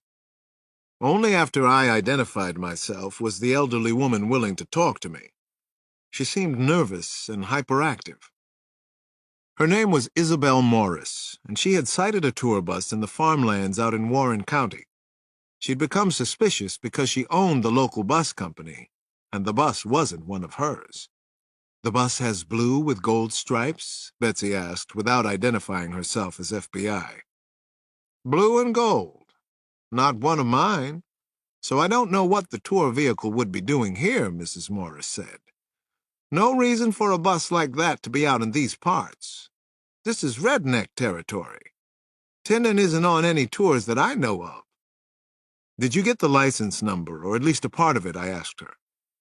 She seemed annoyed by the question. "I had no earthly reason to check the license number. Why would I do that?" "Mrs. Morris, then why did you report the bus to the local police?" "I told you if you were listening before. There's no reason for a tour bus out here. Besides, my boyfriend is on the local citizens' patrol hereabouts. I'm a widow, you see. He's the one actually called the police. Why are you so interested, may I ask?" "Mrs. Morris, when you saw the tour bus, were there any passengers on board?" Betsy and I glanced at each other while we waited for her to answer. "No, just the driver. He was a large fellow. I didn't see anyone else." "What about the police and the infernal FBI? Why are you all so interested?" "I'll get to that in a minute. Did you notice any identification on the bus? A destination sign? A logo? Anything you might have seen would be a help to us. People's lives are in danger." "Oh, my," she said then. "Yes, there was a sticker on the side. Visit Williamsburg. I remember seeing it. You know what else? I think the bus might have said Washington on Wheels on the side panel. Yes, I'm almost sure it did. Washington on Wheels. Is that any help to you?" Chapter 66. Betsy was already on another line talking to Kyle Craig. They were making a plan to get us to Tyndon, Virginia in a hurry. Mrs. Morris continued to talk my ear off. Bits and pieces were coming back to her. She told me that she had seen the tour bus turn into a small country road not far from where she lived. "There are only 3 farms on the road, and I know them all very well. 2 of the farms border a deserted army base built in the 80s. I've got to check this funny business out for myself," she said. I interrupted her right there. "No, no. You sit tight, Mrs. Morris. Don't move a muscle. We're on our way to you." "I know the area. I can help you," she protested. "We're on our way. Please stay put." One of the FBI helicopters searching the nearby woods was brought over to the railroad station. Just as it was arriving, so did Kyle. I'd never been so glad to see him. Betsy told Kyle exactly what she hoped to do in Virginia. "We take the chopper in as close as we can without being spotted. 4 or 5 miles from the town of Tyndon. I don't want too large a ground force involved. A dozen good people, maybe less." Kyle agreed to the plan because it was a good one, and we were off in the FBI chopper. He knew the agents at Quantico he wanted involved, and he dispatched them to Tyndon. Once we were on board the helicopter, we reviewed everything we had learned during the previous bank robberies. We also began to receive information on the area where Mrs. Morris had seen the bus. The Army base she mentioned had been a nuke site in the 1980s. ICBMs were kept underground at several nuke bases outside Washington, Kyle said. If the tour bus is on the site, a concrete silo could shield it from heat-seeking search helicopters. Our chopper began to settle down into an open area near a regional high school. I glanced at my watch. It was just past 6 o'clock. Were the 19 hostages still alive? What sadistic game was the mastermind playing? Bright green athletic fields stretched out behind an idyllic-looking two-storied red brick school. The entire area was deserted except for 2 sedans and a black van waiting for us. We were 4 or 5 miles from the state road where Mrs. Morris had seen the Washington on Wheels bus. Isabel Morris was sitting in the first sedan. She looked to be in her late 70s, a stout woman with an inappropriately cheery false teeth smile. Somebody's nice grandmother. Which farm should we go to first? I asked her. Where might somebody be hiding? The old woman's bluish-gray eyes narrowed to slits as she thought. Donald Brown's farm, she finally said. Nobody lives there these days. Brown died last spring, poor man. Someone could hide out there easy. Chapter 67. Keep going, drive by, I told our driver as we reached the Brown farm on State Road number 24. He did as I asked. We curled around a bend in the road about 100 yards farther on. Then the car eased to a stop. I saw somebody on the grounds. He was leaning against a tree, up near the house. He was watching the road, Kyle, watching us go by. They're still here. Up ahead, I could see the remains of the old missile site that had once been in operation out here. I figured we would find the tour bus hidden in a missile silo, safe from the Apache search helicopters. I wasn't so optimistic about the 19 hostages from Metro Hartford. The mastermind hated insurance companies, didn't he? Was this about revenge? I was flashing lurid images of the hostages who'd been killed during the bank robberies. I was afraid of finding a massacre scene at the farm. We had been warned. No errors, no mistakes. The rules had been enforced during the bank jobs. Had anything changed? Kyle said, "Let's go in through the woods. We don't have time to be choosy." He made contact with the other units. Then he, Betsy, and I ran due north through the dense woods. We couldn't see the farmhouse yet, but we couldn't be seen either. The woods came up close to the main house, which was fortunate for us. The brush was mostly overgrown, almost all the way to the driveway. The lights were off inside the house. There was no movement that I could make out, no sound. I could still see the sentry for the kidnappers. He wasn't too far away, and he had his back to us. Where were the others? Where were the hostages? Why weren't any lights on in the house? "What the hell is he doing?" Kyle muttered. He was mystified, just as I was. "Not much of a lookout," Betsy whispered. "I don't like it." "Me either," I said. It made no sense. Why put out a single sentry? And why would the kidnappers still be here? "Let's take him down first. Then we move on the house," Kyle whispered. Chapter 68. I gestured to Kyle and Betsy that I was going after the sentry. I got to him quickly and with a minimum of noise. I swung out hard with the butt of my pistol. There was a satisfying crunch, and the kidnapper crumpled to the ground. He never made a sound. It was too easy. What the hell was going on?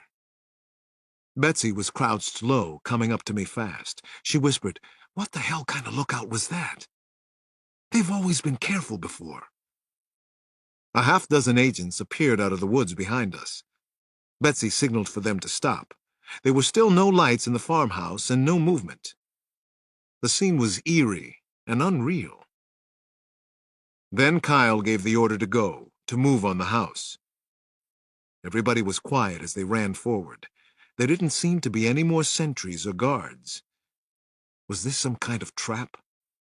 Were they expecting us to break inside? What about Mrs. Morris?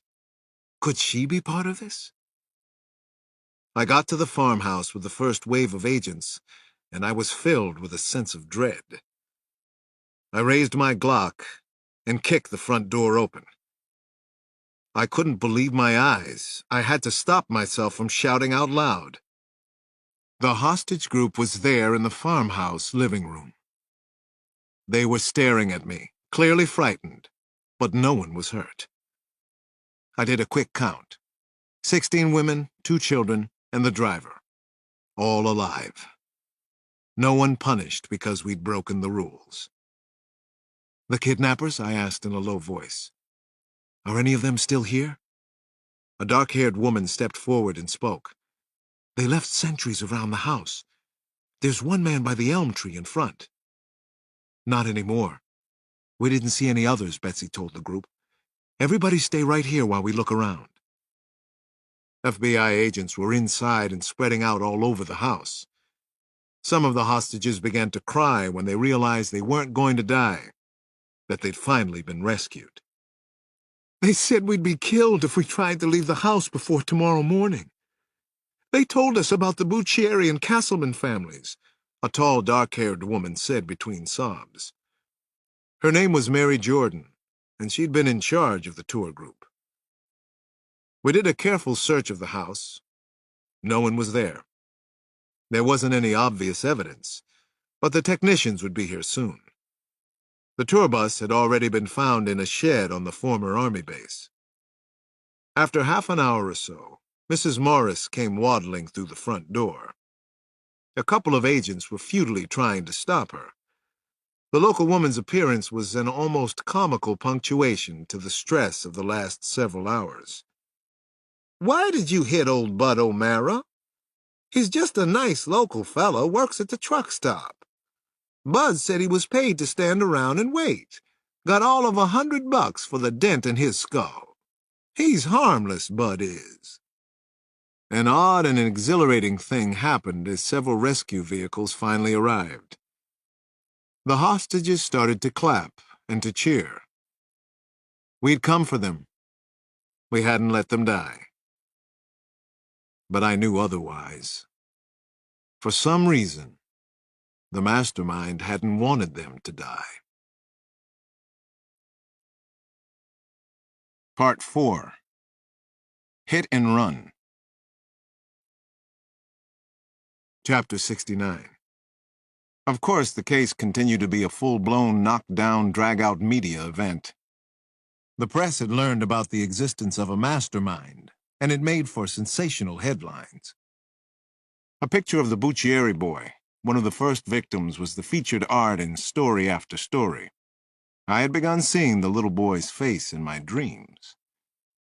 I was working 12- and 16-hour days. The Washington bank robber named Mitchell Brand was still high on the list of FBI suspects.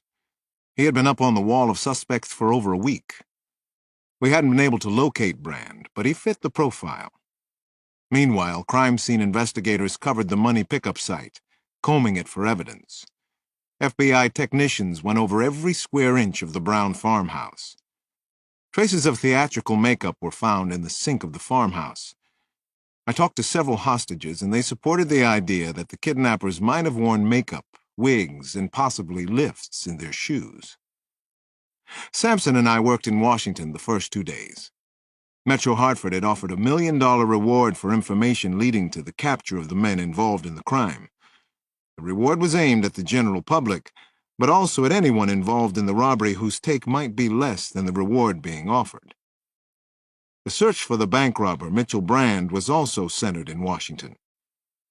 Brand was a 30-year-old black man who was suspected in half a dozen robberies, but who had never been officially charged and suddenly had gone underground. Once upon a time, he had been an Army sergeant in Desert Storm. Brand was known to be violent. According to his Army records, he had an IQ over 150. A mountain of evidence was being collected, But the notoriety of the case was also working against us. The phone calls and faxes offering tips never stopped at the FBI field office. Suddenly, there were hundreds of leads to follow up. I wondered if the mastermind was still working against us. The second night after the Metro Hartford kidnapping, Sampson showed up at the house, around 11. I had just gotten there myself. I grabbed a couple of cold beers and we talked out on the sun porch, more or less like civilized adults. "I was hoping to see the little prince tonight," Sampson said as we sat down. "He's coming here to live with us," I told John, the latest news. Some of it, anyway. He broke into a broad smile, his teeth as large and white as piano keys. "That's great news, sugar. I assume Miss Christine is coming as part of the package." I shook my head. "No, she isn't, John. She's never gotten over what happened with Jeffrey Schaefer. She's still afraid for her life, for all of our lives. She doesn't want to see me anymore.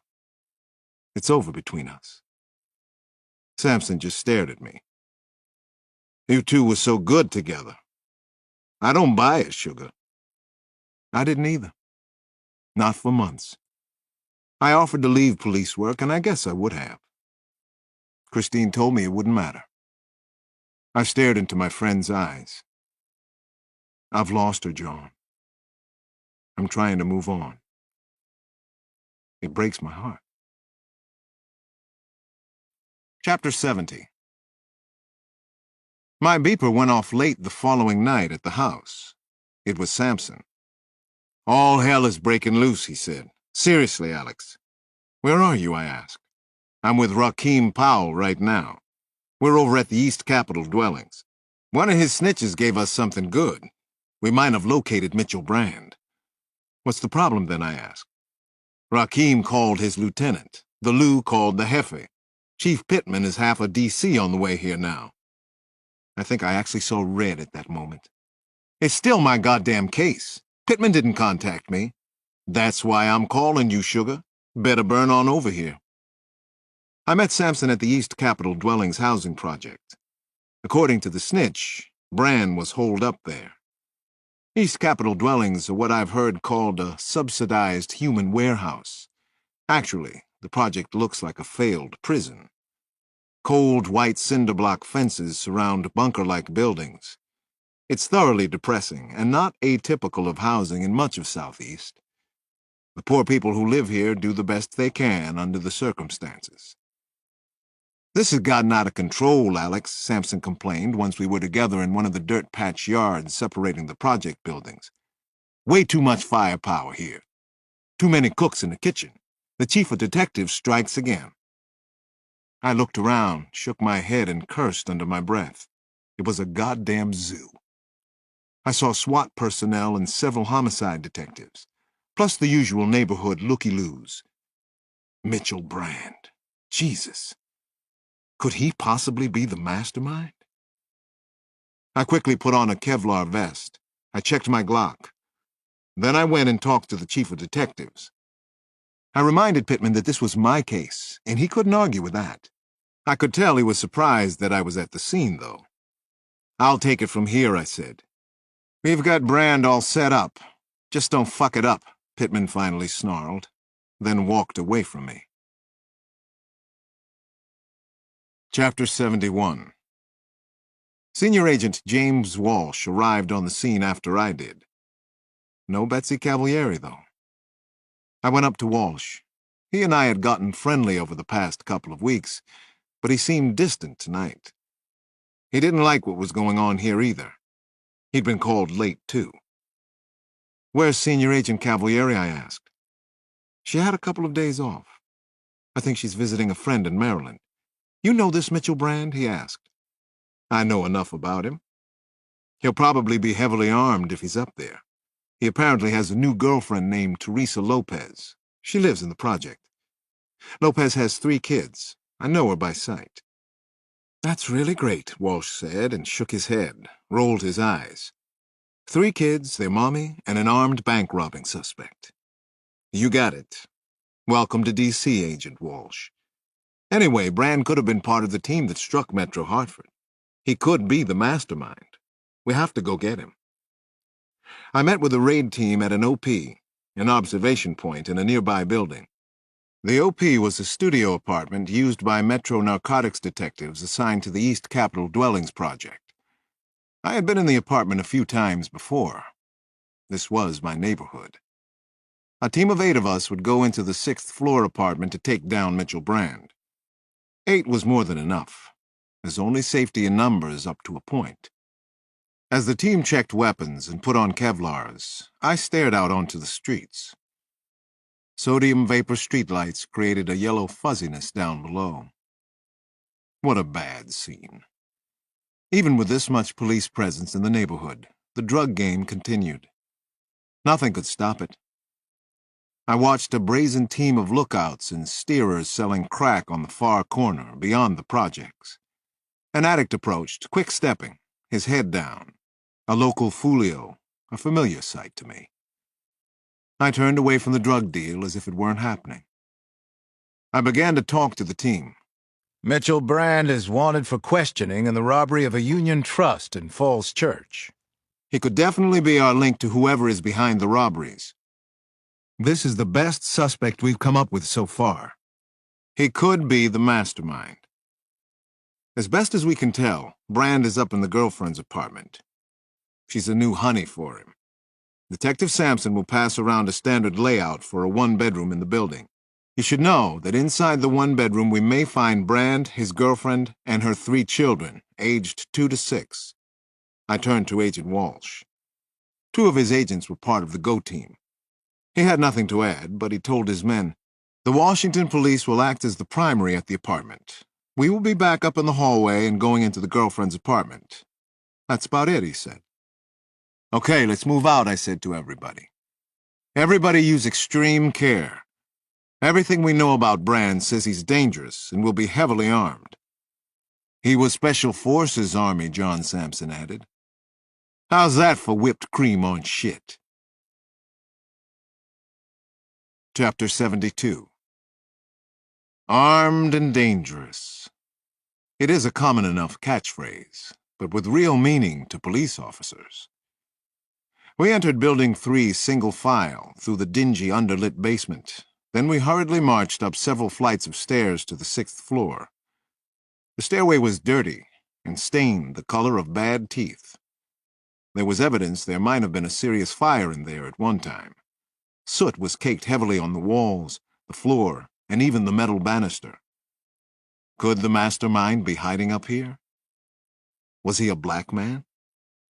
That seemed unthinkable to the FBI. Why? Suddenly we surprised a pair of pathetic, bone-thin crackheads lighting up on the 4th floor stairwell. We had our guns out and they stared at us bug-eyed, afraid to be there, afraid to move. "We didn't do nothing to nobody," one of the men finally said in a scratchy gargle. He looked well past 40, but was probably only in his 20s. "As you were," I said in a low voice. I sternly pointed a finger at them. Not even a whisper. The paranoid junkies must have thought that we were coming for them. The 2 crackheads couldn't believe it when we hurried right past them. I heard Sampson say, "Get the fuck out of here. It's your last lucky day." I could hear infants crying and small children shouting. The babble of several TV sets and jazz and hip-hop and salsa music leaking through the thin walls. My stomach knotted up. Moving in on Brand in a crowded building was a very bad deal, but everybody wanted results now. Brand was an excellent suspect. Sampson lightly touched my shoulder. "I'll go in with Rakim," he said. "You follow, sugar. Don't argue with me." I frowned, but nodded. Sampson and Rakim Powell were the best marksmen we had. They were careful and smart and experienced, but this was a tough, scary bust. Armed and dangerous. Anything could happen now. I turned to a detective who held a heavy metal ram with 2 hands. It looked like a small, blunt missile. "Take the door right the hell down, officer. I'm not asking you to knock first." I looked back at the lineup of tense and anxious men behind me. I held up one fist. "We're going on 4, I said. I gestured with my fingers. 1, 2, 3. The battering ram hit the door with all the shattering force of a professional NFL blocking fullback. The door locks blew right off. We were inside. Sampson and Powell were a step ahead of me. No shots had been fired yet. "Mommy!" one of the small children screeched in alarm. I had an instant of fear about the families that had been hurt already because of the mastermind. We didn't need any blood to flow here. Armed and dangerous. 2 kids were watching South Park on TV. Where was Mitchell Brand? And where was the kid's mother, Teresa Lopez? Maybe they weren't even home. Sometimes kids got left alone in apartments for days. The bedroom door in front of us was closed. Music was playing somewhere in the apartment. If Mitchell Brand was here tonight, he wasn't too security conscious. That didn't track very well for me. I didn't like anything about this so far. I yanked open the bedroom door and peered inside. My heart was thundering. I was in a crouched shooting stance. A third small child was playing with a teddy bear on the floor. "Blue Bear," she told me. "Blue Bear," I whispered. I stepped back fast into the hallway. I saw Sampson kick another door open. The apartment layout we'd been given was wrong. This was a 2-bedroom apartment. Suddenly, Mitchell Brand came out into the hallway. He was dragging along Teresa Lopez. He had a .45 caliber handgun pressed up against her forehead. She was a pretty, lightly brown-skinned woman, shaking badly. Both Brand and Lopez were naked except for gold chains around his thick neck, wrist, and left ankle. "Put down the gun, Brand," I shouted above the din in the apartment. "You're not going anywhere. You can't get out of here. You're smart enough to know that. Put down the gun." "Just get out of my way," he shouted. "I'm smart enough to put a hole in your face first." I stood my ground in front of Brand. Sampson and Rakeem Powell came up on either side. The first Union Bank job in Falls Church. "If you're not involved, you got no problem," I said, lowering my voice some. "Put down the gun." Brand yelled again. "I didn't rob the First Union Bank. I was in New York City that whole week. I was at a wedding, Teresa's sister. Somebody set me up. Somebody did this to me." Teresa Lopez was starting to sob uncontrollably. Her children were crying and calling out for their mother. Detectives and FBI agents held them back, kept them safe. "He was at my sister's wedding," Teresa Lopez screamed at me. Her eyes were pleading. "He was at a wedding!" "Mommy, Mommy," the kids cried. "Put the gun down, Brand. Get some clothes on. We need to talk to you. I believe you were at a wedding. I believe you and Teresa. Put the gun down." I was aware that my shirt was soaked through to the skin. One of the children was still lurking behind Brand and Lopez, in the line of fire. "Oh, God, don't make me shoot this man." Then slowly, Mitchell Brand lowered his gun from the forehead of Teresa Lopez. He kissed the side of her head. "Sorry, baby," he whispered. I was already thinking we'd made a mistake. I felt it in my gut. When he lowered his gun, I knew it. Maybe somebody had set up Mitchell Brand. We'd wasted a lot of time and resources to capture him. We had been distracted for days. I felt the cold breath of the mastermind on the back of my neck. Chapter 73. I came home very late from the East Capitol Dwellings project. I wasn't feeling too hot about a lot of things. Working too much, Christine, the arrest that night of Mitchell Brand.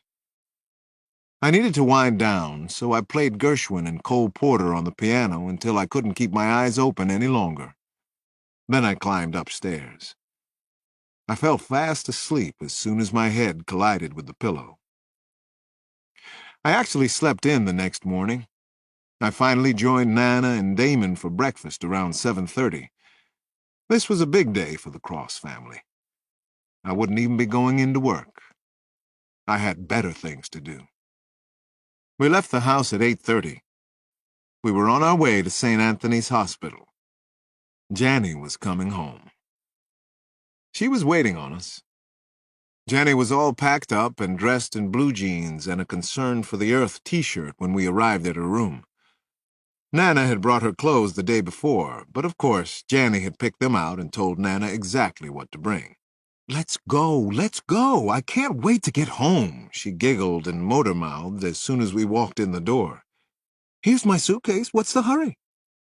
She handed her little pink American Tourister to Damon, and he rolled his eyes, but took the overnighter from her anyway. How long is this special treatment supposed to last, he asked. Rest of your life. She set her brother straight about men and women. Maybe even longer than that. Suddenly, a storm cloud of fear crossed Janny's face. I can go home, can I? She asked me. I nodded and smiled. You sure can. But what you can't do is walk out of here by yourself. Hospital rules, little sister. Janny looked a little crestfallen. Not in a wheelchair. My grand exit. I reached down and picked her up. Yes, in a wheelchair, I said. But you're all dressed up now. You look beautiful for your departure, princess. We stopped off at the nurse's station, and Janny said her goodbyes and got some big hugs. Then we finally left St. Anthony's Hospital. She was well now. The tests on the removed tumor had come back benign. She had a clean bill of health, and I had never felt so relieved in my life. If I had ever forgotten how precious she was to me, and I doubt that I had, I never would again. Janny, Damon, and little Alex were my treasures. It took us less than 10 minutes to ride home, and Janny was like a frisky little pup in the car. She had her face out the open window and was gazing wide-eyed at everything and sniffing the smoky city air, which she proclaimed spectacular. Absolutely brilliant. When we got to the house and I parked the car, Janny climbed out slowly, almost reverently. She stared up at our old homestead as if it were the Cathedral of Notre Dame. She did a 360-degree turn, checked out our neighborhood on 5th Street, and nodded her approval. There's no place like home, she finally whispered. Just like in The Wizard of Oz. She turned to me. You even got the Batman and Robin kite down out of the tree. Praise the Lord. I grinned, and I could feel something good spreading through my body. I knew what it was. I wasn't petrified of losing Janny anymore. Actually, Nana climbed out there and got the kite down, I said. You stop, Nana Mama laughed and waved a hand at me. We followed Janny inside the house, and she immediately picked up Rosie the cat. She held Rosie close to her face and got licked with Rosie's sandpaper tongue. Then she slowly danced with the family cat for a magical moment or two, just as she had on the night of little Alex's christening. Janny softly sang, Roses are red, violets are blue. I'm so happy I'm home. I love all of you. It was so fine and good to watch and be part of. And yes, Janny Cross, you're right. There is no place like home. Maybe that's why I work so fiercely to protect it. But then again, maybe I'm just rationalizing about the way I am, and probably always will be. Chapter 74. I went to the FBI field office early the next morning. The floor was buzzing with faxes, phones, personal computers, and energy, good and bad. It was already pretty clear that Mitchell Brand wasn't our man, and maybe even that he had been set up. Betsy Cavalieri had returned from her weekend off. She had a tan, a bright smile, and looked nicely rested. I wondered briefly where she had been, but then I was sucked into the powerful vortex of the investigation again. The high-tech FBI war room was still in place, but now 3 of the 4 walls were covered with possible leads. The FBI point of view was that every avenue must be explored. The director had already gone on record that it was the largest manhunt in FBI history. Corporate America was applying enormous pressure. The same thing had happened after the Unabomber had killed a New York businessman in the early 90s. I spent most of the day in a windowless, seemingly airless conference room watching an endless slideshow, along with several agents and Metro police detectives. Suspects were continuously shown on the big screen, then discussed and placed into 3 categories: discard, active, and extremely active. At 6 o'clock that night, Senior Agent Walsh held a meeting that covered the possibility that the crew might strike again soon. Betsy Cavalieri arrived late for the briefing. She sat in the back and observed. 2 FBI behavioral psychologists had worked up a list of potential future targets for the mastermind. The targets included multinational banks, other top insurance companies, credit card companies, communications conglomerates, and Wall Street firms. One of the behavioral psychologists, Dr. Joanna Rodman, stated that the robberies demonstrated venom and hatred like she'd never seen before. She said the perpetrators relished outwitting authorities and possibly hungered for fame and notoriety. Dr. Rodman then made her most challenging statement. She believed that the mastermind would strike again. "I'm willing to bet on it," she said, "and I'm not a betting type of person." I remained quiet for most of the meeting. I preferred to sit in the back of the class and listen.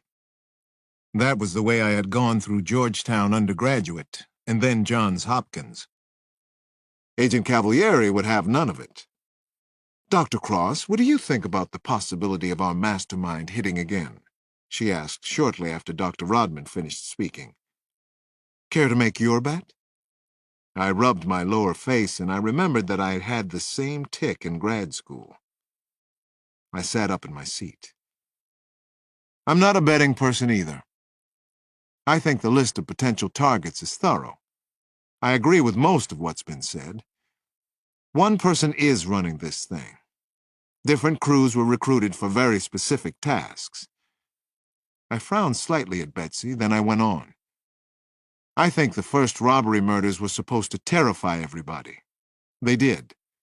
But in the Metro Hartford job, the crew was supposed to operate quickly and efficiently, without bloodshed. I didn't see evidence of venom or hatred in the Metro Hartford kidnapping.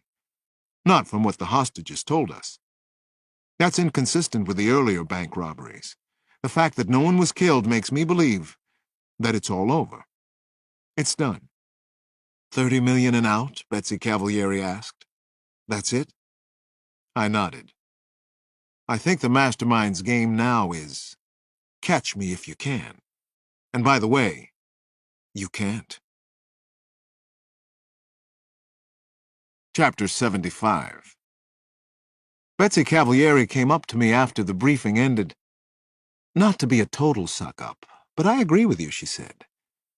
"I think he might be playing with us. He may have even set up Mitchell Brand." "I think it's possible," I said. "Strange and insane as it seems on the face of it. He has a huge ego. He's competing, and that's the best thing we have going for us right now. It's the only small edge that we have. We're going to break for the night. Have a drink with me downstairs, Alex. I want to talk to you. I promise not to babble about the mastermind." I winced. "Betsy, I have to get home tonight. My little girl came back from the hospital yesterday," I told her. "Sorry, I can't believe this has happened twice. I'm not trying to avoid you." She smiled kindly. "I understand, and it's no big deal. I just have this sixth sense that you need somebody to talk to. Go home. I've got plenty to do here. One more thing. A team of us is heading to Hartford tomorrow. We're going to interview employees and former employees of Metro Hartford. You should be part of the group. It's important, Alex. We leave from Bowling Field at around 8. I'll be there at bowling. Somehow we'll get the mastermind." If he did set up Mitchell Brand, it's his first mistake. It means he's taking chances he doesn't have to take. I went home and had a fabulous dinner with Nana and the kids. The best in all of Washington that night. Nana had cooked a turkey, which she does once every couple of months. She says that the white meat of a turkey, properly prepared, is too good to have only twice a year, at Christmas and Thanksgiving. "You see this, Alex?" she asked, and handed me an article she'd clipped from the Washington Post. It was a listing compiled by the Children's Rights Council on the best and worst places to raise a child. Washington, D.C. was dead last. I did see it, I told her. I couldn't resist a little dig. Now you see why I work late so many nights. I'm trying to help clean up a big mess here in our capital city. Nana looked me in the eye. You're losing, big guy, she said. Irony of ironies. It was the night we always reserved for our weekly boxing lesson. Janny insisted that I go downstairs with Damon and that she be allowed to watch. Damon had a line ready for the occasion. You just want to see if I get sent to the hospital, too. Janny retorted, Lame. Besides, Dr. Petito said the boxing lessons and your phantom punch had nothing to do with my tumor. Don't kid yourself, Damo. You are no Muhammad Ali. So we went down to the cellar and we concentrated on footwork, the basics.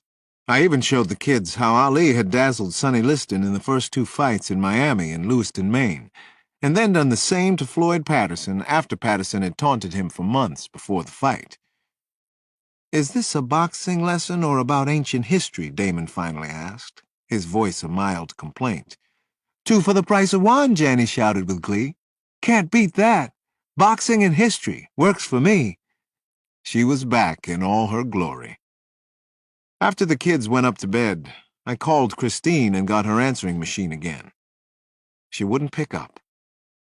It felt as if a knife had been slid between my ribs. I knew I had to move on with my life, but I kept hoping I could get Christine to change her mind. Not if she wouldn't talk to me, or even let me talk to little Alex. I was missing him badly.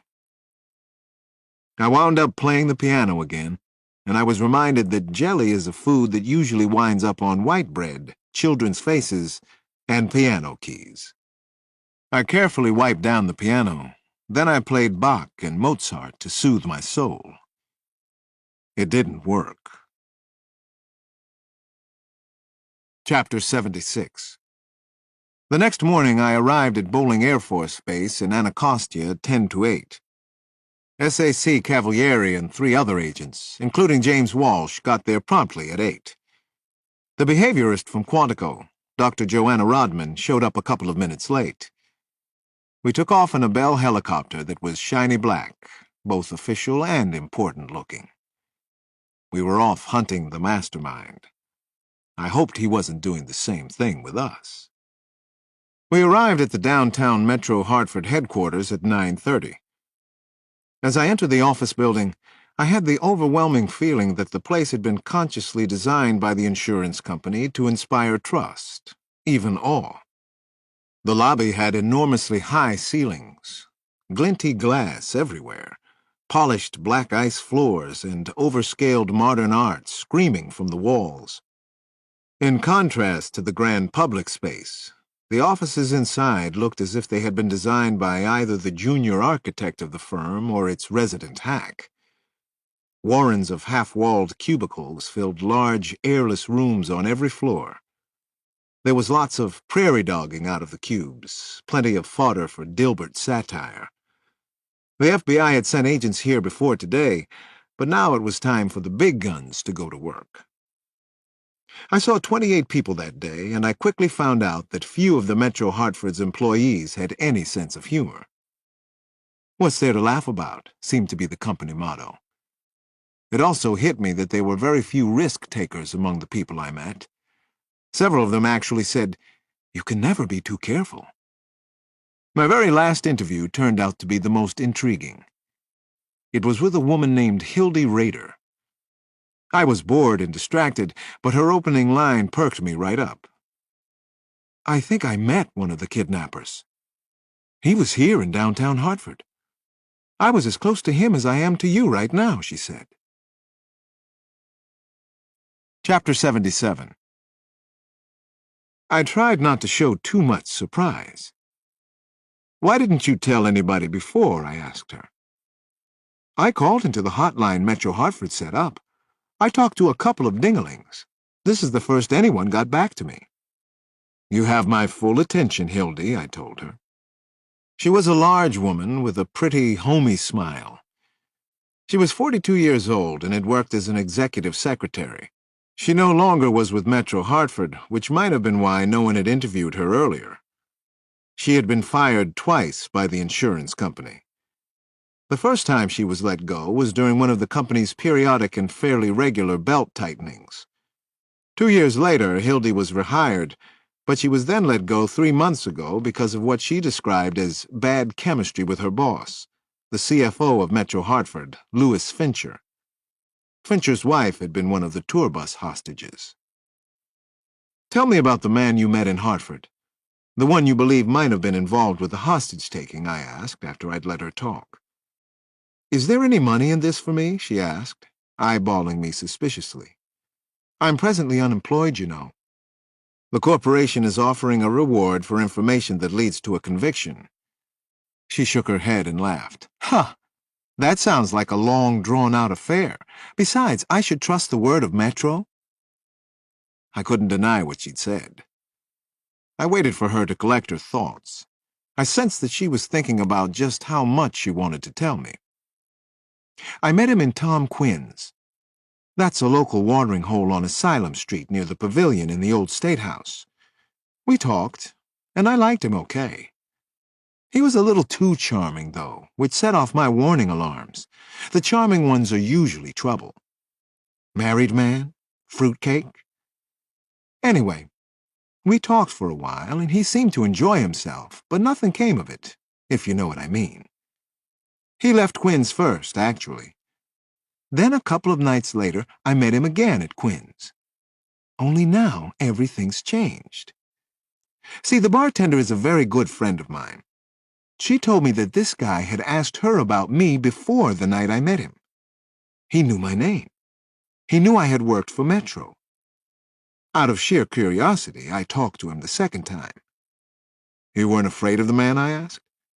"Not while I was in Tom Quinn's. They all know me, so I'd get help in a nanosecond if I needed it. I wanted to know what the hell this guy was up to. Then it got pretty clear to me. He wanted to talk about Metro Hartford more than about me. He was clever about it, but he definitely wanted to talk about the executives. Who was the most demanding? Who called the shots? Even got into their families. He asked specifically about Mr. Fincher and Mr. Dooner. Then, just like the other time, he left before I did." I nodded as I finished making a few notes. "You never saw him again? Never heard from him?" Hildy Rader shook her head and her eyes narrowed. "I did hear about him, though. I had stayed good friends with Betsy Beckton. She's one of the assistants to Mr. Dooner, the chairman. He calls the shots at Metro Hartford. I had seen Dooner in action, and I agreed with Hildy. He was the boss of bosses at Metro Hartford." "This is interesting," she said to me. Betsy had met a fellow who looked just like my guy from Quinn's, because he was the same guy. He sat down next to her at the coffee bar in the Borders on Main Street. He chatted Betsy up while they sipped expensive cafe mochas, lattes, whatever. He wanted to know about, guess what? The executives at Metro Hartford. He was one of the kidnappers, wasn't he? Chapter 78. During the course of a long day, I had learned that nearly 70,000 people in the Hartford area are employed in the insurance industry. Besides Metro Hartford, Aetna, Travelers, Mass Mutual, Phoenix Home Life, and United Healthcare are all headquartered there. On account of this, we had more help than we needed, and more suspects. The mastermind might have been associated with any one of the insurance companies at some time in the past. After I finished for the day at the insurance company, I got together to share notes with the others at a nearby Marriott. The breakthrough for day one was Hildy Rader's story that one of the crew members had probably been in Hartford a week before the hostages were taken. "Tomorrow morning, we interview both women, Rader and Beckton. Get a composite drawing made from their description. As soon as we have that, we'll show it around corporate headquarters. Also, have the composites made in D.C. sent up here. See if there's a match," Betsy said. She smiled then. "Things are heating up. Maybe they aren't so smart after all." Around 8:30, I left the suite to call Janny and Damon before they went to bed. Nana answered the phone. She knew it was me before I said a word. Everything is just fine here, Alex. Home fires are burning nicely without you. You missed a delicious pot roast supper. Soon as I knew you were going to be away, I made your favorite dish. I rolled my eyes. I couldn't believe it. Did you really make pot roast? I asked Nana. She cackled for a good half-minute. Of course not. We had prime ribs of beef, though. Nana cackled even louder. Prime ribs were probably my second favorite dish, and I was still hungry after the hotel deli food, pastrami and processed cheese on stale rye. Nana laughed again. We had turkey sandwiches, but we did finish up with hot homemade pecan pie. A la mode. Janny and Damon are right here. We're playing Scrabble, and I'm winning their life savings. Nana's winning by a measly 12 points, and she already had her turn, Janny said as she took the phone. Are you all right, Daddy? She asked, and her voice became motherly. Why shouldn't I be all right? I asked her. I was feeling much better, actually. Nana had made me laugh. How are you doing? Janny giggled. I'm as good as can be. Damon is being surprisingly nice. He brought my homework from school, and it's all done. Aced. I'm about to take the lead for good in our Scrabble game. We all miss you, though. Don't get hurt, Daddy. Don't you dare get hurt. I was feeling pretty fried, but I trudged back to finish the work session with the FBI agents. Don't get hurt, I was thinking as I walked the long hotel corridor. Janny was beginning to sound like Christine. Don't get hurt. Don't you dare get hurt. Chapter 79. My mind was somewhere else when I knocked, and Betsy Cavalieri answered the door to her room. It looked like the other agents had gone. She'd changed into a white tee, a pair of jeans, and she wasn't wearing shoes. Sorry, I had to call home, I apologized. We solved everything while you were gone, she grinned. Perfect, I said. God bless the FBI. You guys are the best. Fidelity, bravery, integrity. You know the motto on our seal. Actually, everybody was beat. We could try for that drink now if you'd like. You can't have any excuses left. How about the roof bar I've read so much about in the elevator? Or we could go see the Connecticut Sports Museum, the Hartford Police Museum. The bar on the roof sounds good to me, I said. You can show me the city from up there. The bar actually had a perfect view of Hartford and the surrounding countryside. I could see lighted logos for Etna and Travelers from where we sat, as well as Route 84 snaking northeast toward the Massachusetts Turnpike. Betsy ordered a glass of Cabernet. I had a beer. How was everything at home? She asked as soon as the bartender left with our order. I laughed. I have 2 kids at home now, and they're both terrific, but there is a certain amount of flux and change to our lives. I'm one of 6 girls, she said, the oldest and most spoiled one. I know all about flux and change in families. She smiled, and I liked seeing her loosen up. I liked seeing myself loosen up. You have a favorite? She asked. Of course you do, but don't tell me. I know you won't anyway. I was my father and mother's favorite. Therein lies the recurring problem in my terribly self-involved life story. I continued to smile. What's the problem? I don't see any problem. I thought you were perfect. Betsy nibbled salted nuts out of her hand. She looked me in the eye. Overachiever syndrome. Nothing I did was ever good enough. For me. Everything had to be perfect. No mistakes, no slip-ups, she said and laughed at herself. I liked that about her. She had no airs, and her perspective on things actually seemed pretty healthy. You still live up to your own high ideals? I asked. She finger-combed her dark hair away from her eyes. I do and I don't. I'm pretty much where I want to be on the work front. I'm so good for the Bureau. What's that quote? Ambition makes more trusty slaves than need. However, I must admit that I'm missing a certain balance in my life. Here's a nice image for a life in balance, she said. You're juggling these 4 balls that you've named work, family, friends, spirit. Now, Work is a rubber ball. If you drop it, it bounces back. The other balls, they're made of glass. I've dropped a few of those glass balls in my day. They chip, sometimes they shatter to pieces. Exactly. Our drinks came and we took the obligatory nervous sips. Pretty funny. We both knew what was going on here, though not where it was going, and if it was a good or a really terrible idea. She was warmer and much more nurturing than I had expected. Betsy was a good listener, too. I bet you're actually pretty good at balancing work, family, friends. Your spirit seems okay, too, she said. I'm not balancing work too well lately. You have good spirit yourself. You're enthusiastic, positive, people like you. But you've heard all that before. Not so much that I mind hearing it again. She raised her glass of wine. Here's to positive spirit and spirits.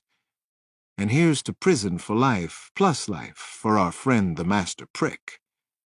To prison for life plus life for the Master Prick, I said, and raised my beer. So here we are in Greater Hartford, she said, staring out at the blurred scrim of city lights. I watched her for a moment, and I was pretty sure that she wanted me to watch her. What? I said. She started to laugh again, and it was infectious. She had a great smile that featured her dark, sparkling eyes. What do you mean, what? What? Just a simple what, I teased. You know exactly what I'm talking about. She was still laughing. I have to ask you this question, Alex. I have no choice in the matter. I have no free will. Here it comes. This could be embarrassing, but I don't care. Okay. Now, do you want to go back to my room? I'd like you to. No strings attached. Trust me. I won't ever cling. I didn't know what to say to Betsy, but I didn't say no. Chapter 80. We were both so quiet as we walked out of the hotel bar. I was feeling a little uncomfortable. Maybe a lot uncomfortable. I kind of like strings, I finally said to her. Sometimes I even like a little clinging. I know you do. Just go with the flow this one time. It'll be good for both of us. This will be nice. It's been building, and it has a very fine edge. A very fine edge. Once we were inside the hotel elevator, Betsy and I kissed for the first time, and it was gentle and sweet. It was memorable, like first kisses ought to be. She had to stretch way up on her tiptoes to reach my mouth. I knew I wouldn't forget that. She started to laugh as soon as we pulled apart, her usual burst of humor. I'm not that small. I'm 5'3" and a lot, almost 5'4". Was it any good, our kiss? I liked kissing you, I told her. But you are that small. The taste of her mouth was sweet peppermint, and it lingered with me. I wondered when she had slipped a mint into her mouth. She was sneaky fast. Her skin was soft and smooth to the touch. Her dark hair glistened and bounced lightly on her shoulders. I couldn't deny that I was attracted. But what to do about it? I had the feeling that this was too much too soon for me. Way too much, way too soon. The elevator door opened on her floor with a thud.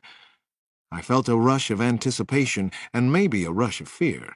I had no idea what to make of it, but I knew I liked Betsy Cavalieri.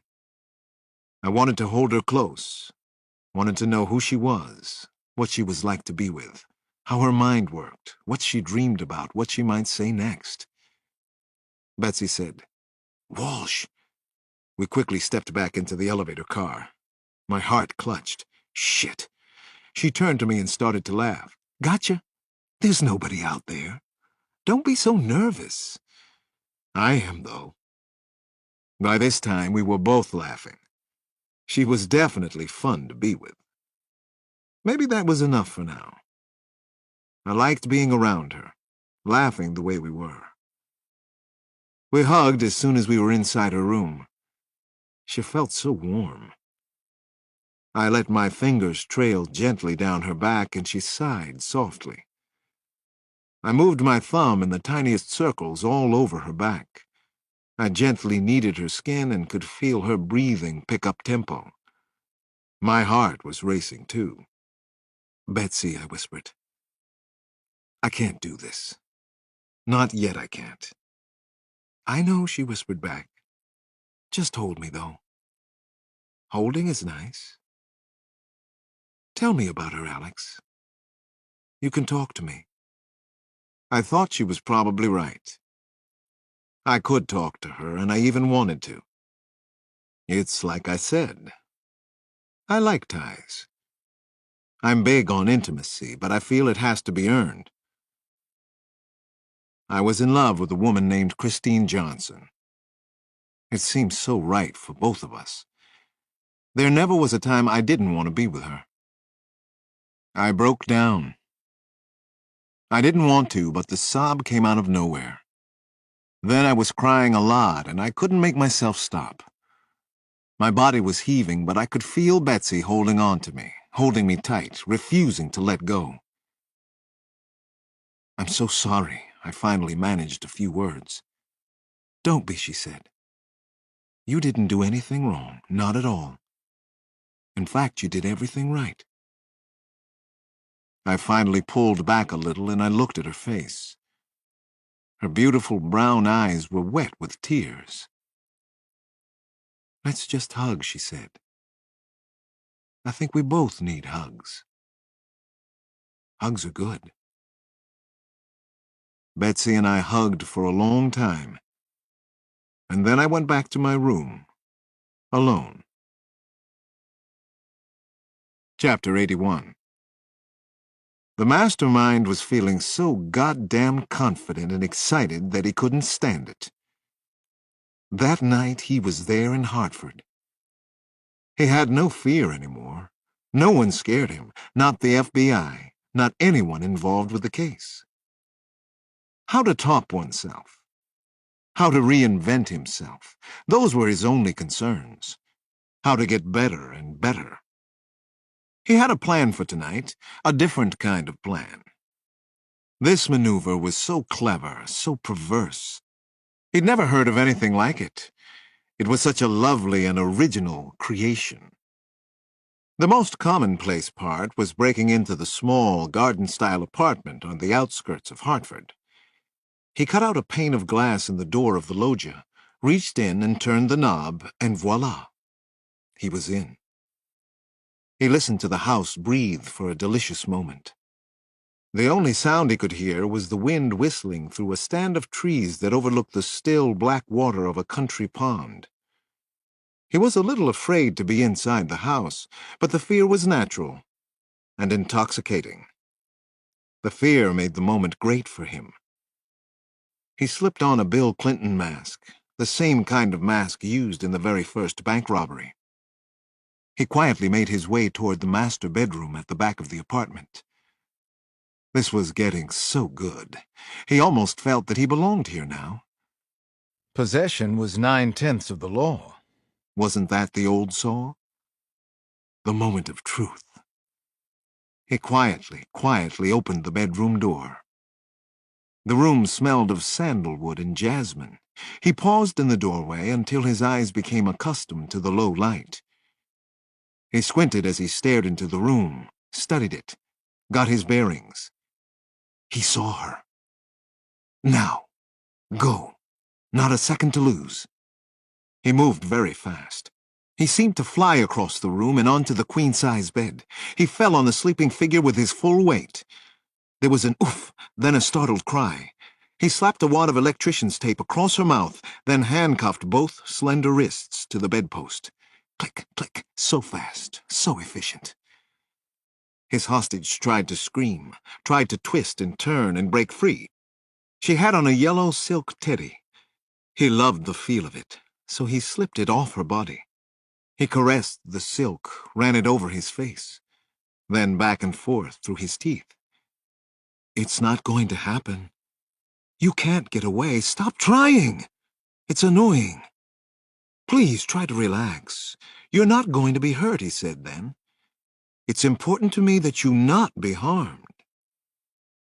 He gave her a few seconds to take in what he said, to understand. He stooped close until his face was only inches from hers. I'm going to explain why I'm here, what I plan to do. I will be very, very clear and precise. I trust that you won't tell a soul about this, but if you ever do, I'll come back as easily as I did tonight. I'll get through any security system you can buy, and I will torture you.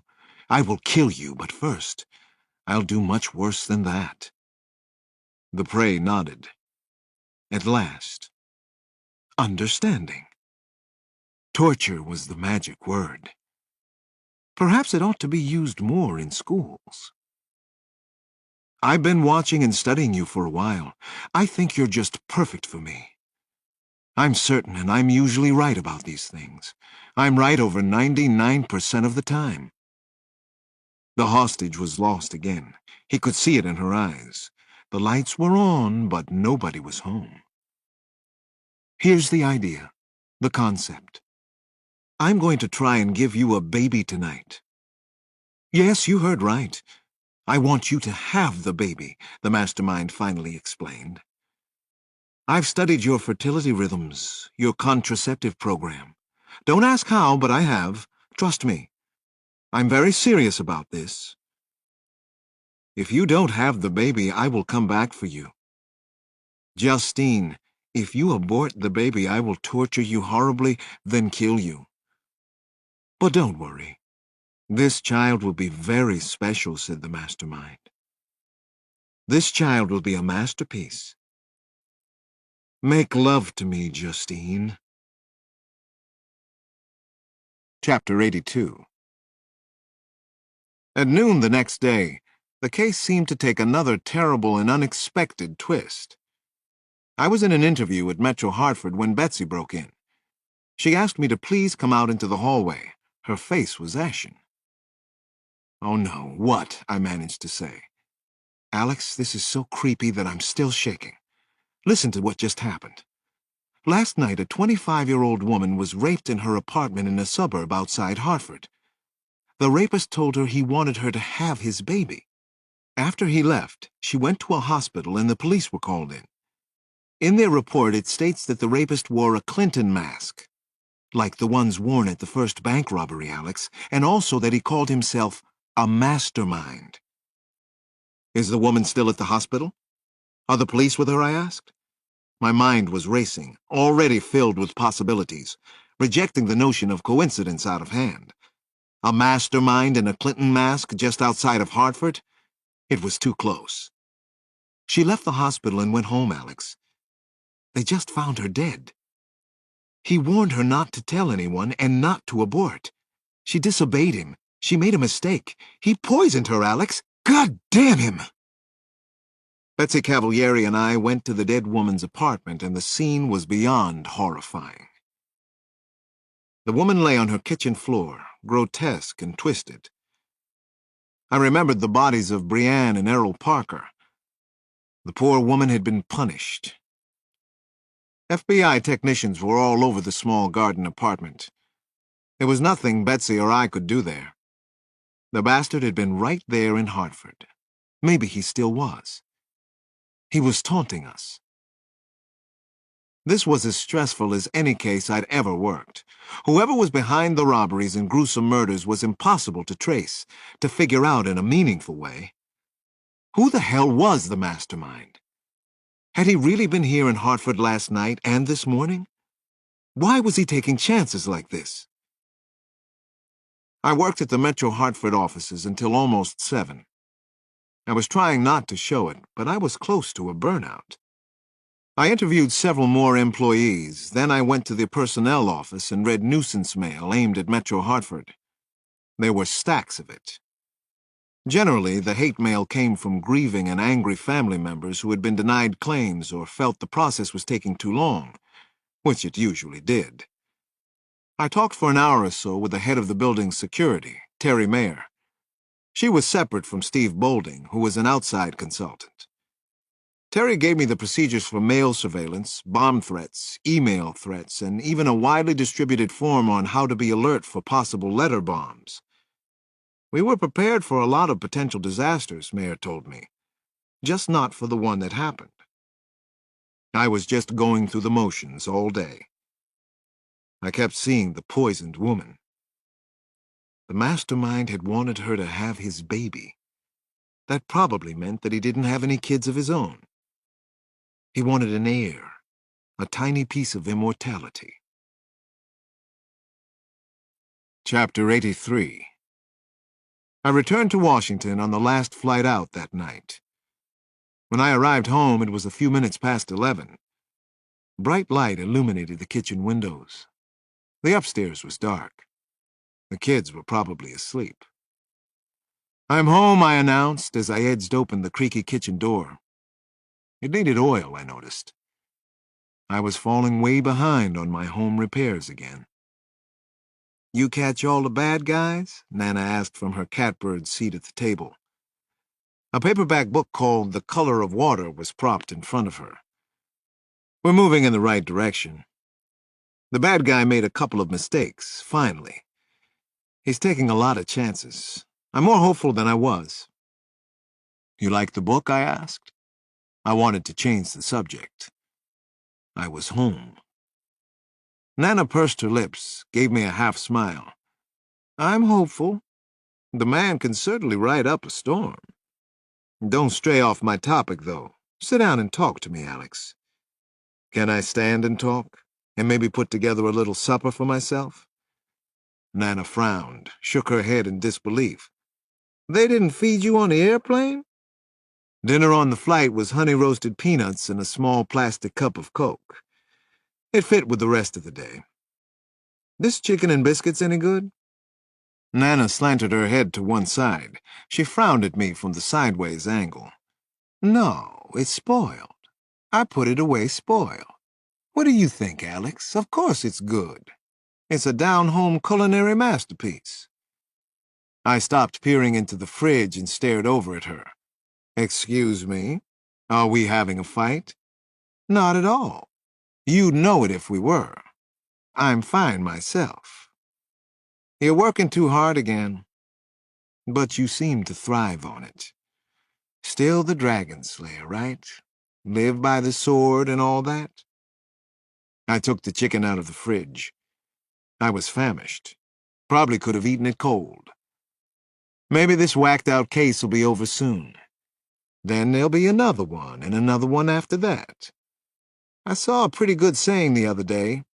There's always room for improvement. Then you die. What do you think of that one?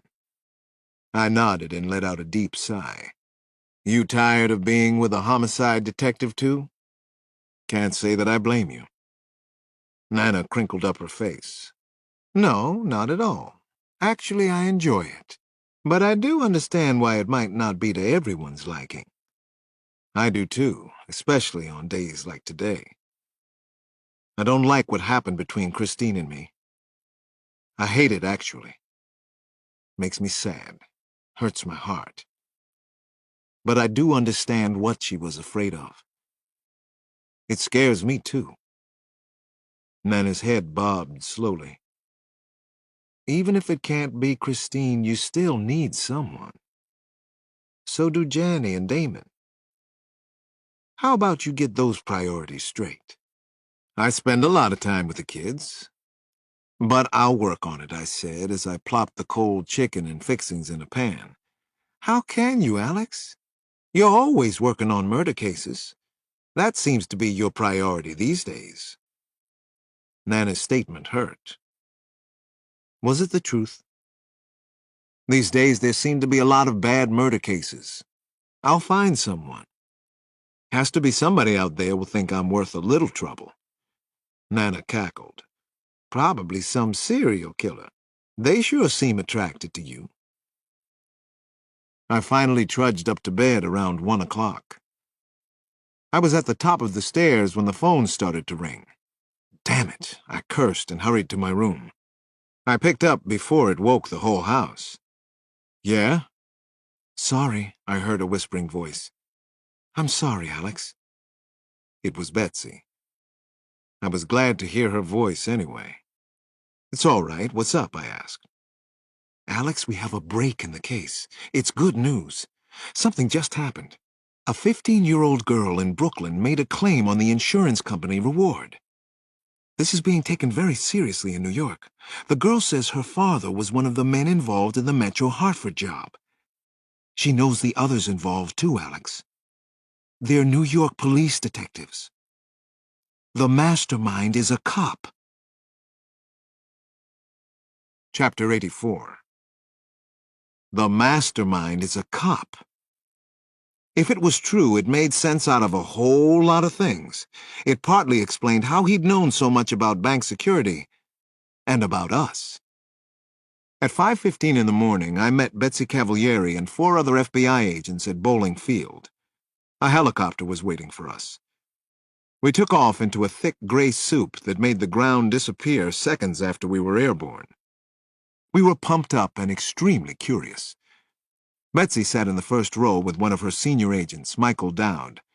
She was wearing a light gray suit with a white blouse, and she looked serious and official again. Agent Dowd handed out folders on the suspected New York City detectives. I read the background material as we flew steadily toward New York. The detectives in question were from Brooklyn. They worked out of the 61st Precinct, which was near Coney Island and Sheepshead Bay. The crib notes said the precinct was a mix of cultures and assorted criminals. Mafia, Russian mob, Asians, Hispanics, blacks. The 5 suspected detectives had worked together for a dozen years and were reportedly close friends. They were supposed to be good cops, the file said. There had been warning signals, though. They'd used their weapons more than average, even for narcotics detectives. 3 of the 5 had been disciplined repeatedly. They jokingly called one another Goomba. The leader of the pack was Detective Brian McDougal. There were also about a half-dozen pages on the 15-year-old witness, Detective Brian McDougal's daughter. She was an honor student at Ursuline High School. She was apparently a loner there and never had many friends.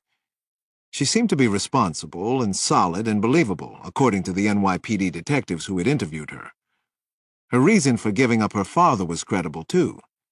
He drank and struck her mother often when he was home. And he's guilty of the Metro Hartford kidnapping. He and his detective pals did it, said the girl. Actually, I felt very good about this. It was the way police work usually went. You put out a lot of nets, you check them, and every so often something was actually in one of the nets. More often than not, it came from a relative or friend of the perp, like an angry daughter who wanted retribution against her father. At 7:30, we entered the conference room at One Police Plaza and met up with several members of the NYPD, including the chief of detectives. I was the representative from the Washington Police, and I knew Kyle Craig was instrumental in getting me into the meeting. He wanted me to hear the girl's story firsthand. Kyle wanted to know if I believed her.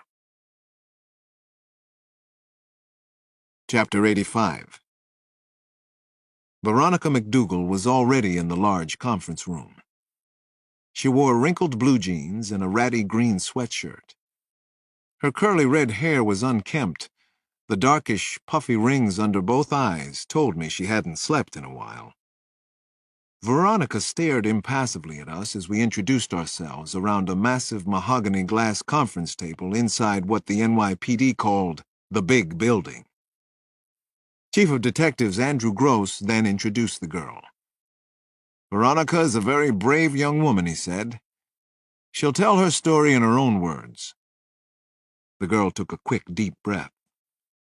Her eyes were small green beads, and they were filled with fear. I wrote out something last night. Organized myself. I'll give my statement and then there can be questions if you want.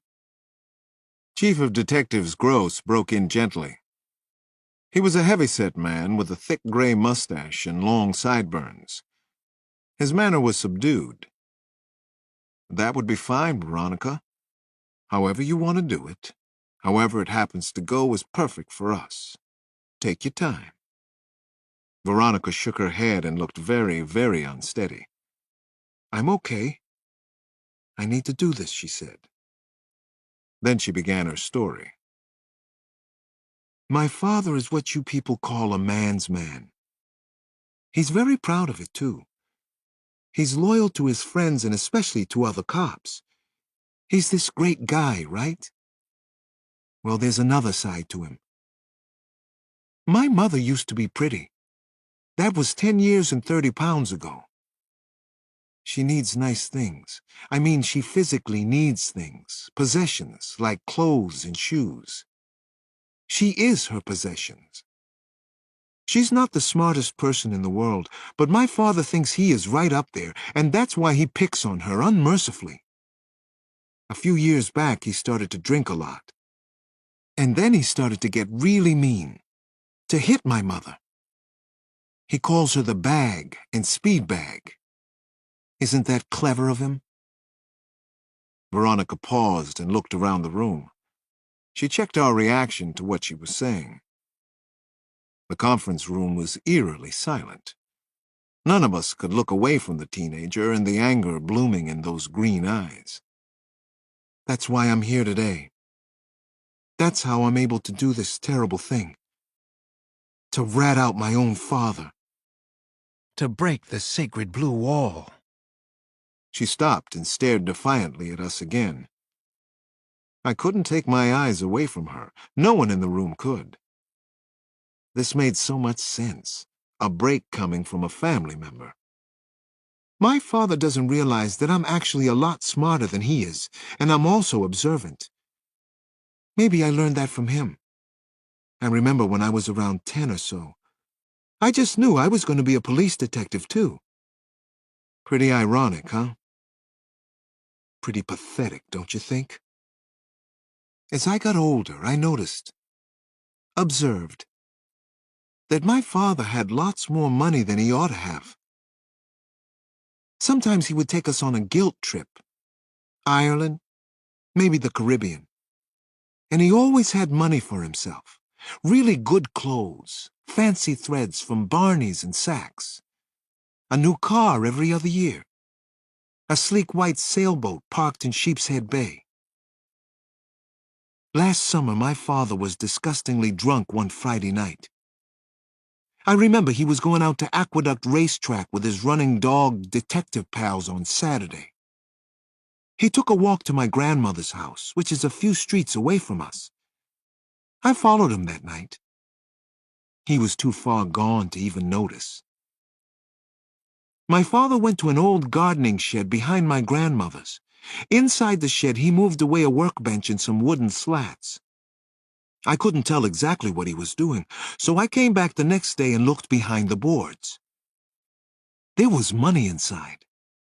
A lot. I don't know where it came from, still don't. But I knew it wasn't his detective's pay. I counted almost $20,000. I took a few hundred and he never even noticed. I became more observant after that. Recently, over say the past month or so, my father and his friends were up to something. His Goombas. It was so obvious. They were always together after work. One night, I heard him mention something about Washington, D.C. to his pal, Jimmy Cruz. Then he went away for 4 days. He got home on the 4th afternoon. It was the day after the Metro Hartford kidnapping. He started to celebrate around 3, and he was flying high by 7. That night he broke my mom's cheekbone. He cut her eye and could have put it out. My father wears this stupid signet ring from St. John's. The Redman. Now the Red Storm, you know. I went to my grandma's shed that night and I found more money. I couldn't believe it. There's so much money there. All cash. Veronica McDougal reached under the table and she hoisted up a powder blue backpack. The kind kids wear to school. She opened it. She pulled out several stacks of bills and showed us the money. Her face was a mask of shame and pain. Here's $10,400. It was right there in my grandmother's shack. My father put it there. My father was in on that kidnapping in Washington. He thinks he's so goddamn smart. Only then, once she was finished telling us what her father had done, did Veronica McDougal finally break down and cry. "I'm sorry," she kept saying. "I'm so sorry." I think she was apologizing for what he had done. Chapter 86. I believed her, and I was still reeling from hearing Veronica McDougal's chilling confession about her policeman father. An intriguing question was whether the crew of Brooklyn detectives had masterminded the earlier bank robberies, too. Had they murdered several people in cold blood before they attempted the Metro Hartford kidnapping? Was one of the detectives the mastermind? I had plenty of time to think about it during an interminable day of politicking and infighting involving the FBI, the mayor, and the New York police commissioner. Meanwhile, the 5 Brooklyn detectives were put on surveillance, but we weren't given the go-ahead to bring them in. It was frustrating, maddening, like being stuck for a day on the Long Island Expressway in a traffic jam, or on a New York subway. The detectives' attendance records were being checked against the days all of the robberies took place. Credit and spending checks were run on each of them. Other detectives, even snitches, were quietly interviewed. The money found at Brian McDougal's mother's house had been retrieved, and it was definitely part of the ransom. As of 6 o'clock, nothing had been decided. None of us could believe the delay. Betsy surfaced briefly and reported that no progress had been made so far. Around 7, I went and checked into a hotel for the night. I kept getting angrier and angrier. I took a hot shower in my room, and then I leafed through a Zagat's guide looking for a good place to eat downtown. Around 9, I finally ordered from room service. I'd been thinking about Christine and the boy. I didn't feel like going out. Maybe if Betsy had been available, but she was tied up, raging against the machine at Police Plaza. I propped myself up in bed and tried to read Prayers for Rain by Dennis Lehane. I was on a string of books that I'd enjoyed lately: The Pilot's Wife, The Pied Piper, Harry Potter and the Sorcerer's Stone, the Lehane. I couldn't concentrate. I wanted to take down the 5 New York detectives. I wanted to be home with the kids, and I wanted little Alex to be part of our family. That was the one thing that had kept me going strong lately. Finally, I started to think about Betsy Cavalieri. I had been trying not to, but now I remembered our date in Hartford. I liked her. It was as simple as that. I wanted to see her again, and I hoped she wanted to see me. The phone in my room rang around 11 o'clock. It was Betsy. She sounded tired and frustrated and decidedly non-peppy for her.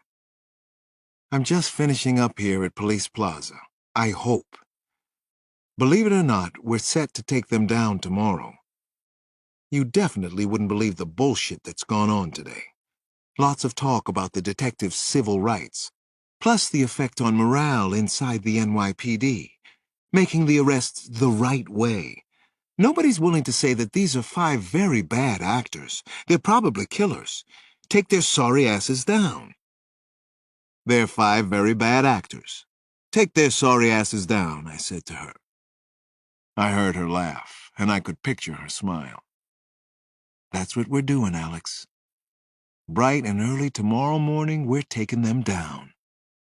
Maybe we'll get the mastermind, too. I have to be here at least another hour. I'll see you in the morning. Early." Chapter 87. 4 o'clock comes very early in the morning. That was the hour we were scheduled to hit the homes of the 5 detectives. Everything was set. The politicking was done. At least I hoped it was over. 3:30 comes even earlier, and that was when we met somewhere in Nassau County out on Long Island. I didn't know much about the area, but it was upscale and pretty, a far cry from 5th Street and Southeast. Someone on the team said the neighborhood was unusual because a lot of cops and also mafia people lived there in apparent harmony. This was a federal case, and Betsy Cavalieri was officially in charge of the arrests. It illustrated the regard in which she was held back in Washington, if not in New York. I'm happy to see that everybody is bright-eyed and bushy-tailed this morning. Night? Whatever time zone we're in. She offered up a joke and got a few smiles from the troops. There were about 40 of us, a mix of police and FBI, but the Bureau was definitely in charge of the morning's raids. She divided us into 5 teams of 8, and I was in her group. Everybody was ready and incredibly pumped up. We drove to a split-level house on High Street in Massapequa. No one seemed to be up in the suburban neighborhood. A dog started barking in one of the yards nearby. Dew glistened on every manicured lawn. Life seemed good out here where Detective Brian McDougal lived with his battered wife and bitterly angry daughter. Betsy spoke into her handy-talkie. She seemed extremely cool under fire. Radio check. Then, Team A, through the front door. Team B, kitchen. Team C, sun porch.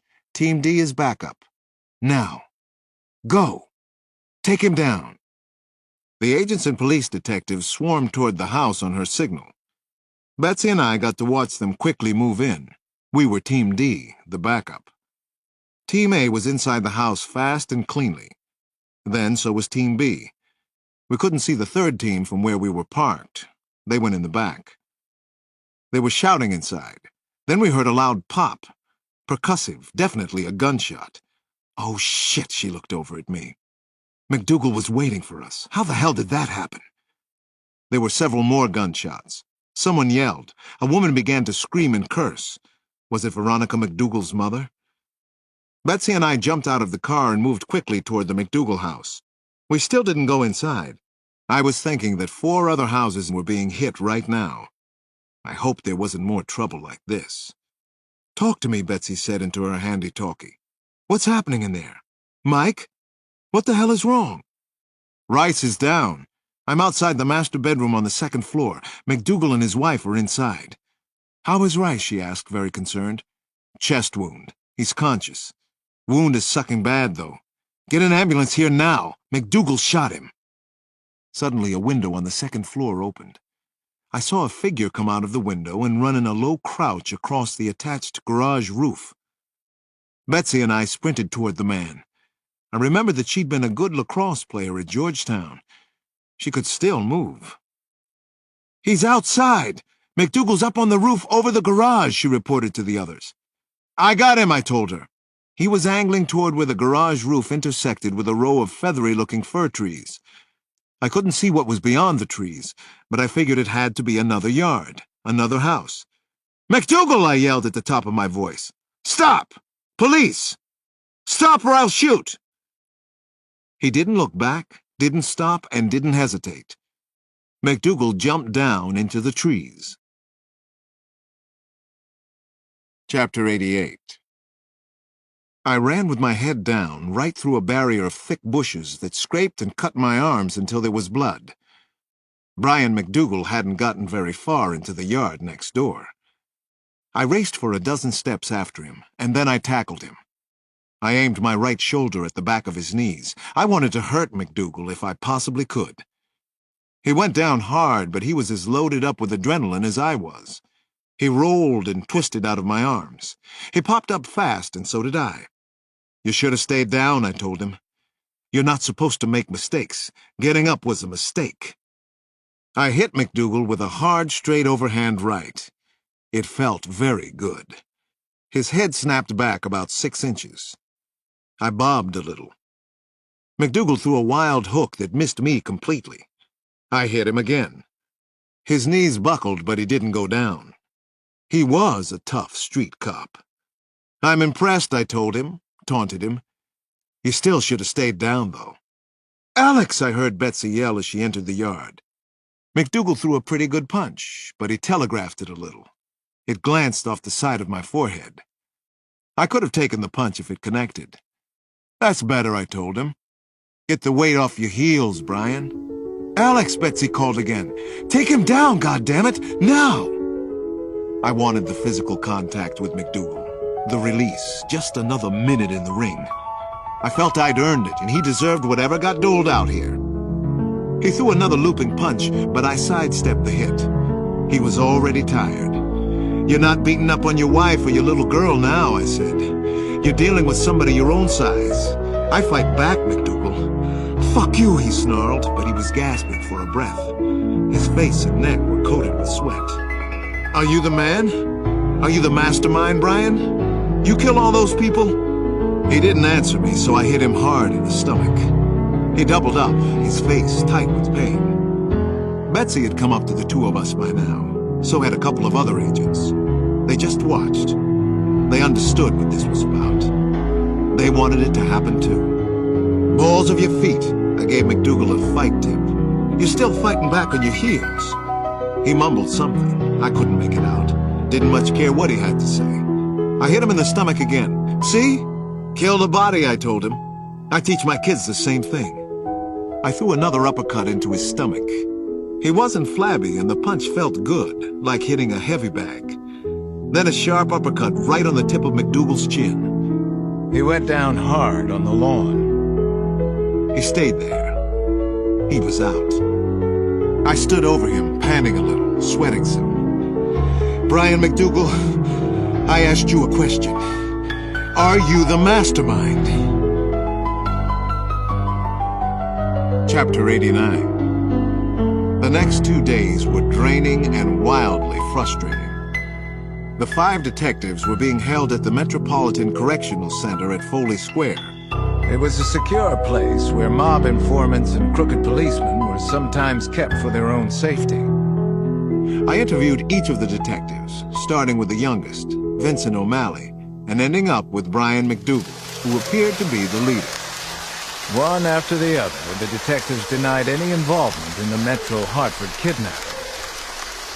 Hours after my initial interview with Brian McDougal, he asked to see me again. When the shackled detective was brought into the interrogation room at Foley Square, I had a feeling that something had changed. I could see it in his face. McDougal was visibly upset when he spoke. It's different than I thought it would be. In jail. Sitting here on the wrong side of the table. It's more a defensive game, you know? You try and hit the ball back over the net. You want anything, I asked him? Cold drink? Cigarette? I called for cigarettes to be brought into the interrogation room. Someone popped in with a pack of Marlboros, then immediately left. McDougal lit up, and he puffed luxuriously, as if smoking a Marlboro was the greatest pleasure the world had to offer. Maybe it seemed like it now. I watched his eyes drift in and out of focus. He was obviously bright, thoughtful. The mastermind? I waited patiently to hear what he wanted from me. He wanted something. I've seen a lot of detectives do this, he said. Then he blew out a cloud of smoke. You know how to listen. You don't make mistakes. There was a brief silence. We both had all the time in the world. What do you want from us? I finally asked. Right question, detective. I'll get to that soon. You know, I was a decent enough cop in the beginning, he said. It's when those first ideals go that you have to be careful. I'll try to remember, I said, smiling faintly, trying not to condescend. What keeps you going? McDougal asked. He seemed interested in my answer. Maybe I amused him. More likely, he was playing with me, though. That was okay for now. I looked into his eyes and I saw emptiness. Maybe even remorse. I don't want to disappoint my family or myself. It's just the way I'm built. Maybe I don't have much of an imagination. Smoke drifted through his fingers. You asked me what I wanted? It was the right question. I always act out of self-interest, always have. He sighed out loud. All right. Let me tell you what I'm looking for. I knew enough to listen, not talk. First of all, nobody got hurt from Metro Hartford. We've never hurt anybody on any of our jobs. What about the Buccieris, James Bartlett, Miss Collins, I asked. McDougal shook his head. I didn't do those jobs. You know I didn't do them. I know you know. He was right. At least I didn't believe they had done the earlier jobs.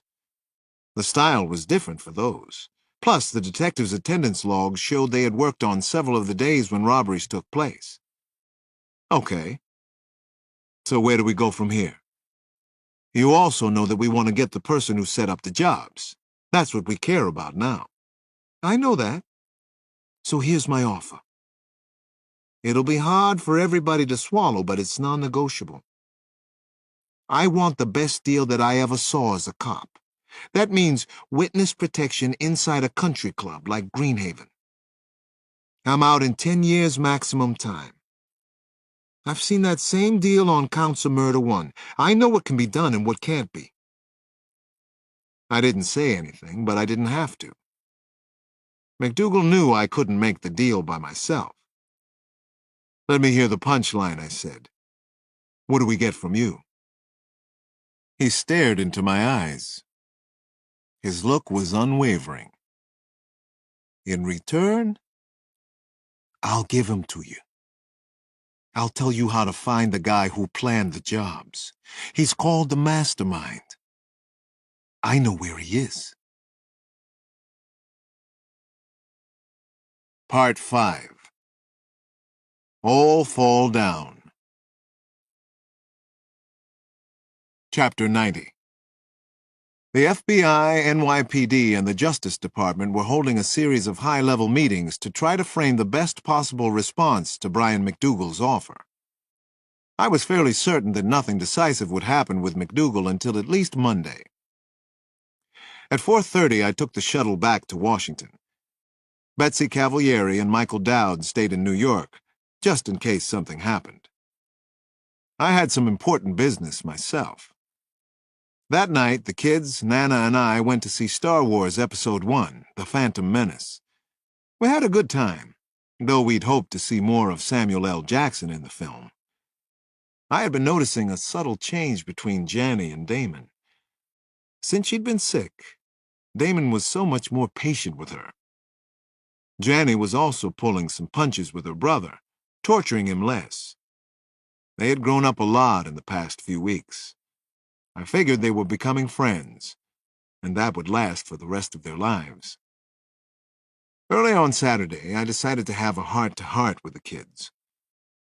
I had already taken some good counsel from Nana about what needed to be said to them. Her own response was typical Nana. She was sorry as could be about what had happened between Christine and I. As for little Alex, she said she couldn't wait for him to come. I love babies, Alex.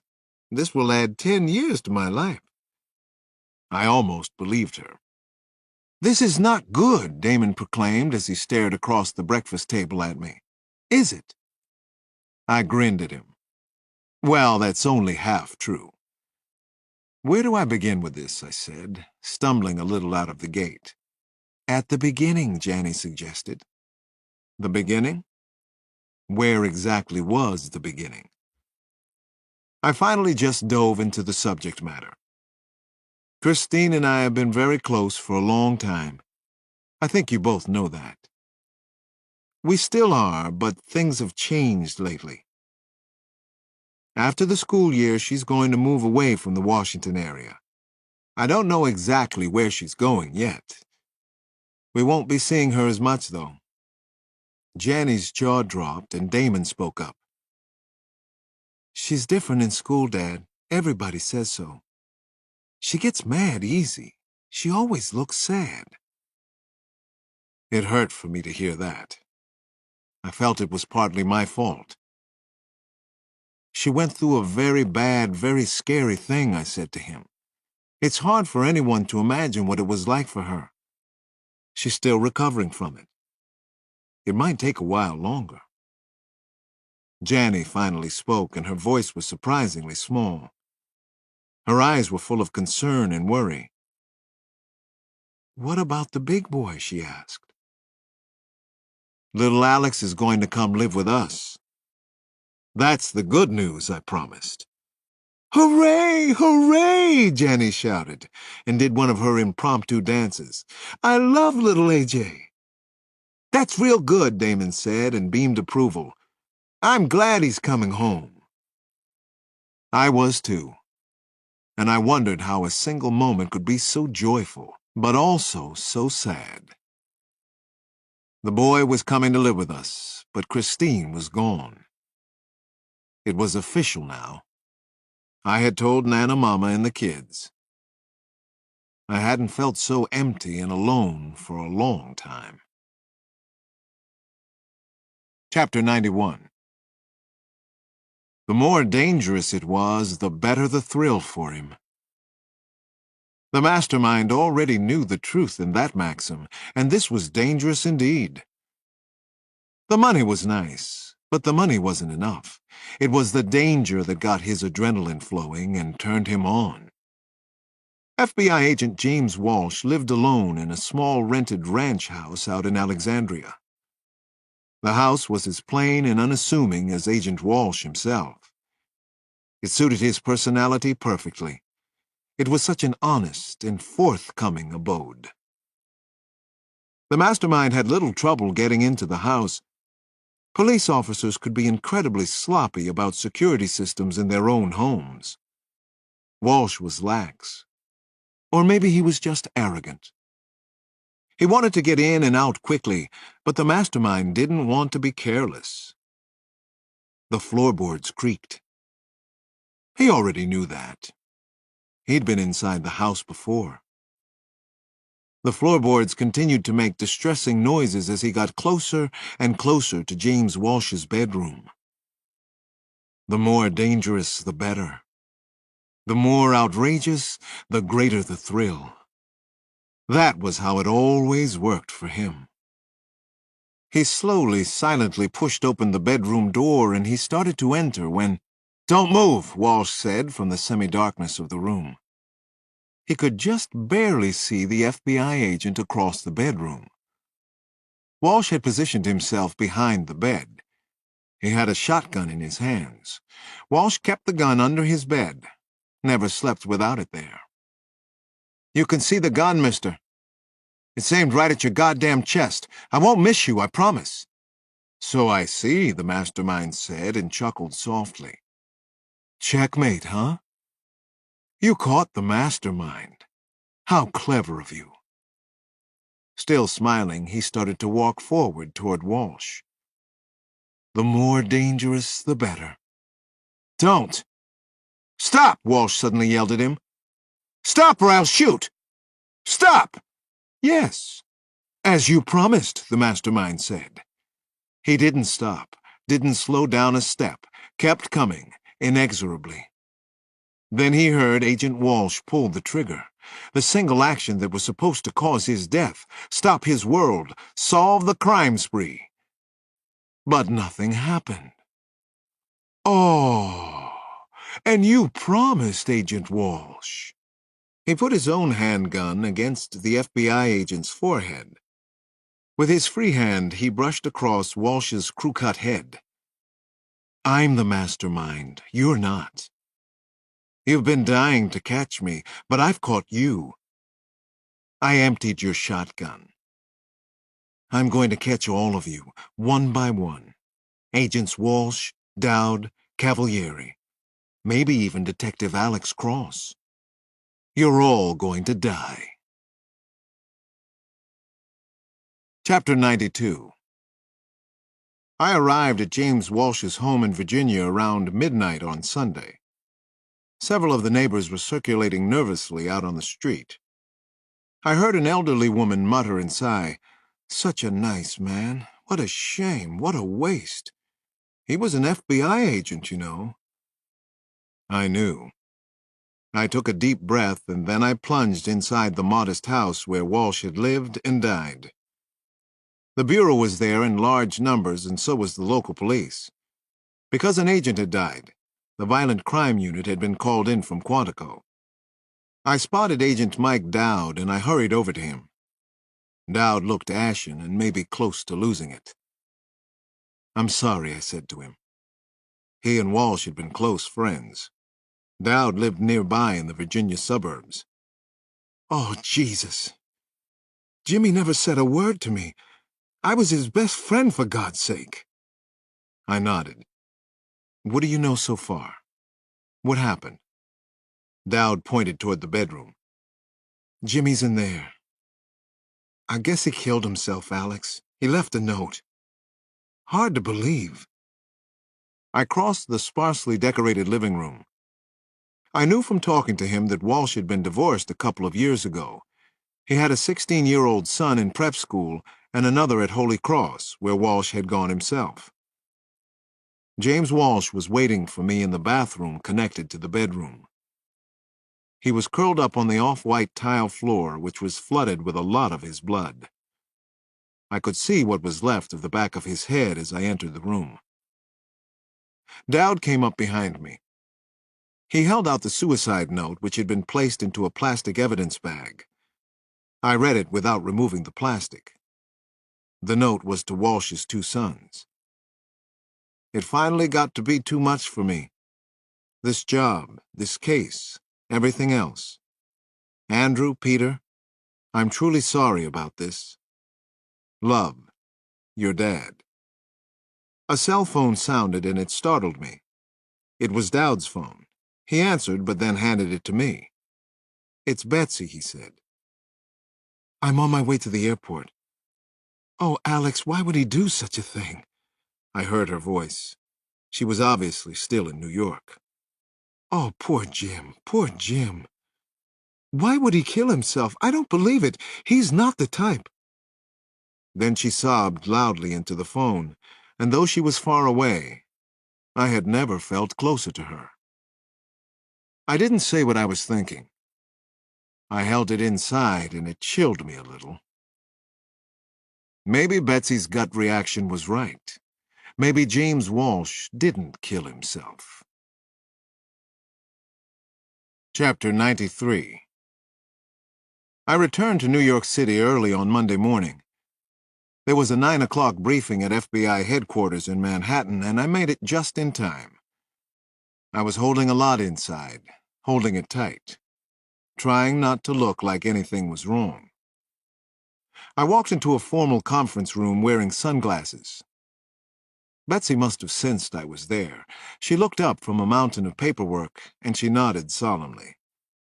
I could tell she'd spent a good part of the night thinking about Walsh. So had I. I took one of the empty seats, just as a lawyer from the Justice Department was beginning to address the group. He looked to be in his 50s, rigid and solemn, nearly without affect. He wore a shiny charcoal gray suit that had narrow lapels and looked at least 20 years old. "An arrangement has been made with Brian McDougal," he announced to the assembled group. I looked over at Betsy and she shook her head, rolled her eyes. She already knew. I couldn't believe it. I listened closely to every word out of the justice lawyer's mouth. "You are not to speak about anything discussed in this room. We're releasing nothing to the press. Detective McDougal has agreed to talk to investigators about the overall plan and the execution of it in the Metro Hartford kidnapping. He has valuable information that could lead to the capture of an extremely important UNSUB, the so-called mastermind." I was completely shell-shocked, undermined, and I felt totally fucked with. Goddamn Justice had made the deal over the weekend, and I would have bet anything that McDougal got exactly what he had asked for. It made me physically sick, but that was the way Justice had been working ever since I became a cop. Brian McDougal had known exactly what kind of deal he could get from them. Now the only relevant question was, could he give us the mastermind? How much did he know? Did he know a goddamn thing? I would find out soon. I got to interview star witness Detective McDougal late that morning at the Metropolitan Correctional Center. Detective Harry Weiss was there for the NYPD. Betsy Cavalieri would represent the FBI during the session. McDougal had 2 lawyers present. Neither of them wore 20-year-old suits. They looked slick, very expensive, smart. The detective glanced up as we entered a small booking room where the meeting was to be held. "This stinks, right?" he said. "I happen to agree, but that's the system." McDougal, the philosopher, sat down between his lawyers, and the session began. Betsy leaned into me. She whispered, "This ought to be good. Now we get to see what justice bought." Chapter 94. The meeting started out very badly. Detective Weiss from NYPD Internal Affairs took it upon himself to speak for the rest of us. Weiss found it necessary to start at the beginning and methodically go over McDougal's previous statement, sentence by sentence. It was excruciating. I badly wanted to interrupt him, but I didn't. Every time Weiss asked another question or launched into a senseless diatribe criticizing McDougal, I nudged Betsy's foot under the table. To punctuate a couple of embarrassing exchanges, she kicked me in the shins. McDougal finally had had enough of it, too. "You fucking suck," he blew up at Weiss. "You people are a joke. It's about your gut, Weiss, not covering your fat ass. You're wasting my time. Let somebody else ask the questions." He glared at Weiss, who still seemed not to get it. "You're asking all the wrong fucking questions, asshole!" McDougal finally stood up and shouted at the top of his voice. "You're god-awful at your job, you suck! You're wasting everybody's time!" McDougal then stomped over to a grimy window that was covered by a heavy metal screen and bars. His lawyers trailed after him. He said something and they all laughed. Ho, ho, ho! What a crack-up Brian McDougal was. The rest of us sat at the conference table and watched them. Betsy consoled Weiss, tried to keep up a united front. "Fuck him," Weiss said with unusual clarity and brevity. "I can ask him anything I want to. We bought that son of a bitch." Betsy nodded at Weiss. "You're right, Harry. He's arrogant and he's wrong. Typical detective," she said. "Maybe he would respond to Detective Cross. He doesn't seem to like IAD." Weiss shook his head at first, but then he relented. "Fine. Whatever it takes. Whatever works with this asshole. I'm a team player." "We're all team players," she said, and lightly patted Weiss's arm. She was good. "Thanks for being open to the suggestion." McDougal came back to the table and he seemed calmer. He even apologized to Weiss. "I'm sorry. Nerves are a little frayed, you know?" I waited a couple of seconds for his apology to be accepted by Weiss, but the IAD man never said a word. I finally began. "Detective McDougal, why don't you tell us what you have that's important? You know what you have to tell. You also know what we want to hear." McDougal looked at both of his lawyers. He finally smiled. Chapter 95. All right. Let's try that approach. Simple questions and simple answers. I met with the so-called mastermind 3 times, always down in Washington. Each time I saw him, he gave us what he called traveling expenses. That was 50 grand a trip, which made it well worth our while and also caught our attention, piqued our interest.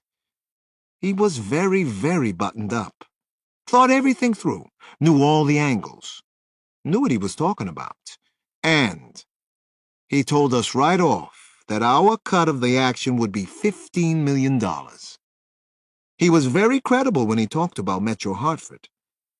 He had a concept and a plan that was extremely detailed.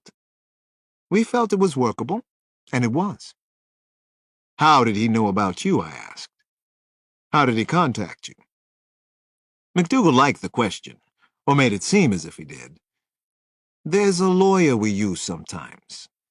He looked at the lawyers on either side of him, not these two gentlemen. He contacted our other lawyer. We don't know exactly how he knew about us, but he knew what we did, how we worked. That's useful information, Detective Weiss. Make yourself a note. Who would know about us? Somebody in law enforcement? A cop? One of ours, Detective Weiss? An agent with the FBI? A cop from D.C.? Maybe somebody in this room. It could be anybody. Weiss couldn't control himself. His face was red. The collar of his button-down white shirt looked a couple of sizes too small. But you already know who it is, McDougal. Isn't that right? McDougal looked at Betsy and me. He shook his head. He couldn't believe Weiss either. I'm coming to that, to what I know and what I don't know. Don't underestimate the information that he knew about us. He knew about Detective Cross and about Agent Cavalieri. He knew everything. That's important. I agree with you, I said. Go on, please. All right.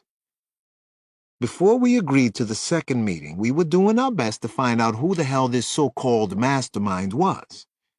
We even talked to the FBI about him. We made whatever contacts we could make. We found out nothing.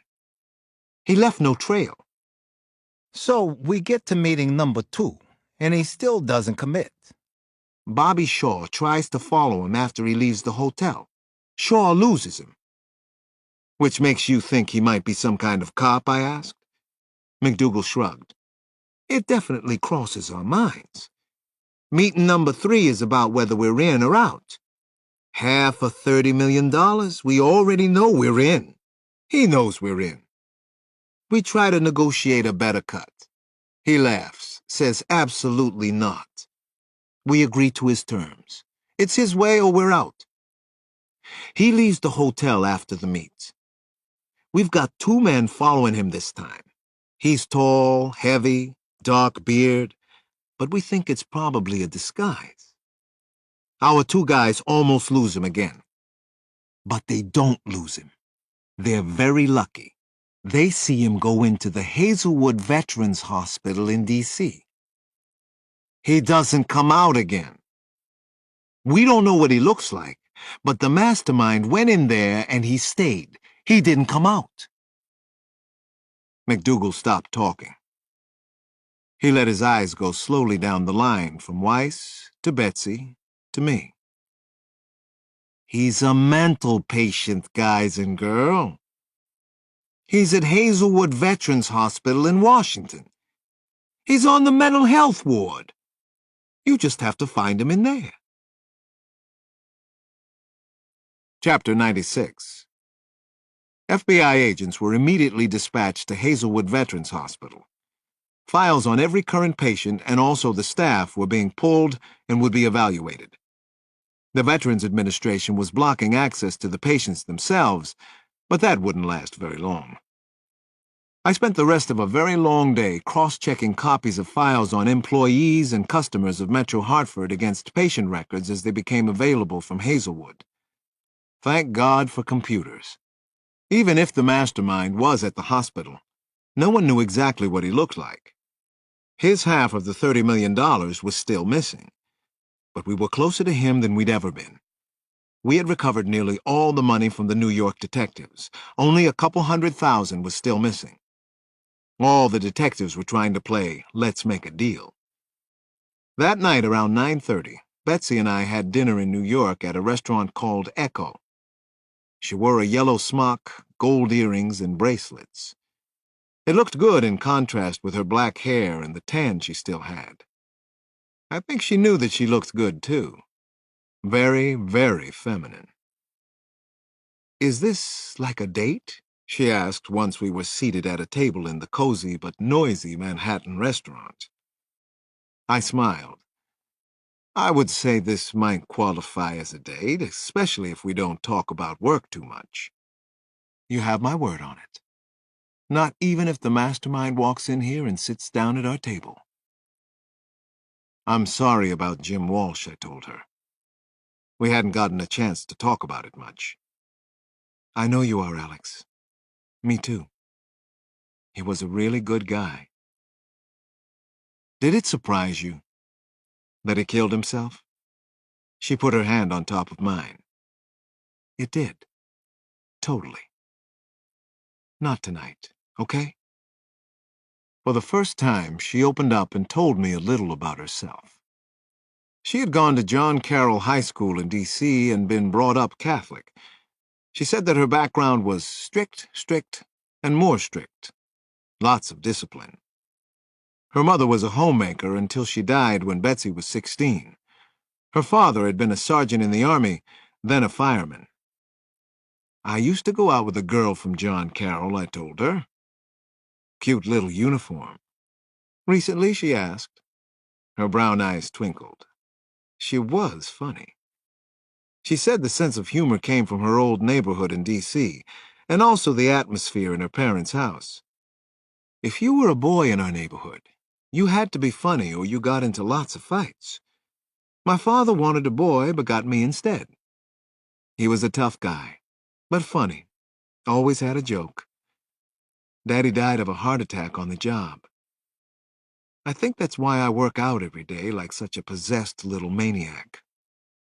I told her that my mother and father had both died before I was 10, and that my grandmother raised me. I work out a lot too, I said. You went to Georgetown, then Johns Hopkins, right? She asked. I rolled my eyes, but I was laughing. You prepared for the meeting. Yes, I have a doctorate in psychology from Hopkins. I'm overqualified for my job. She laughed. I went to Georgetown. I was way behind you, though. 4 years, only 4 short years, Agent Cavalieri. You were a very good lacrosse player there. She crinkled up her nose and mouth. Ooh, somebody else has been prepping for tonight. I laughed. No. I actually saw you play once. You remember? She asked with mild astonishment. I remember you. You glided when you ran. I didn't put it all together at first, but I remember it now. Betsy asked about my Johns Hopkins training in psych, then my 3 years in private practice. But you like being a homicide detective better? She asked. I do. I love the action. She admitted that she did, too. We talked a little about people who had been important in our lives.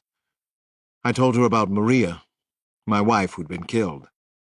I showed off pictures of Damon and Janny from my wallet.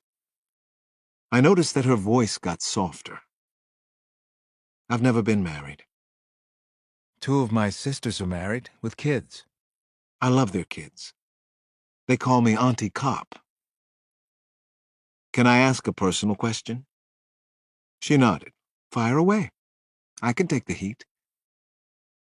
You ever been close to settling down? I asked. Auntie Cop.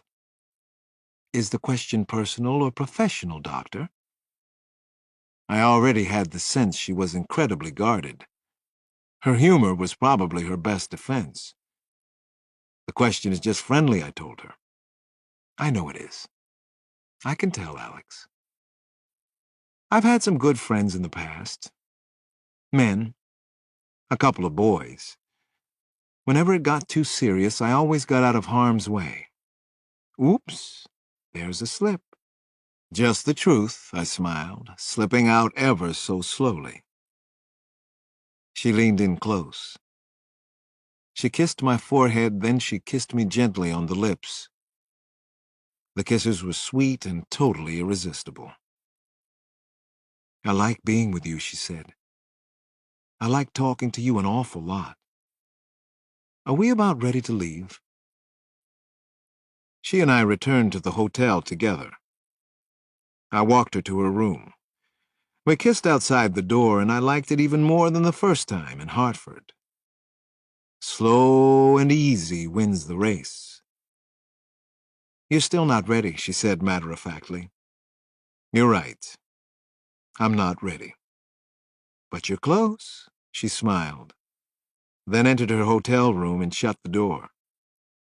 Don't know what you're missing, she called from inside. I smiled all the way back to my hotel room. I think I did know what I was missing. Chapter 97. "Here we go," John Sampson said and clapped his hands together. Bad boys, where you gonna hide?" At 6 a.m. on Tuesday morning, Sampson and I climbed out of my old Porsche in the staff parking lot of the Hazelwood Veterans Hospital on North Capitol Street in D.C. The large, sprawling hospital was situated a ways south of Walter Reed Army Medical Center, just north of the Soldiers and Airmen's Home. Home of the mastermind, I wondered? Could that be?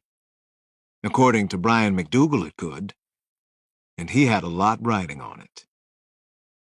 John and I were dressed in sports shirts, baggy khaki trousers, high-top sneakers. We were going to work for a day or two at the hospital.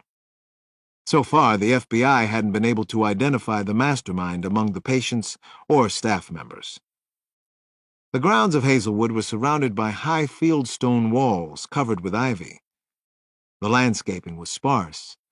A few deciduous and evergreen shrubs and trees, artificial berms that were evocative of wartime bunkers. "That's the main hospital," I said, and pointed to a nearby building that was painted pale yellow and rose 6 stories above us. There were a half-dozen smaller bunker-like buildings on the grounds. "I've been here before," Sampson said. His eyes narrowed. "Knew a couple of guys from Vietnam who wound up at Hazelwood. They didn't heap high praise on the institution." Place always makes me think of that documentary, Titicut Follies. You remember that scene where a patient is refusing to eat, so they force a hose down his nose? I looked at Sampson and shook my head. You really don't like Hazelwood. Don't like the system of dispensing medical care to veterans. Don't like what happens to men and women who get hurt in foreign wars. The people who work here are mostly all right, though. They probably don't even use nose hoses anymore. We might need to, I told him, if we find our guy. We find a mastermind, sugar, we'll definitely use nose hoses. Chapter 98. We climbed steep stone stairs, then entered the Veteran Hospital's administration building. We were shown the way to the inner office of Colonel Daniel Schofield, the director of the unit. Colonel Schofield was there to meet us outside a small private room. 2 other men and a petite blonde woman were already inside. "Let's go right in," Schofield said. He appeared anxious and possibly upset. What a surprise. He made stiff, very formal introductions around the room, starting with Sampson and me, then going on to his staff. None of them looked happy to see us. "This is Miss Kathleen McGuigan. She's the head nurse on 4 and 5, where you and Mr. Sampson will be working. This is Dr. Padriak Chioffi. Dr. Chioffi is the psychiatrist in charge of the mental health units, and Dr. Marcuse, one of the 5 excellent therapists who work at the hospital." Dr. Marcuse nodded benignly in our direction. He seemed a pleasant enough man, but Nurse McGuigan and Dr. Chioffi sat there stone-faced. "I've explained the very delicate situation to Ms. McGuigan, Dr. Chioffi, and Dr. Marcuse. To be candid with you, nobody is completely comfortable with this, but we understand that we don't have a choice. If this suspected killer is hiding out here, our concern is for everyone's safety. He must be caught, of course. No one disagrees with that." "He was here," I said. "At least for a while. He might be here now." "I don't believe he's here," Dr. Chioffi spoke up. "I'm sorry, I just don't see it. I know all of our patients, and believe me, none of them is a mastermind, not even close. The men and women here are deeply, deeply disturbed." "It could be a staff member," I told him, then watched his reaction. "My opinion remains unchanged, Detective. I needed their cooperation, so I figured it was a good idea to try to make friends, if I could. Detective Sampson and I will be in and out of here as quickly as is humanly possible," I said. "We do have a reason to believe that the killer is, or at least was, a patient at the hospital. I don't know if this makes it better or worse, but I'm a psychologist. I went to Hopkins. I worked as a psych aide at McLean Hospital and also the Institute for Living. I think I'll fit in on the wards. Sampson spoke up. Oh, yes, I was once a porter at Union Station. I'll fit in all right, too. Carry that load. The executive staff didn't laugh and didn't say a word. Nurse McGuigan and Dr. Cioffi glared at Sampson, who'd had the nerve to make light of the seriousness of the situation. Heaven forbid. I figured I had to take a completely different tack if I was going to get anywhere with them. Are a Nectine or Marplan available at the hospital? I asked the group. Dr. Cioffi shrugged. Of course. But why do you want to know about those drugs? A Nectine was used to murder people who worked with the killer. He knows a lot about poisons, and he seems to enjoy watching people die. One of the hold-up gangs has never been found, and it's possible they were killed, too. Detective Sampson and I will need to look at the nursing reports and any case conference reports for all patients. Then I'll check the daily charts from our most promising leads. We'll work the 7 to 3:30 shift today. Colonel Schofield nodded politely. I expect everyone's full cooperation with these detectives. There could be a killer inside the hospital. It is possible, however unlikely. At 7 o'clock, Sampson and I went on duty at Hazelwood.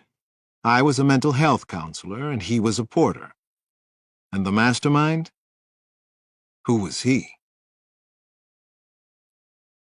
Chapter 99. That morning, somewhere on the 5th floor of Hazelwood, the mastermind was incredibly pissed off at his doctor. The useless, worthless quack had taken away his privileges to go off the hospital grounds. The shrink wanted to know why he seemed different lately. What was going on? What was he holding back, holding inside? He stewed in his pitiful little room on the 5th floor. He got angrier and angrier.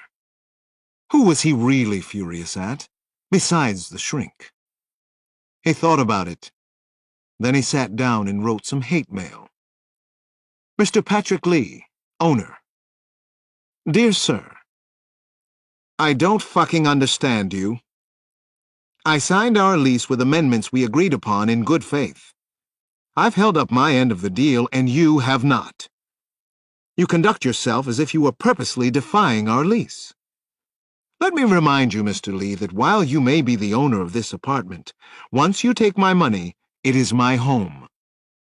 This letter will show, for the record, the illegal actions you have taken against me. You must cease and desist posting eviction notices on my door. I have paid the rent every month and on time.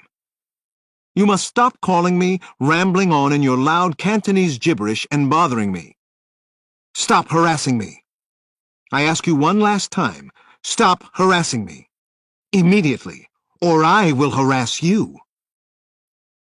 He stopped writing. Then he thought long and hard about the letter he'd just written. He was losing it, wasn't he?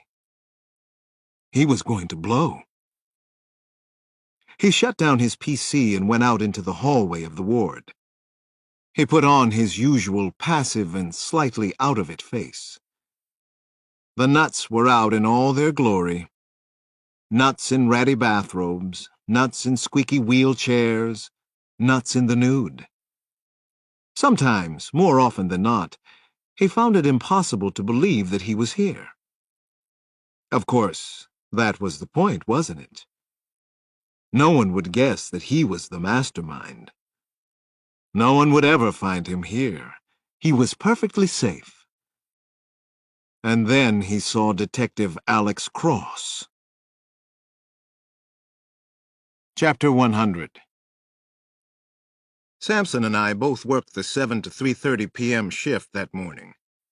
When I arrived on 5, I felt I could almost hear an audible stretching of the thin red line between the sane and the mad. The ward pretty much had the standard institutional look. Faded mauve and gray everything. Occasional gashes in the walls. Nurses carrying trays of little cups. Strung-out men in drawstring hospital pants and stained robes. I had seen it all before, except for one thing. The mental health workers carried whistles to sound an alarm if they needed help. That probably meant staff members had been hurt here. The 4th and 5th floors comprised the ward for psychiatric patients. There were 31 veterans on 5, the ages ranging from 23 to 75. The patients on 5 were considered dangerous, either to others or to themselves. I started my search on 5. 2 of the patients on the floor were tall and burly. They somewhat matched the description of the man who'd been followed by Detectives Cruz and O'Malley. One of them, Cletus Anderson, had a salt and pepper beard and had been involved in police work in Denver and Salt Lake City after his discharge from the Army. I found Anderson loitering in the day room on the first morning. It was past 10 o'clock, but he was still wearing pajamas and a soiled robe. He was watching ESPN, and he didn't strike me as a mastermind criminal. The decor in the day room consisted of about a dozen brown vinyl chairs, a lopsided card table, and a TV mounted on one wall. The air was heavy with cigarette smoke. Anderson was smoking. I sat down in front of the TV, nodded hello. He turned to me and blew an imperfect smoke ring. "You're new, right?" "Play pool?" he asked. "I'll give it a try." "Give it a try," he said, and smiled as if I'd made a joke. "Got keys to the pool room?" He stood up without waiting for an answer to his question. Or maybe he'd forgotten that he'd asked it. I knew from the nursing charts that he had a violent temper, but that he was on a truckload of Valium now. Good thing. Anderson was 6'6" and weighed over 270 pounds. The pool room was surprisingly cheery, with 2 large windows that looked out onto a walled exercise yard. The yard was bordered with red maples and elms, and birds twittered away in the trees. I was in there alone with Cleet Anderson. Could this very large man be the mastermind? I couldn't tell yet. Maybe if he brained me with a pool ball or cue stick. Anderson and I played a game of 8-ball. He wasn't very good. I let him stay in the game by blowing a couple of chip shots, but he didn't seem to notice. His blue-gray eyes were nearly glazed over. "Like to wring those fucking Blue Jays' necks," he muttered angrily after missing a bank shot that wasn't even close to being his best opportunity on the table. "What did the Blue Jays do wrong?" I asked him. "They're out there, I'm in here," he said, and stared at me. "Don't try to shrink-wrap me, okay? Mr. Big Shit mental health worker, play your shot." I sank a striped ball in the corner. Then I missed another long shot I could have made. Anderson took the cue from me, and he stood over his next shot for a long time. Too long, I was thinking. He straightened up suddenly, all 6'6" of him. He glared at me as if something were wrong. His body was getting rigid. He was tensing his large arms. "Did you just say something to me, Mr. Mental Health?" he asked. His hands were large and held the pool cue tightly, wringing its neck. He had a lot of fat on him, but the fat was hard like football linemen and some professional wrestlers. Nope, not a peep. That's supposed to be funny? Little play on the peeping Blue Jays, which you know I fucking hate? I shook my head. I didn't mean anything by it. Anderson stepped back from the pool table with a cue stick clasped tightly in both hands. "I could have sworn I heard you call me a pussy under your breath. Little puss, wuss? Something derogatory like that?" I made eye contact with him. "I think our pool game's over now, Mr. Anderson. Please, put the stick down." "You think you can make me put down this cue stick?" "Probably do if you think I'm a puss." I held my mental health worker whistle to my mouth. "I'm new here and I need the work. I don't want any trouble." "Well then, you came to the wrong goddamn hellhole, man," he said. "You're the fucking priss, whistleblower." Anderson tossed the pool cue onto the table and he stalked toward the door. He bumped my shoulder on the way. "Watch your mouth, nigger," he said, spitting as he spoke the words. I didn't give Anderson any more ground. I grabbed him, spun him around, surprised the hell out of him. I let him feel the strength in my arms and shoulders. I stared him down.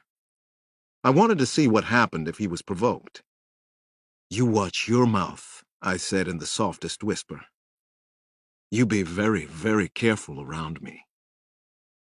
I released my grip on Cleet Anderson, and he spun away. I watched the large man leave the pool room, and I kind of hoped he was the mastermind. Chapter 101. The worst possibility I could imagine so far was that the mastermind might disappear and never be heard from again. Hunting for the mastermind had become more like waiting for the mastermind, or maybe even praying for the mastermind to do something that would lead us to him. Shifts at the Veterans Hospital began with a 30-minute nursing report come coffee clatch. During the meeting, each patient was talked about briefly and privilege changes noted. The report buzzwords were affect, compliance, interaction, and, of course, PTSD. At least half the men on the ward suffered from post-traumatic stress disorder. The shift report ended and my day began. The psychiatric aide's main duty is to interact with patients. I was doing that, and it reminded me of why I'd gone into psychology in the first place. Actually, a lot of my past life was rushing back, especially my feelings and understanding for the terrible power of trauma. So many of these men suffered from it. For them, the world no longer seemed safe or manageable. People around them didn't seem trustworthy or dependable. Self-doubt and guilt were always present. Faith and spirituality were non-existent. Why had the mastermind chosen this place to hide? During the 8-hour shift, I had a number of specific duties. Sharp's check at 7. I had to count all the silverware in the kitchen. If anything was missing, which was rare, rooms would be strip-searched. One-on-one specials at 8 with a patient named Copeland who was considered extremely suicidal. 15-minute check starting at 9. Checking the whereabouts of all the patients every 15 minutes and putting a mark by their names on a blackboard in the hallway outside the nurse's station. And baskets. Somebody had to empty the garbage. Each time I went to the blackboard, I gave the most likely suspects a slightly bolder chalk mark. At the end of my hour on checks, I found that I had 7 candidates on my hot list. A patient named James Gallagher was on the list simply because he roughly fit the physical description of the mastermind. He was tall enough, thick-chested, and seemed reasonably alert and bright. That alone made him a suspect. Frederick Sabo had full town privileges, but he was a timid soul, and I doubted that he was a killer. Since Vietnam, he'd been drifting around the country and had never held a job for more than a few weeks. Occasionally, he spit at hospital staff, but that was the worst offense he seemed capable of. Stephen Bowen had full town privileges and had once been a promising infantry captain in Vietnam. He suffered from PTSD and had been in and out of veterans' hospitals since 1971. He took pride in saying that he'd never held a real job since he left the military. David Hale had been a policeman in Maryland for 2 years before he began having paranoid thoughts that every Asian person he saw on the streets had been put there to kill him. Michael Fesco had worked for 2 banks in Washington, but he seemed too spaced out to balance his own checkbook. Maybe he was faking PTSD, but his therapist at the hospital didn't think so. Cleet Anderson fit the mastermind's general physical description. I didn't like him, and he was violent. But Anderson hadn't done a thing to make me suspect he could actually be the mastermind. Quite the contrary. Just before the shift change, Betsy Cavalieri reached me on the ward. I took the call in the small staff room at the rear of the nurse's station. "Betsy, what's up?" "Alex, something very strange has happened," she said, and sounded rattled. I asked her what, and her answer gave me a nasty shock. "Mike Dowd is missing. He didn't come into work this morning. We called his wife, but she said he left at the usual time." "What is the Bureau doing about it?" I asked. "We don't think he was in an automobile accident. It's too soon to put out an APB, except this isn't like Dowd. He's a really straight guy, family man, totally dependable." "First Walsh," she said. Now this. What the hell is going on, Alex? It's him, isn't it? Chapter 102. Was he hunting us? First, Agent James Walsh dead. Now Dowd missing. There was no way to tell if the events were connected, but we had to assume they were. It's him, isn't it? I had set up time to interview Dr. Cioffi at the hospital's administration building, so I kept the appointment. I'd done some background work on Cioffi and a few of the other psychiatrists at Hazelwood. Cioffi was an Army veteran himself. He'd done 2 tours in Vietnam, then he'd worked in 7 veteran hospitals before this one. Could he be the mastermind? He certainly had the background in abnormal psych. But then again, so did I. When I was shown into his office, Dr. Cioffi was writing at a pinewood partner's table. His back was to the window. He sat in a cane and wood chair covered with a yellow striped fabric that matched the drapes. I couldn't see him very well, but I knew he could see me. Oh, the games we play. Even us doctors of the mind. Eventually he looked up, pretending to be surprised that I was there. "Detective Cross, I'm sorry. I guess the time got away from me." He shot his cuffs, then rose from his chair and indicated a general sitting area against the far wall. "Dr. Marcuse and I were talking about you the other night. We realized we were pretty tough the day that you and the other detective arrived. I guess we found the idea of the police wandering around the wards a little troubling. Anyway, I've heard rumors that you're an excellent mental health counselor." I refused to rise to the bait. He was a doctor. I was a mental health counselor. I told Cioffi about the list of suspects I had compiled. He took the list for me. Quickly looked over the names. "I know all of these patients, of course. I'm sure that some are angry enough to be violent. Anderson and Hale have actually committed murders in the past. It's still hard to imagine any of these men organizing a series of daring robberies. And then, of course, why would they still be here if they had all that money?" He laughed. "I certainly wouldn't be." "Is that so, Dr. Cioffi?" I had to wonder. Next, I spent nearly an hour with Dr. Marcuse, who had a smaller office right next to Cioffi's. I enjoyed his company, and the time flew by. Marcuse was energetic, bright, and trying to be cooperative with the investigation. Or so he made it seem. "How did you wind up here at Hazelwood?" I eventually asked him. Good question. Complicated answer. My father was an Army pilot, lost both his legs in the Second World War. I spent time around veterans' hospitals from the time I was 7. Hated them with a passion, and with good reason. I guess I wanted to make them better places than what my father knew. "You succeeding?" I asked. "I've been here less than 8 months. I took over for Dr. Francis, who transferred to another vet's hospital in Florida. The money just isn't available for these places. It's a national disgrace, and nobody seems to care. 60 Minutes and Dateline should do a story every week on a veterans hospital, until somebody does something about them. Alex, I don't know what to tell you about your killer." "You don't believe he's here, do you?" I asked. Marcuse shook his head. "If he is, he really is a mastermind. If he's here, he's got everybody fooled." Chapter 103. I see you, Dr. Cross. I see you, but you don't have a clue who I am. I could walk up and touch you. I'm a lot smarter than you, and also a lot smarter than you think I am. It's a simple fact. It's also verifiable. There have been batteries of intelligence tests. Lots and lots of the finest psychological tests. Have you seen my test scores? Were you impressed? I was sitting exactly 1 chair away from you in the recreation room the other morning. I studied your face. My eyes rolled over your well-exercised body.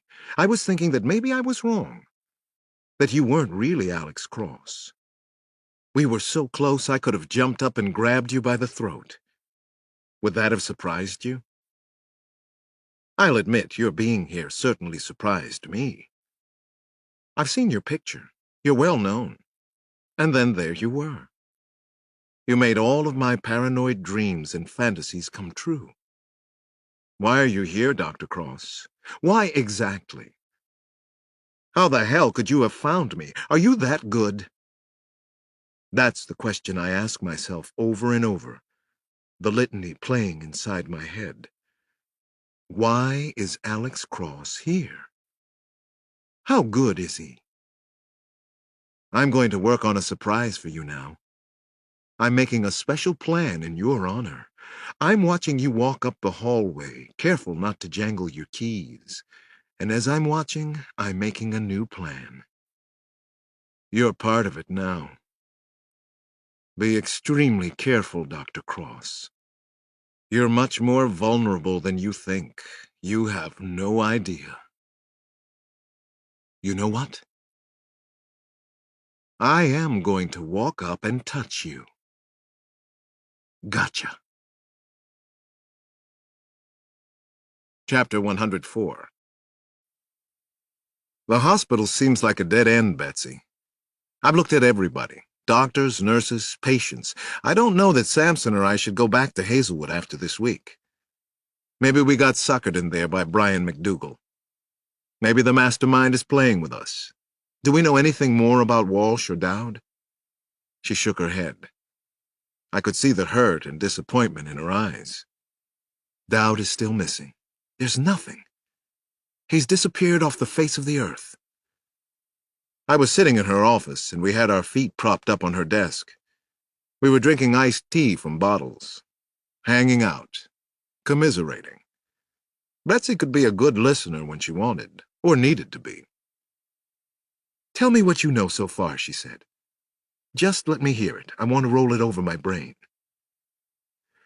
We haven't been able to find anything to connect any patient or any staff member at the hospital to Metro Hartford, or the previous bank robberies.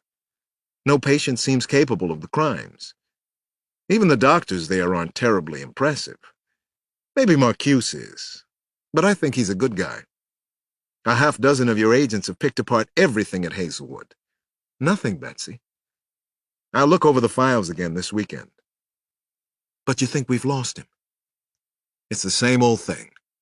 No suspects. The mastermind seems to disappear off the face of the earth when he wants to. She rubbed her eyes with her fists. Then she looked at me again. The Justice Department is heavily invested in Brian McDougal's story. They have to keep looking at Hazelwood. Then they'll check every other veterans hospital in the country. That means I'll have to keep looking. But you think McDougal and his thugs were wrong? Maybe wrong, maybe tricked. Or maybe McDougal made up the whole story. McDougal will probably get what he wanted out of this, camp-fed. As I said, I'll look over the files again. I'm not giving up. Betsy continued to look out over the cityscape. So you're planning to work all weekend? That's a shame. You look like you need a break, she said. I sipped my tea and watched her. You have something in mind? She laughed, and the look on her face was irresistibly coy. She whistled into the neck of her iced tea bottle. I think it's time, Alex. We both need some good old-fashioned FUN. What do you say I pick you up around noon on Saturday? I shook my head some, but I was laughing. Does that nod of the head mean yes? She asked. I nodded again. It means yes. I think I need a little old-fashioned FUN. I'm sure I do. Chapter 105.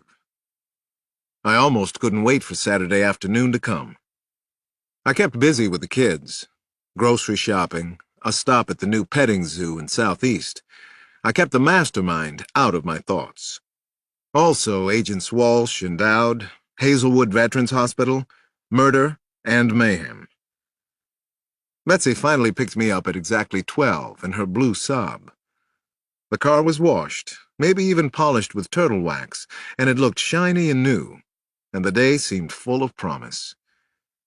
I knew that Janny was watching from her bedroom window, so I turned, made a funny face, and waved. Janny waved back and smiled from ear to ear. She and Rosie the cat were up there, both of them tuned into my ongoing soap opera. I leaned down into the side window of Betsy's sob. She was wearing a light leather jacket over a white silk blouse.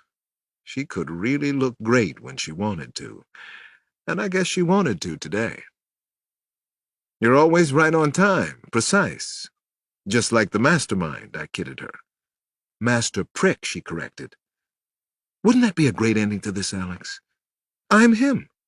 You catch me because I've made one fatal mistake. It's that I've become infatuated with you. "You're infatuated?" I asked as I slid into the front seat. "Senior Agent Cavalieri?" She laughed and showed a beautiful smile. She was pulling out all the stops. "Giving up my prized weekend, aren't I?" "So where are we going?" I asked. "You'll see soon enough. I have a master plan." "I'm not surprised." 10 minutes later, she turned the sob into the circular entrance to the Four Seasons Hotel on Pennsylvania Avenue. Overhanging flags gently rustled in the wind. The courtyard had a lot of brick covered with Boston ivy. Very pretty. "Is this okay?" She turned and looked at me. Her eyes were a little nervous, a little unsure. "I think it is," I said. "Convenient, too. Perfect planning." "Why waste quality time on the road?" Betsy said and smiled irresistibly. She was pretty outrageous for an FBI agent, especially a smart one with lofty ambitions. I liked her style a lot. She went for what she wanted. I wondered if she usually got it.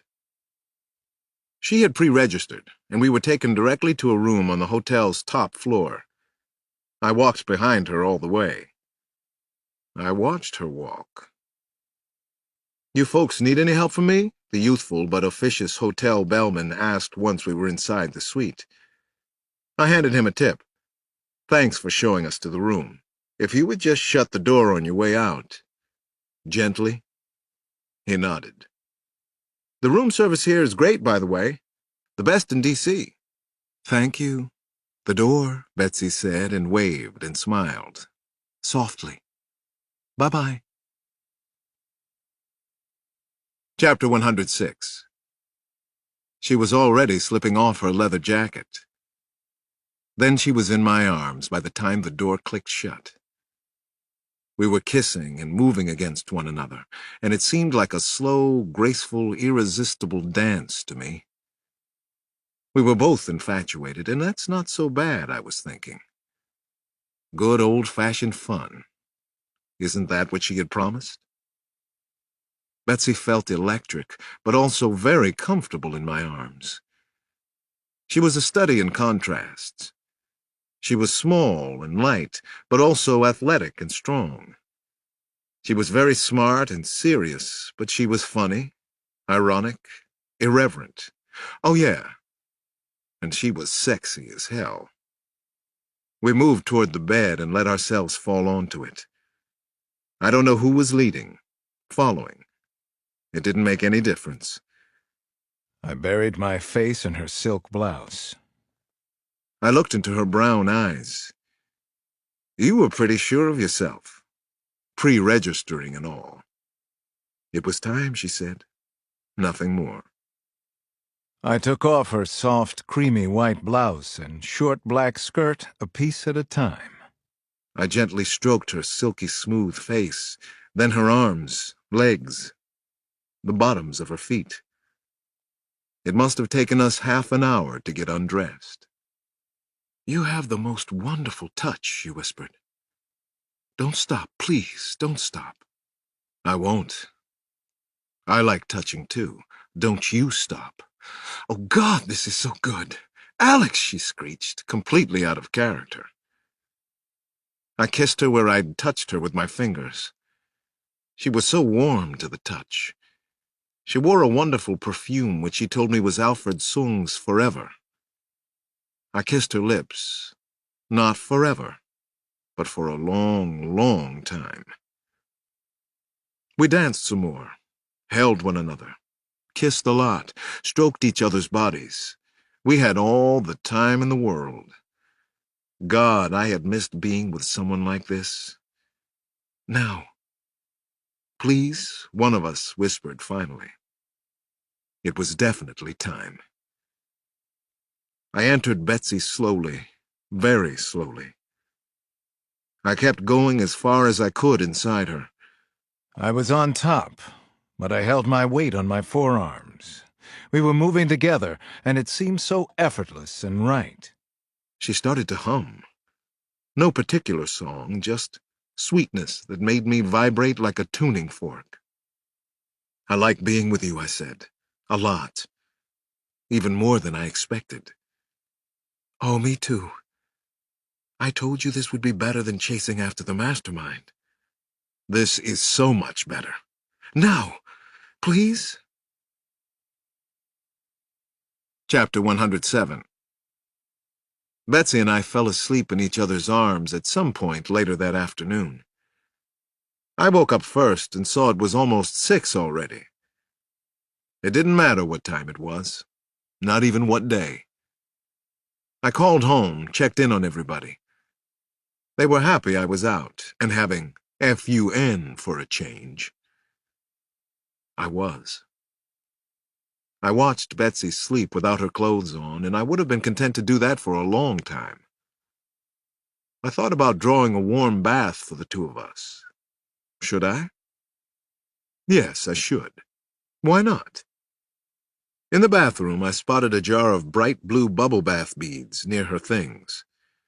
She was way ahead of me, wasn't she? I wondered if I liked that, and decided that I did.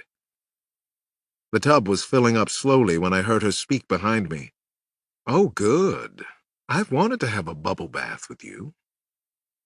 I looked around at her. She still wasn't wearing any clothes. You thought about this before, huh? Oh, yes, and often. What do you think I'm doing during those endless briefing sessions? A few moments later, we were stepping into the tub together. It felt incredibly good. The antidote for the hard work, the tension, the frustration we'd been experiencing over the past month. I like being with you so much, Betsy whispered as she stared into my eyes. I don't want to leave this tub, or you. This is heaven. They have excellent room service. The best in D.C., I reminded her. They'll probably come right to tubside if we ask nicely. Let's find out, Betsy said. Chapter 108.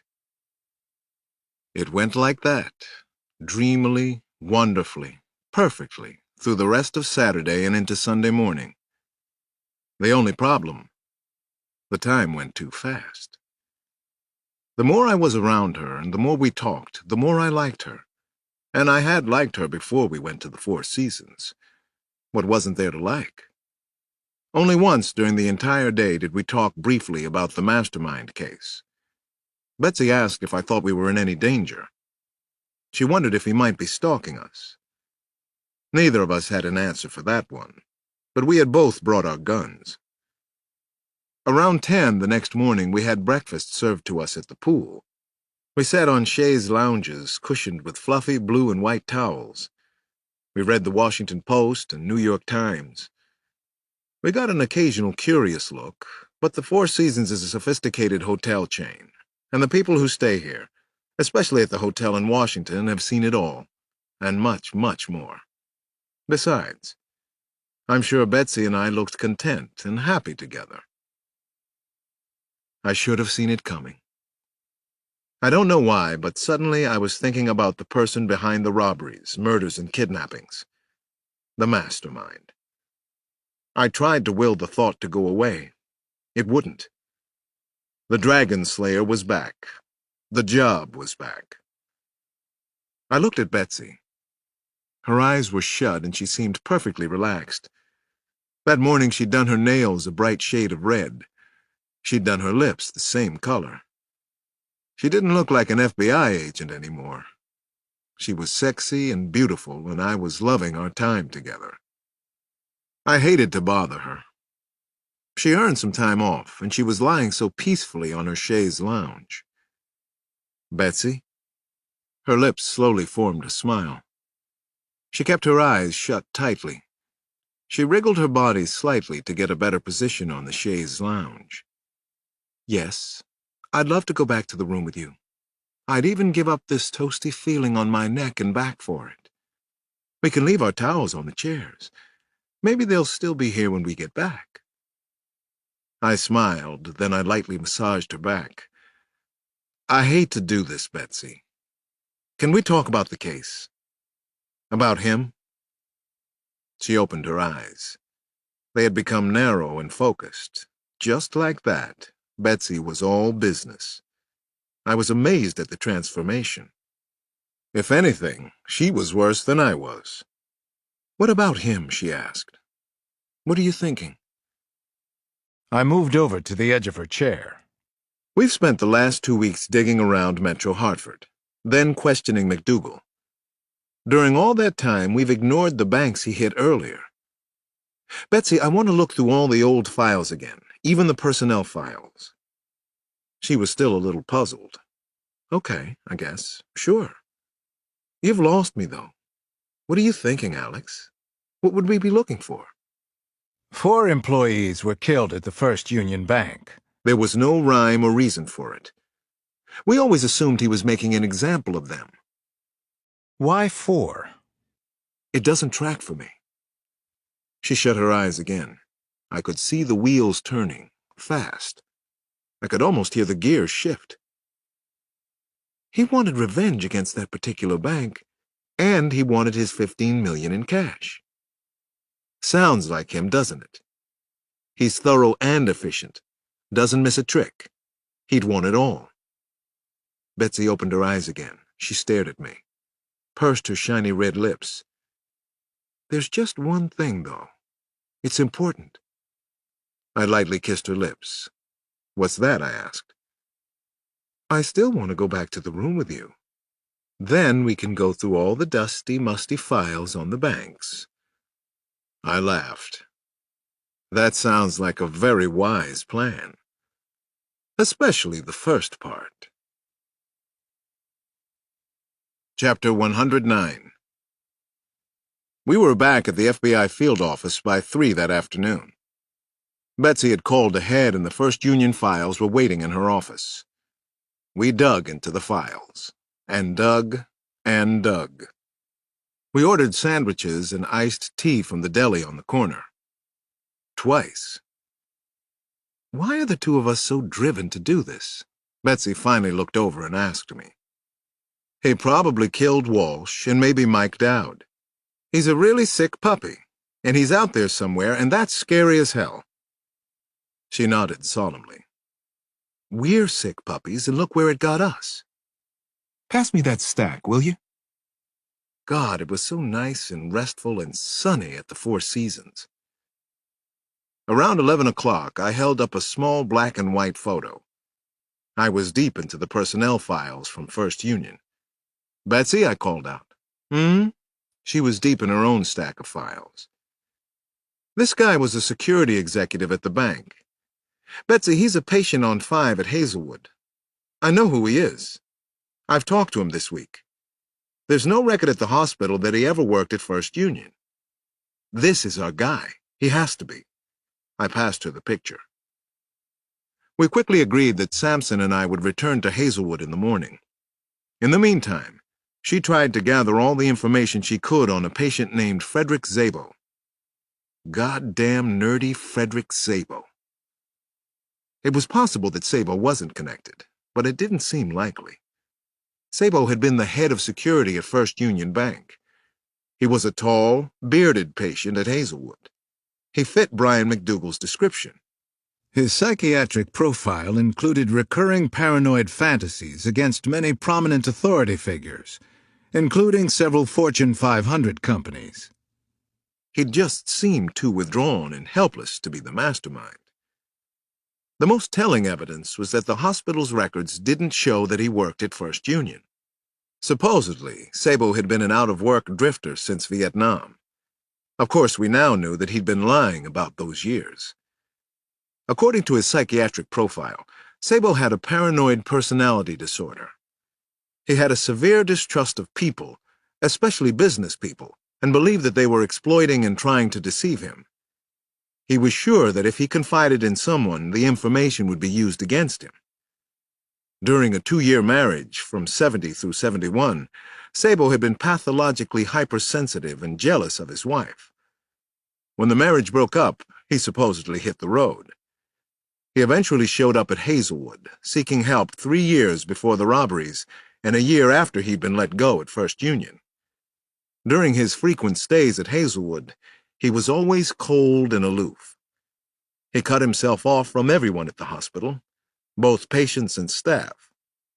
He never made a friend, but he basically seemed harmless to others. And he had grounds and town privileges most of the time. After reading the profile again, it struck me that Sabo's job at the bank had been a perfect fit for his disorder. Like a lot of functioning paranoids, Sabo sought out work where he could operate in a punitive and moralistic style that would be socially acceptable. As head of security at the bank, he could focus on his need to prevent attacks from anyone at any time. By protecting the perimeters of the banks, he was unconsciously protecting himself. The irony was that by setting up a series of successful bank robberies, he had proven, at least symbolically, that there was no way to protect himself from attack by others. Maybe that was his point. His mistrustfulness made treatment at the hospital difficult, if not impossible. He had been in and out of Hazelwood 4 times in the past 18 months. Had the Veterans Hospital been a front for his other activities? Had he chosen Hazelwood as his hideout? And most puzzling of all, why was he still there? Chapter 110. On Monday morning, I went to work at Hazelwood again. I was outfitted in an overhanging white shirt and corduroy pants that were loose enough to hide the holster strapped onto my leg. An FBI agent named Jack Waterhouse had been added to the staff as an aide. Sampson continued on as a porter, but he was working only on 5 now. Frederick Szabo proceeded to do nothing to attract suspicion or reveal himself in any way. For 3 days straight, he never left the ward. He slept a lot in his room. He occasionally worked on an old Apple laptop. What the hell was he doing? Did he know we were watching him? Late on Wednesday, after the work shift, I met up with Betsy inside the hospital's administration building. She had on a navy blue suit and blue slingback heels, and she was all business again. She almost seemed like another person at times, preoccupied and distant. She was clearly as frustrated as I was. He worked on his master plan for at least 4 years, right? Presumably he has $15 million stashed somewhere. He's killed a lot of people to get it. Now he's sitting on his ass at Hazelwood? Give me a break. I told her what I thought about Szabo. He's extremely paranoid. He's psychopathic. He may even know we're here. Maybe we should pull back from the hospital, do surveillance from the outside. He has his full grounds and town privileges back from Dr. Cioffi. Szabo can come and go as he likes. While I talked, Betsy kept pulling at the lapels of her blazer. I was afraid she might start pulling out her hair next. But he doesn't go anywhere. He's a 50-year-old slacker. He's a total loser. Betsy, I know. I've been watching Szabo sleep and play games on the internet for 3 days. She snorted out a laugh. So he's pulled off 5 perfect crimes that we know of. And now he's retiring to the farm. Yeah, the funny farm, I said. Want to hear about my day? She finally asked. I nodded. Well, I visited First Union and I talked with everyone I could find who was there when Szabo was at the bank. He was considered very dedicated, actually, but he was wound tight about efficiency and doing the right thing in exactly the right way. Some of the others used it to mock him. Mock him in what way, I asked. Szabo had a nickname, Alex. Get this. It was the mastermind. The name was a joke. It was supposed to be a joke on Szabo. Well, I guess he's turned the joke around. Now the joke is on us. Chapter 111. The strangest thing happened the following morning. Sabo was passing me in the hall, and then he rubbed against me. He managed to look flustered, and he apologized for supposedly losing his balance. But I was almost certain he had done it on purpose. Why? What the hell was that all about? About an hour later, I saw him leaving the ward. I was pretty sure he knew I was watching him go. As soon as he was out, I hurried to the door. "Where's Sabo going?" I asked the aide who'd just let him out. "PT. He signed out. Sabo has full grounds in towns. He can go wherever he likes." He had been vegetating on the ward for so long that he'd caught me off guard. "Tell the head nurse that I had to leave," I said. "Tell her yourself," the aide frowned and tried to blow me off. I pushed past him. "Tell her. It's important." I let myself off the unit and took the rickety and temperamental elevator down to the lobby floor. PT was physical therapy, and Frederick Sabo hated the gym. I remembered reading it in his nursing notes. Where was he really going? I hurried outside and saw Sabo skulking across the courtyard between hospital buildings. Tall and bearded, like the physical description we'd gotten from Brian McDougal. When Sabo walked right past the gym, I wasn't surprised. He was on the move. He kept on going, and I followed. He seemed kind of nervous and skittish. He finally turned his head in my direction, and I ducked off the path. I didn't think he'd seen me. Had he? Sabo continued on and walked through the hospital gates. The street outside was filled with traffic. He walked due south. Not a care in the world. Was this the mastermind? He hopped into a cab a couple of blocks from the hospital. There were 3 of them parked in front of a Holiday Inn. I hurried to one of the other cabs, got in, told the driver to follow. The driver was Indian. "Where are we going, mister?" he asked. "I have no idea," I said. I showed him my detective's badge. The driver shook his head, then he moaned into his hands. "Oh, brother, just my bad luck. Like the movies. Follow that cab." Chapter 112. Sabo got out of his cab on Rhode Island Avenue in Northwest. So did I. He walked for a while. Window shopped. At least that's what it looked like. He seemed more relaxed now. His nervous tics had lessened once he was off the hospital grounds, probably because he had been faking them. He finally turned into a squat, dilapidated brownstone building, still on Rhode Island Avenue. The basement floor was a Chinese laundry. A. Lee. What was he doing in there? Was he skipping out a back door? But then I saw a light flash in the second-floor window. Sabo crossed past it a few times. It was him. Tall and bearded. My brain was starting to overload with possibilities. No one at Hazelwood knew about Sabo's apartment in D.C. There wasn't any mention of it in the nursing notes. Sabo was supposed to be a drifter. Hopeless, harmless, homeless. That was the illusion he'd created. I'd finally learned a secret of his. What did it mean? I waited down on Rhode Island Avenue. I didn't feel in any particular danger. Not yet, anyway. I waited out on the street for quite a while. He was inside the building for nearly 2 hours. I didn't see him appear at the windows again. What was he doing in there? Time flies when you're hanging by your fingernails. Then the light in the apartment blinked out. I watched the building with mounting apprehension. Sabo didn't come outside. I was concerned. Where was he? A good 5 minutes after the light went out upstairs, Sabo appeared on the front doorstep again. His nervous tics seemed to have returned. Maybe they were for real. He rubbed his eyes repeatedly and then his lower chin. He twitched and continually pulled his shirt away from his chest. He finger-combed his thick black hair 3 or 4 times. Was this the mastermind that I was watching? It almost didn't seem possible. But if he wasn't, Where did that leave us? Sabo kept nervously looking around the street, but I was hidden in the dark shadows of another building. I was sure he couldn't see me. What was he afraid of? He started to walk. I watched him retrace his steps up Rhode Island Avenue. Then he waved down a cab. I didn't follow Sabo. I wanted to. But I had an even stronger urge. A hunch I needed to play.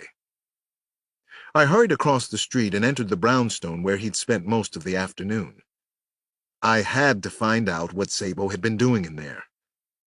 I finally had to admit, he was driving me crazy.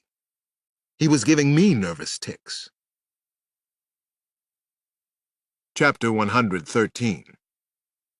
I used a small, very useful lockpick and got into Sabo's apartment in less time than it takes to say illegal entry. No one was ever going to know I'd been in there. I was planning to take a quick look around the apartment, then get right out again.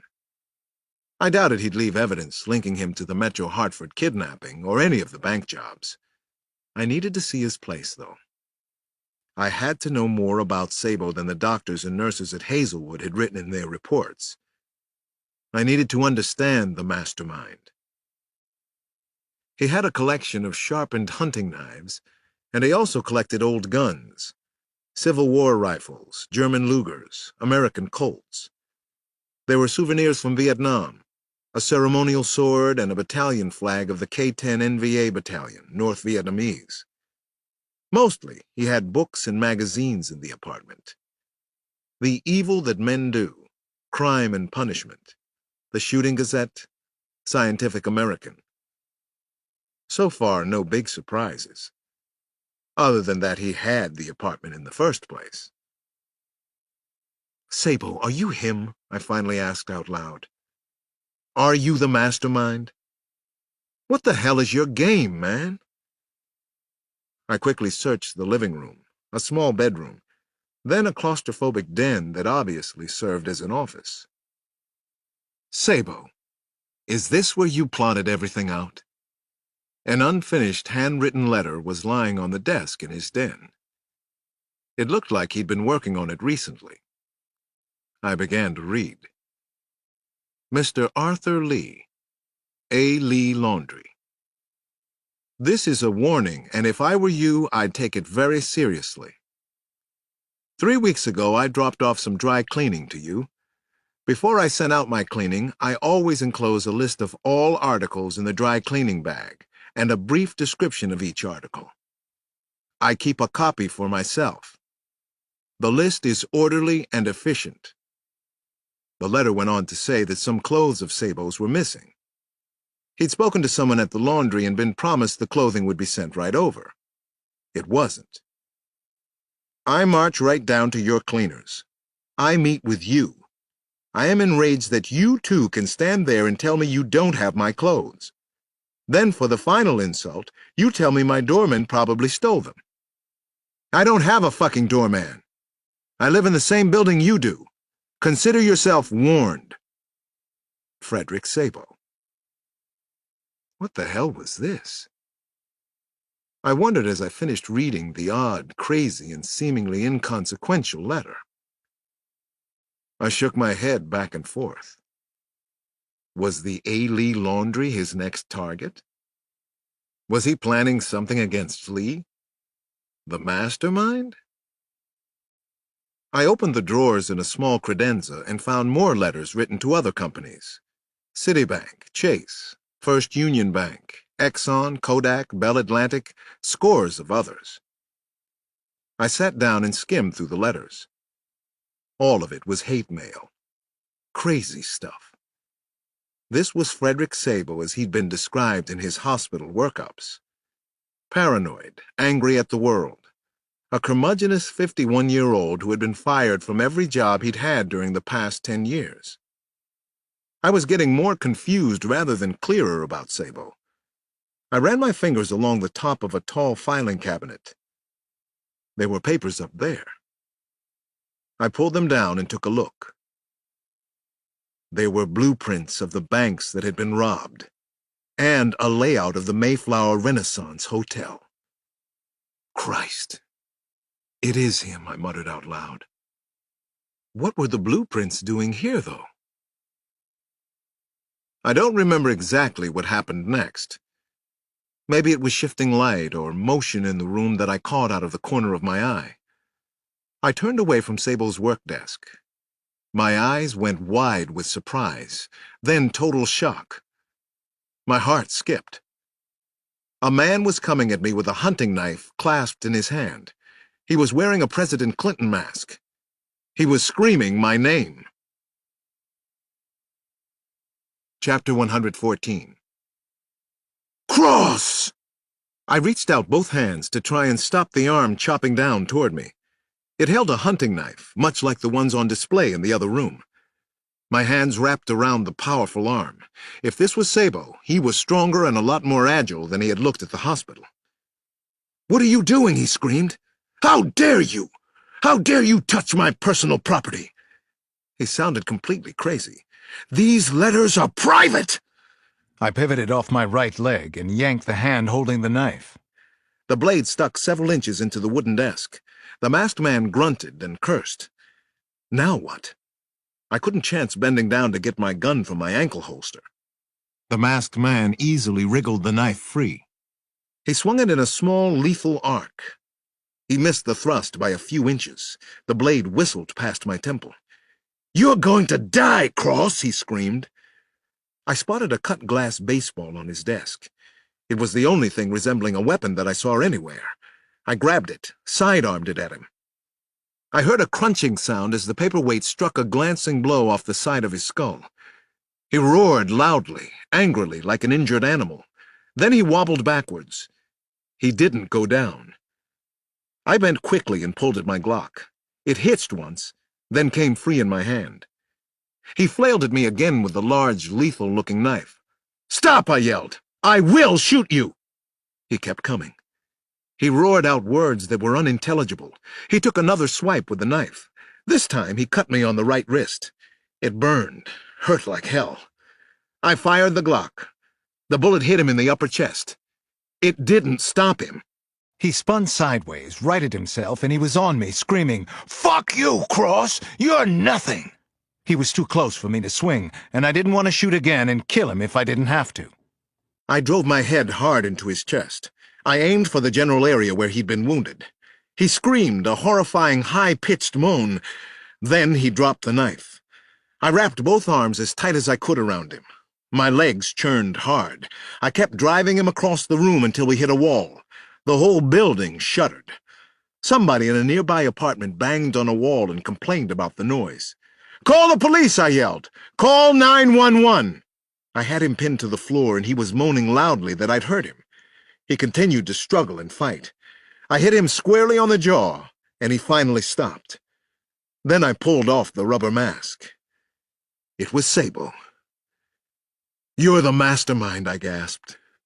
"It is you." "I didn't do anything," he snarled back. He started to struggle again. He cursed loudly. "You broke into my house! You fool! You're all goddamn fools! Listen to me, asshole! Listen! You got the wrong man!" Chapter 115.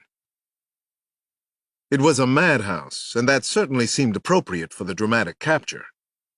A team of FBI technicians arrived at Frederick Sable's apartment in less than an hour. I recognized two of them, Greg Wojcik and Jack Heaney, from past jobs. They were the FBI's best, and they began to expertly take the place apart. I stayed on and watched the painstaking search. The techies were looking for false walls, loose floorboards, anywhere Sabo might have concealed evidence or possibly hidden $15 million. Betsy Cavalieri got to the apartment just after the technical crew. I was glad to see her. Once Sabo's bullet wound was treated and bandaged, Betsy and I tried to question him. He wouldn't talk to us, not a word. He seemed crazier than ever, manic one moment, then quiet and unresponsive. He did what he was known for at Hazelwood. He spit at me, several times. Sabo spit until his mouth was dry. Then Sabo wrapped his arms around himself and was silent. He shut his eyes tight. He wouldn't look at either of us, wouldn't respond in any way. Finally, he was taken away in a straitjacket. "Where's the money?" Betsy said as we watched Sabo leave the building. "He's the only one who knows, and he sure as hell isn't talking. I have never, ever felt more out of it on a case." The next day was a rainy, miserable, god-awful Friday. Betsy and I went to the Metropolitan Detention Center where Frederick Sabo was being held. The press was gathered in large numbers everywhere outside the building. Neither of us said a word as we passed through them.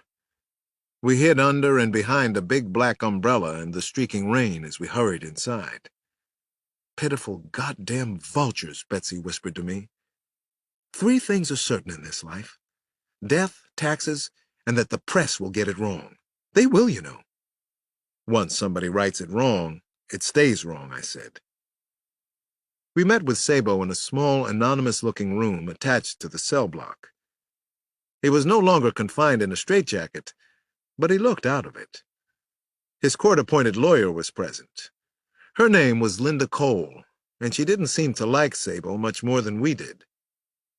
I was surprised that Sabo hadn't gone after a bigger-name attorney, but just about everything he did surprised me. He didn't think like other people. That was his strength, wasn't it? It was what he loved about himself, and maybe it was what had brought him down. Once again, Sabo wouldn't look at us for several minutes. Betsy and I tried a steady battery of questions, but he was completely, stubbornly unresponsive. His dosage of Haldol had been increased, and I wondered if that had anything to do with his listlessness. Somehow I doubted it. I felt he might be play-acting again. "This is hopeless," Betsy finally said after we'd been there for over an hour. She was right. It was futile to spend any more time with Sabo that day. She and I got up to leave, and so did Linda Cole, who was small like Betsy, and very attractive. She hadn't said more than a dozen words during the hour. There wasn't any need for her to talk if her client didn't. Sabo suddenly looked up from a spot on the table. He'd been staring at it for at least 20 minutes. He looked straight at me, and he finally spoke. "You got the wrong man." Then Frederick Sabo grinned like the craziest person I had ever met in my life. And I've met some very crazy people. Chapter 116. Betsy Cavalieri and I returned to Hazelwood and the mountains of grunt work that still had to be done there. Sampson met us. By 10:30 that night, we'd gone through everything we could find at the hospital. We had managed to identify 19 staff members who'd spent time with Sabo. The short list included 6 therapists who'd seen him. Betsy and I tacked the pictures up on one wall. Then I walked back and forth, staring at them, hoping for a blinding insight. Where the hell was the money? How had Sabo actually controlled the robbery murders? I sat down again. Betsy was sipping her 6th or 7th Diet Coke. I'd matched her, coffee for Coke. Intermittently, we had revisited the mystery of James Walsh's supposed suicide and the sudden disappearance of Michael Dowd. Sabo had refused to answer any questions about the 2 agents. Why would he murder the 2 of them? What was his real plan? God damn him! Could Sabo really be behind all this, Alex? Is he that clever? That goddamn evil? That nuts? I pushed myself up from the desk I was working at. I don't know anymore. It's late again. I'm fried, Betsy. I'm out of here. Tomorrow's another day. The overhead lights were blinding and hurtful. Betsy's eyes were red-rimmed and vacant as they stared up at me. I wanted to hug her some, but half a dozen agents were still working in the office. I ached to hold her in my arms, to talk to her about anything but the murder case. "Good night," I finally said. "Get some sleep." "Night, Alex." "I miss you," she mouthed. "Be careful," I said. "Be careful going home." "I always am." "You be careful." I got home somehow and climbed upstairs to bed. I'd been working too hard for too long. Maybe I did need to quit the job. I hit the pillow hard. At about 2:20, I woke up. I'd been having a conversation with Frederick Sabo in my sleep. Then I talked to someone else from the investigation. Oh, brother. It was a bad, bad time to be awake. I usually don't remember my dreams, which probably means I'm repressing them. But I woke with a clear and very disturbing image of the last couple of minutes.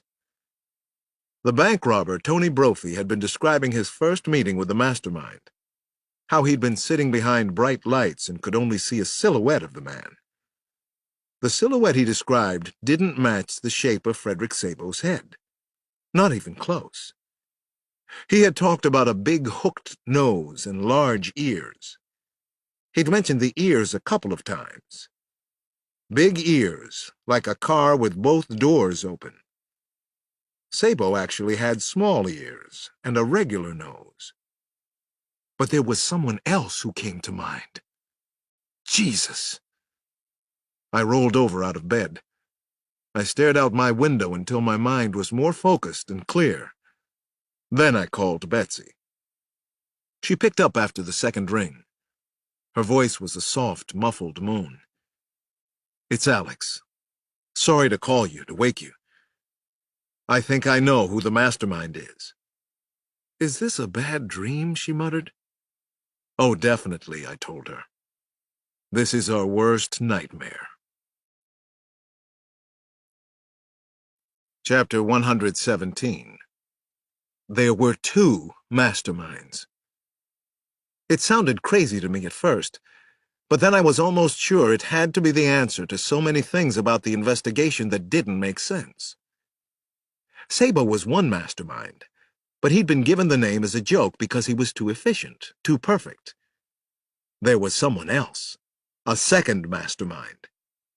This person wasn't a joke to his peers. He had no peers. He didn't write hate mail from his room at a veterans hospital. It took me a few minutes to convince Betsy that I might be right. Then we called Kyle Craig.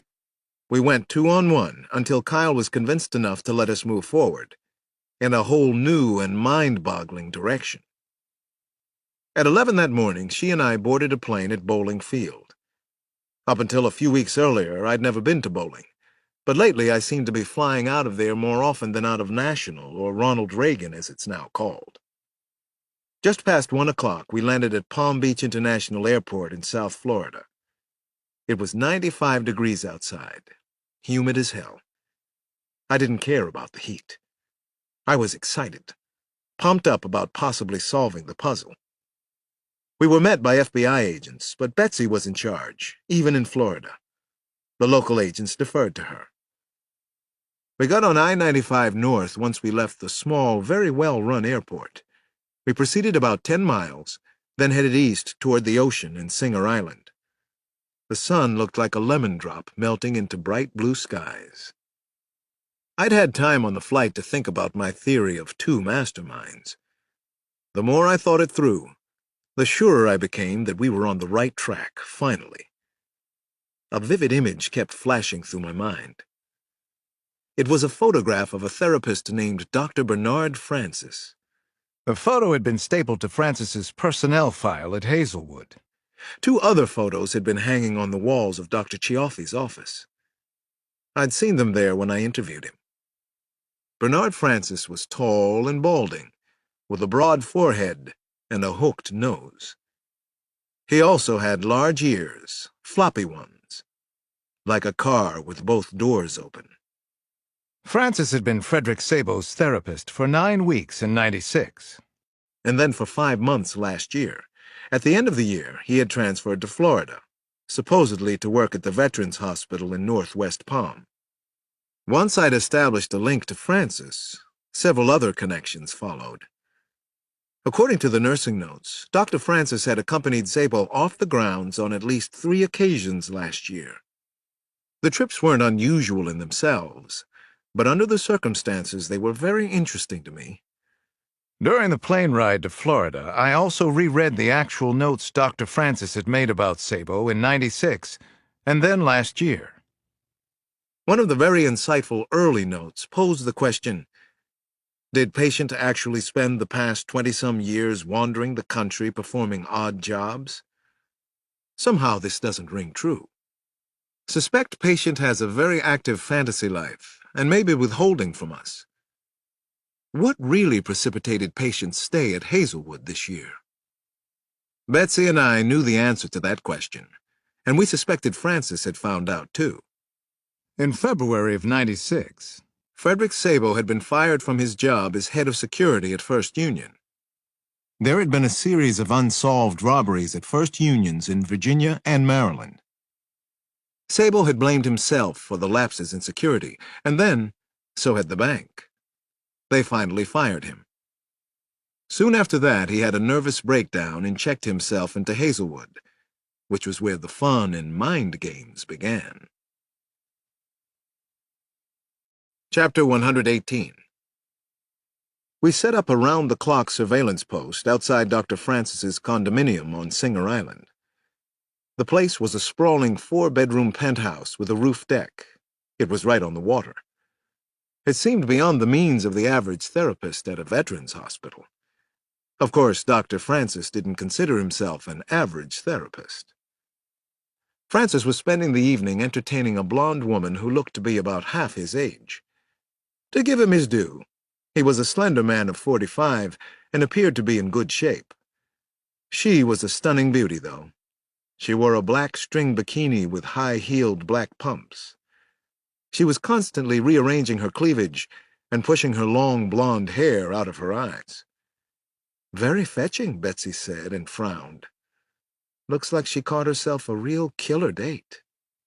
Betsy, 2 agents, and myself camped out in a Dodge van in a parking lot behind the condos. The lot was nearly full, and the van blended in. It had a periscope that allowed us to watch Francis and his guest as they barbecued steaks on his deck.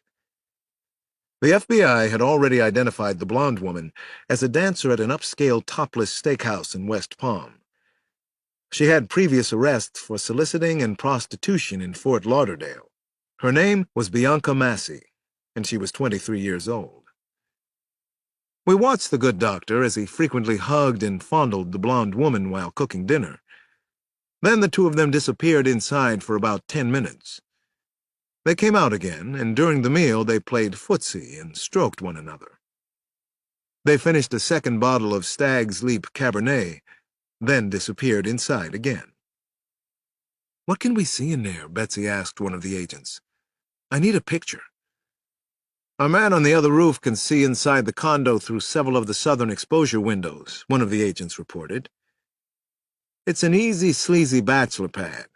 Expensive furniture, lots of etchings. Bose sound system, free weights. The doc has a black lab he probably uses to pick up more ladies on the beach." "I don't think he picked her up," I said. "More likely he leased her for the night." "He and the young lady are intimately involved at the moment. The black lab seems to have taught the doc a few things. He knows some doggy tricks. Our lookout says that his ears and nose are much larger than a certain other part of his anatomy." That got a laugh from the group. It also eased the tension. We were a little fearful for the girl, but we were close enough to get inside in a hurry. The lookout continued to report on what he saw. "Oops! The doc would appear to be a premature ejaculator. The young lady doesn't seem to mind. Oh, she kissed him on the top of his head, poor baby." "You get what you pay for," Betsy said. Finally, the blonde woman left, and the steamy movie was over for the night. Dr. Francis stayed out on the deck, sipping a snifter of brandy, watching the moon ride high over the Atlantic. "Ah, the good life," Betsy said. "The moon over Miami and all that neat stuff." "He only had to kill about a dozen people to get his place in the sun," I said. Francis's cell phone rang around midnight. We listened to the call from the surveillance van. The call definitely got our attention. Betsy and I exchanged glances. The caller sounded nervous, Bernie?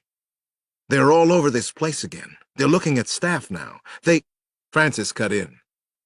It's late. I'll call you in the morning. I'll call you. Don't call here. I've told you that. Please, don't do it again. Dr. Francis hung up angrily. He drained the rest of his brandy. Betsy elbowed me. She was smiling for the first time since we'd been watching Francis. Alex, you recognize the voice on the other end? She asked. I sure did. The lovely and talented Kathleen McGuigan. Nurse McGuigan is part of this. It's all starting to come together, isn't it? Chapter 119.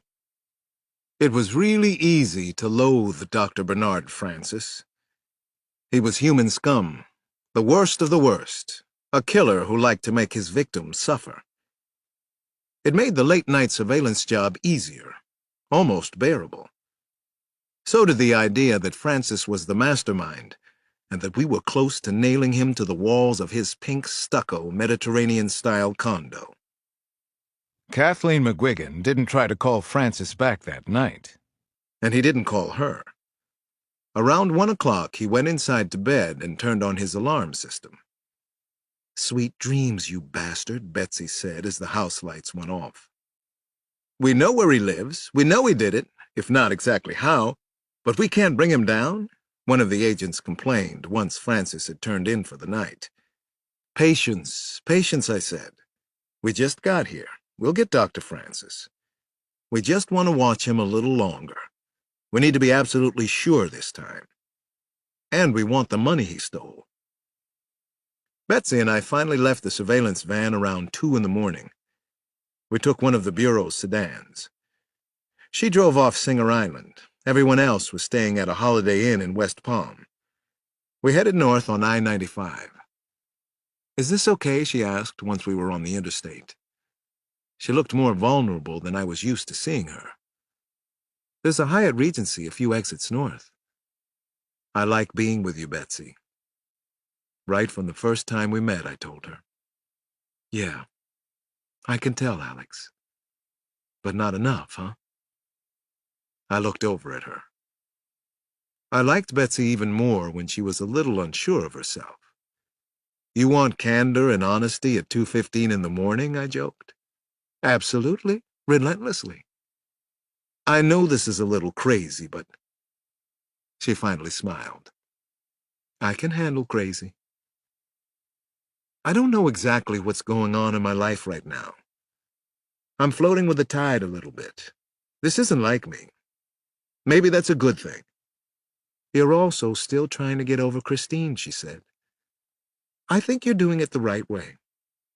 You're being brave. Or very foolish, I said, and smiled. Probably a little of both. But proactive.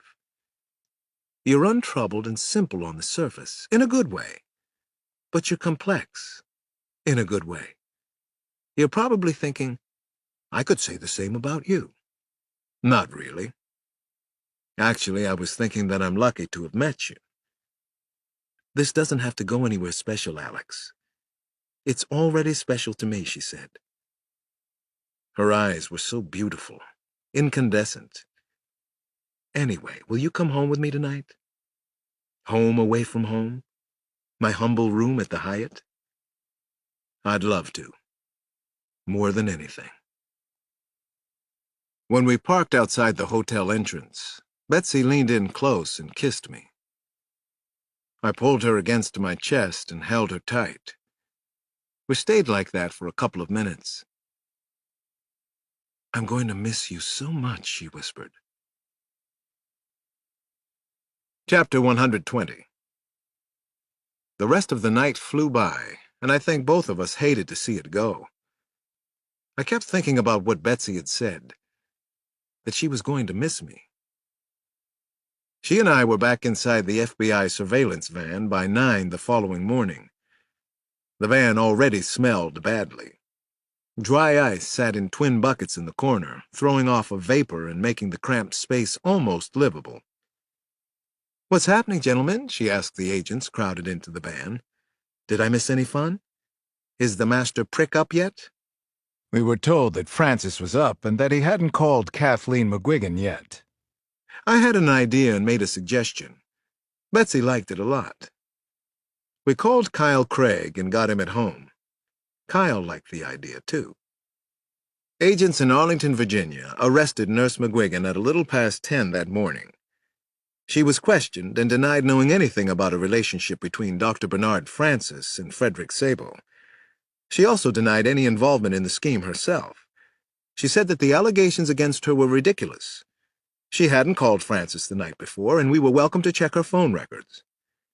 Agents, meanwhile, were searching McGuigan's house and yard. Around noon, they found one of the diamonds from the Metro Hartford job. McGuigan panicked, and she changed her story.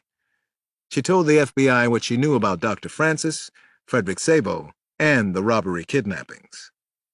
"Yes, yes, yes, yes," Betsy Cavalieri said, and jumped around the back of the surveillance van when she heard the news. She bumped her head on the van roof. "That hurts." "I don't care. We've got him. Dr. Francis is going down." At a little past 2 that afternoon, she and I walked across the manicured front lawn and up the brick stairway into Francis's building. My heart was thudding in my chest. This was it. It had to be. We took the elevator up to the 5th floor, the penthouse, the mastermind's lair. "We've earned the right to do this," I told her. "I can't wait to see his face," Betsy said as she rang the bell. "Cold-blooded piece of shit.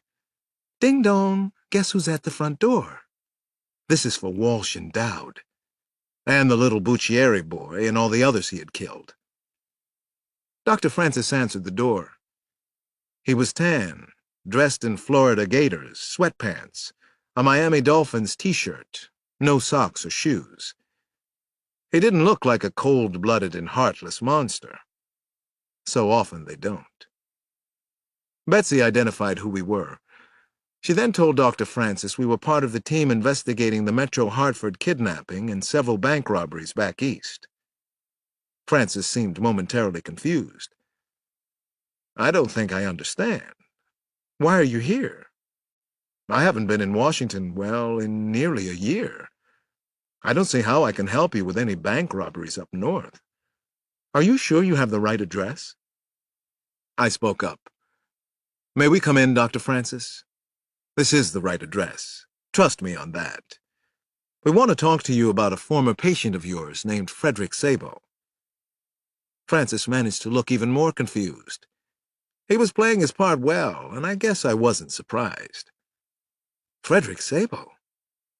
You're kidding me, right?" "We kid you not," Betsy said emphatically. Francis became petulant. His face and neck flushed. "I'll be in my office at the hospital in West Palm on Monday. The hospital is on Blue Heron. We can talk about my former patients there." "Frederick Sable? Jesus, that was almost a year ago. What has he done? Is this about his crank letters to the Fortune 500? You people are incredible. Please, leave my home now." Dr. Francis tried to slam the door in my face. I stopped it with the heel of my hand. My heart continued to beat hard. This was so good. We had him. "This can't wait until Monday, Doctor," I told him. "It can't wait at all." He sighed, but continued to look incredibly pissed off. "Oh, all right. I was just making myself coffee. Come in if you must." "We must," I told the mastermind. Chapter 121. "Why the hell are you here?" Francis asked again, as we followed him through an all-glass loggia that faced down onto the rolling surf of the Atlantic several floors below. The view was spectacular, worth at least a couple of murders. The afternoon sun created countless stars and diamonds which danced on the water's surface. Life was so very good for Dr. Bernard Francis. "Frederick Sable figured it all out for you, didn't he?" I said, just to break the ice. He had an elaborate fantasy for revenge against the banks. He had all the know-how, the obsession, the contacts. Isn't that how it happened? What the hell are you talking about? Francis looked at Betsy and me as if we were as deranged as some of his mental patients. I ignored the look and the condescension in his voice. You heard about his plans in your therapy sessions with Sabo. You were impressed by the detail, the precision. He'd thought through everything. You also learned he hadn't been a drifter all those years since the war. You found out he'd worked for First Union Bank. Surprise, surprise. He'd been a security executive. He really did know about banks and how to rob them. He was crazy, but not in the way you had thought. Francis flicked on a coffee maker on the kitchen counter. I won't even dignify this horse shit with a response. I'd offer you both coffee, but I'm angry. I'm really pissed off. Please finish with your nonsense, then you can both leave. I don't want coffee, I said. I want you, Francis. You killed all those people without any remorse. You murdered Walsh and Dowd. You're the madman, the mastermind, not Frederick Sabo. It's you who's crazy. You're both crazy, Dr. Francis said. I'm a respected physician, a decorated army officer. Then he smiled, almost as if he couldn't help it, and the look on Francis's face said it all. I can do anything I want to do. You're nothing to me. I do what I want to. I'd seen that horrible look before. I knew it well. Gary Sinigi, Casanova, Mr. Smith, the Weasel. He was a psychopath, too. Francis was as crazy as any of the killers I'd caught. Maybe he'd spent too long being underappreciated working in veterans' hospitals. Undoubtedly, it went a lot deeper than that. One of the bank crew members you interviewed remembered you. He described you as tall, broad forehead, hooked nose, large ears. That's not Frederick Sabo. Francis turned away from his coffee-making and let out a harsh, unpleasant laugh. Oh, that's very compelling evidence, Detective. I'd like to hear you present it to the district attorney in Washington. I'll bet the DA would get a good belly laugh out of it, too. I smiled back at him. We already have talked to the DA. She didn't laugh. By the way, Kathleen McGuigan has talked to us, too. Since you didn't return her call, we went to see her.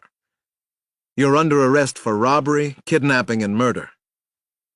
Dr. Francis, I see that you aren't laughing anymore. I sensed that his mind was racing way ahead of the conversation. You notice that I'm not rushing to call my lawyer, either. You should, I told him. There's something else you should know. Sabo finally talked this morning. Frederick Sabo kept a diary of your sessions, Doctor. He kept notes. He wrote about your interest in his plans. You know how efficient Frederick can be. How thorough. He said you asked more questions in his therapy sessions about the robberies than you asked about him. He showed you his blueprints for everything. We want the money, the $15 million, Betsy told Francis. If we recover the money, then everything will go easier for you. That's the best offer you're going to get. Francis's disdain was blossoming. Let's suppose for a moment that I was this mastermind you speak of. Don't you think I'd have a stunning escape plan figured? You couldn't just barge in here and capture me. The mastermind wouldn't allow himself to be caught by two peons like you. It was finally my turn to smile. I don't know about that, Francis. We peons might surprise you. I think you're on your own now. Did Sabo give you an escape plan, too? He probably didn't. Chapter 122. Actually, he did, Francis said, and his voice was at least an octave lower than it had been. There was always a slim possibility that you'd catch me, that I'd be faced with life in jail. That's totally unacceptable, you understand. It isn't going to happen. You do understand that. No, actually, it's going to happen, Betsy said with firmness to match Francis's statement. Meanwhile, my hand was already reaching for my gun. Suddenly, Francis broke for the glass door that led out onto the rooftop deck. I knew there was nowhere for him to go out there. What was he doing? "Francis, no!" I shouted. Betsy and I pulled our guns simultaneously, but we didn't fire. There was no reason to kill him. We rushed out through the door and followed Francis in a sprint across the weathered wooden deck. When he reached the far wall of the roof deck, Francis did something I wouldn't have ever imagined, not in 100 lifetimes of police work. He dove off the terrace, which was at least 5 floors above the street. Bernard Francis dove head first. He'd break his neck for sure. There was no way he'd live. "I don't believe it," Betsy screeched as we got to the edge of the deck and looked down. I didn't believe what I saw either. Francis had made a dive 5 stories down to a shimmery blue swimming pool. He was just surfacing after the dive. He began to stroke rapidly toward the pool's far wall. I had no choice, and I didn't hesitate. I went off the high roof deck after Dr. Francis. Betsy was no more than a half step behind me. We both yelled as we cannonballed all the way down to the pool. I hit the surface of the water with my backside first, and I was punished severely. My body went splat. My insides felt like they'd been hastily rearranged. I shot to the bottom, hit it pretty hard, but then I was paddling to the surface, swimming as fast as I could toward the far wall. I was trying to clear my head, to focus my eyes, to think clearly about stopping the mastermind's escape. I climbed out of the pool and saw Francis running onto the property of the bordering condominiums. He was throwing off water like a duck. Betsy and I started after him. Our shoes were squeaking and sloughing water. Nothing mattered except that we had to catch him. Francis was picking up speed, and I did the same. I guess he must have had a car parked in one of the neighboring lots, or maybe even a boat in a nearby marina. I was gaining very little ground for all my efforts. Francis was running barefoot, but it didn't seem to slow him down. He peered over his shoulder and saw us. Then he straightened his head and saw something that changed everything. Up ahead of Francis in the parking lot were 3 FBI agents. They had their guns drawn, aimed at him. They were yelling for him to stop. Francis came to a dead stop in the crowded lot. He looked backward at us, then forward at the 3 agents. He reached into his pants pocket. "Francis, don't do it!" I yelled as I ran toward him. But he didn't pull a gun. He had a clear bottle in his hand. He poured the contents into his mouth. Dr. Francis suddenly clawed at his throat. His eyes bulged to double their normal size. He fell to his knees, which cracked hard against the pavement. "He poisoned himself," Betsy said in a hoarse voice. "My God, Alex!" Francis rose from the ground with a burst of strength. We watched in horror as he thrashed wildly around the parking lot, flailing both arms, doing a strange straight-back dance. He was frothing from the mouth. Finally, he smashed his face into a silver Mercedes SUV. Blood spattered onto the hood. He screamed, tried to tell us something, but it came out as a tortured gargle. He had a severe nosebleed. He twitched and spasmed, and there was nothing any of us could do to help him. More agents were flooding into the parking area. So were condo owners and other visitors. There was nothing any of us could do for Francis. He'd killed people, poisoned some. He had murdered 2 FBI agents. Now we were watching him die, and it was horrifying. It was taking a long time. He fell and thudded heavily to the ground again. His head cracked hard against the pavement. The spasms and twitching slowed noticeably. A terrible gargling sound escaped from his throat. I got down on my hands and knees beside him. "Where is Agent Dowd? Where's Michael Dowd?" I pleaded. "For God's sake, tell us!" Francis stared up at me, and he said the last words I wanted to hear. "You've got the wrong man." Then he died. Epilogue. The Right Man. Chapter 123. 3 weeks had passed, and my life was finally returning to something approaching normal. Not a day went by that I didn't think about getting out of police work, though.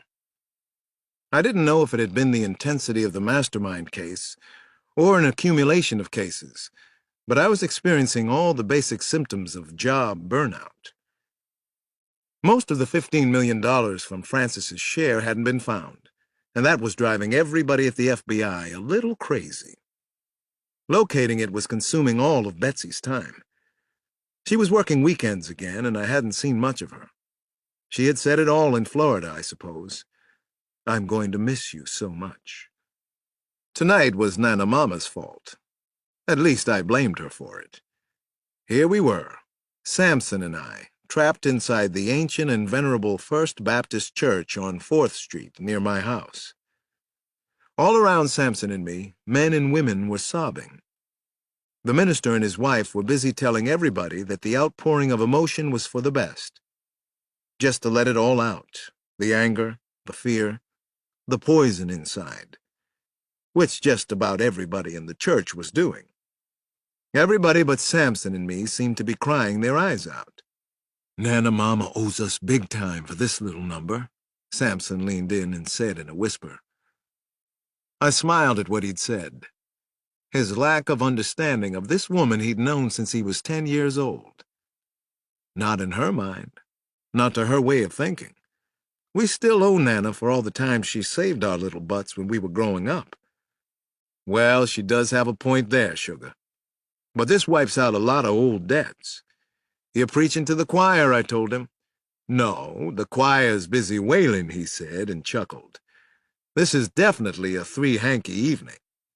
John and I were squeezed in tight between two women who were weeping and shouting prayers and amens and heartfelt petitions. The occasion was something called Sister, I'm Sorry, a special church service that was gaining popularity in D.C. Men came to churches and other venues to pay tribute to the women for all the physical and emotional abuse they had taken, and the abuse they might have given women in their lifetimes. It's so good of you to come, the woman next to me suddenly proclaimed in a voice loud enough for me to hear over the shouting and screaming around us. She hugged my shoulder. You're a good man, Alex. One of the few. Yeah, that's my problem, I muttered under my breath. But then, loud enough for her to hear, I said, Sister, I'm sorry. You're a good woman, too. You're a sweetheart. The woman grabbed me harder. She was a sweetheart, actually. Her name was Terry Rashad. She was in her early 30s, attractive, proud, and usually joyful. I had seen her around the neighborhood. Sister, I'm sorry, I heard Samson say to the woman standing beside him in the church pew. Well, you damn well ought to be sorry, I heard Lace McCrae say. But thank you. You're not as bad as I thought you were. Samson eventually nudged me and whispered in his deep voice, It's kind of emotional when you get into it. Maybe Nana was right to have us come. She knows that. Nana is always right, I said. She's like an octogenarian Oprah. How are you doing, sugar? John finally asked as the singing and screeching and sobbing crescendoed. I thought about it for a few seconds. Oh, I miss Christine. But we're happy to have the boy with us. Nana says it will add years to her life. He lights up our whole house, morning to night. He thinks we're all his staff. Christine had left for Seattle at the end of June. At least she'd finally told me where she was going. I'd gone over to Mitchellville to say goodbye to her. Her new SUV was packed up. Everything was ready. Christine finally gave me a hug, and then she started to cry, to heave against my body. Maybe someday, she whispered. Maybe someday. But now she was out in the state of Washington, and I was here in the Baptist church in my neighborhood. I figured Nana Mama was trying to get me a date. It was a funny idea, actually, and I finally started to laugh. You sorry for the sisters, Alex? Samson asked. He was getting gabby. I looked at Samson, then around the church. Sure I am. Lots of good people here trying to do the best they can. They just want to be loved a little bit now and then. Nothing wrong with that, Samson said, and clasped me hard around the shoulder. No, nothing at all. Just trying to do the best we can. Chapter 124. A couple of nights later, I was home playing the piano on the sun porch at around 11:30. The rest of the house was silent, nice and peaceful, the way I like it sometimes. I had just gone up, checked on the boy, and found him sleeping like a precious little angel in his crib. I was playing Gershwin, one of my favorites, Rhapsody in Blue. I was thinking about my family, about our old house on 5th Street, and how much I loved it here in spite of everything that was wrong with the neighborhood. I was starting to get my head on straight again. Maybe all that screeching and crying in the Baptist church had helped. Or maybe it was the Gershwin. The phone rang, and I hurried to the kitchen to get it before it woke everyone up, especially little Alex, or AJ, as Janny and Damon had started to call him. It was Kyle Craig on the line. Kyle almost never called the house, and never this late. This was how everything had started on the mastermind case, with Kyle. "Kyle," I said, "why are you calling me here? What's wrong? I can't start on another case." "It's bad, Alex. I don't even know how to tell you this," he said in the softest, quietest voice. "Oh, shit, Alex. Betsy Cavalieri is dead. I'm at her place now. You should come here. Just come." I hung up the phone a minute or so later. I must have, because it was back on its hook. My legs and arms had turned to jelly. I was biting the inside of my cheek, and I tasted blood. I was reeling. Kyle hadn't told me everything, just that I should come to Betsy's apartment. Someone had broken in there and killed her. Who had killed her? Jesus. Why? I was throwing on some clothes to go and meet Kyle when the phone rang a second time. I snatched it up. It had to be somebody else with the bad news. Probably Samson, or maybe Rakeem Powell. I heard a voice on the line. It froze everything inside of me. "I just wanted to congratulate you. You did wonderful work. You caught and punished all my little minions as I thought you might. Actually, they were put there for that very purpose." "Who is this?" I asked. But I thought I knew who it was. "You know who it is, Dr. Detective Cross. You're a smart enough fellow. You knew that catching the good Dr. Francis was a little too convenient. Also my detective friends in New York, Mr. Brian McDougal and his crew. And of course there's still the matter of all that missing money. I'm the one you call Mastermind. That's a name I can live with. It fits. I am that good. Good night for now. I'll see you soon. Oh, and have a nice time over at Betsy Cavalieri's." I certainly did. Chapter 125. I called Samson first and asked him to come out and be with Nana and the kids. Then I raced out to Woodbridge, Virginia, and Betsy's house. I drove the HOV lane all the way at speeds up to 100. I had never been there before, but I didn't have any trouble finding her house. There were cars double-parked everywhere on the street.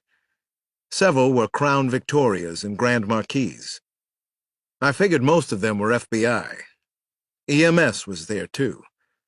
I could hear the burping screams of more sirens racing to the murder scene. I took a deep breath before I walked inside. Suddenly, I felt dizzy.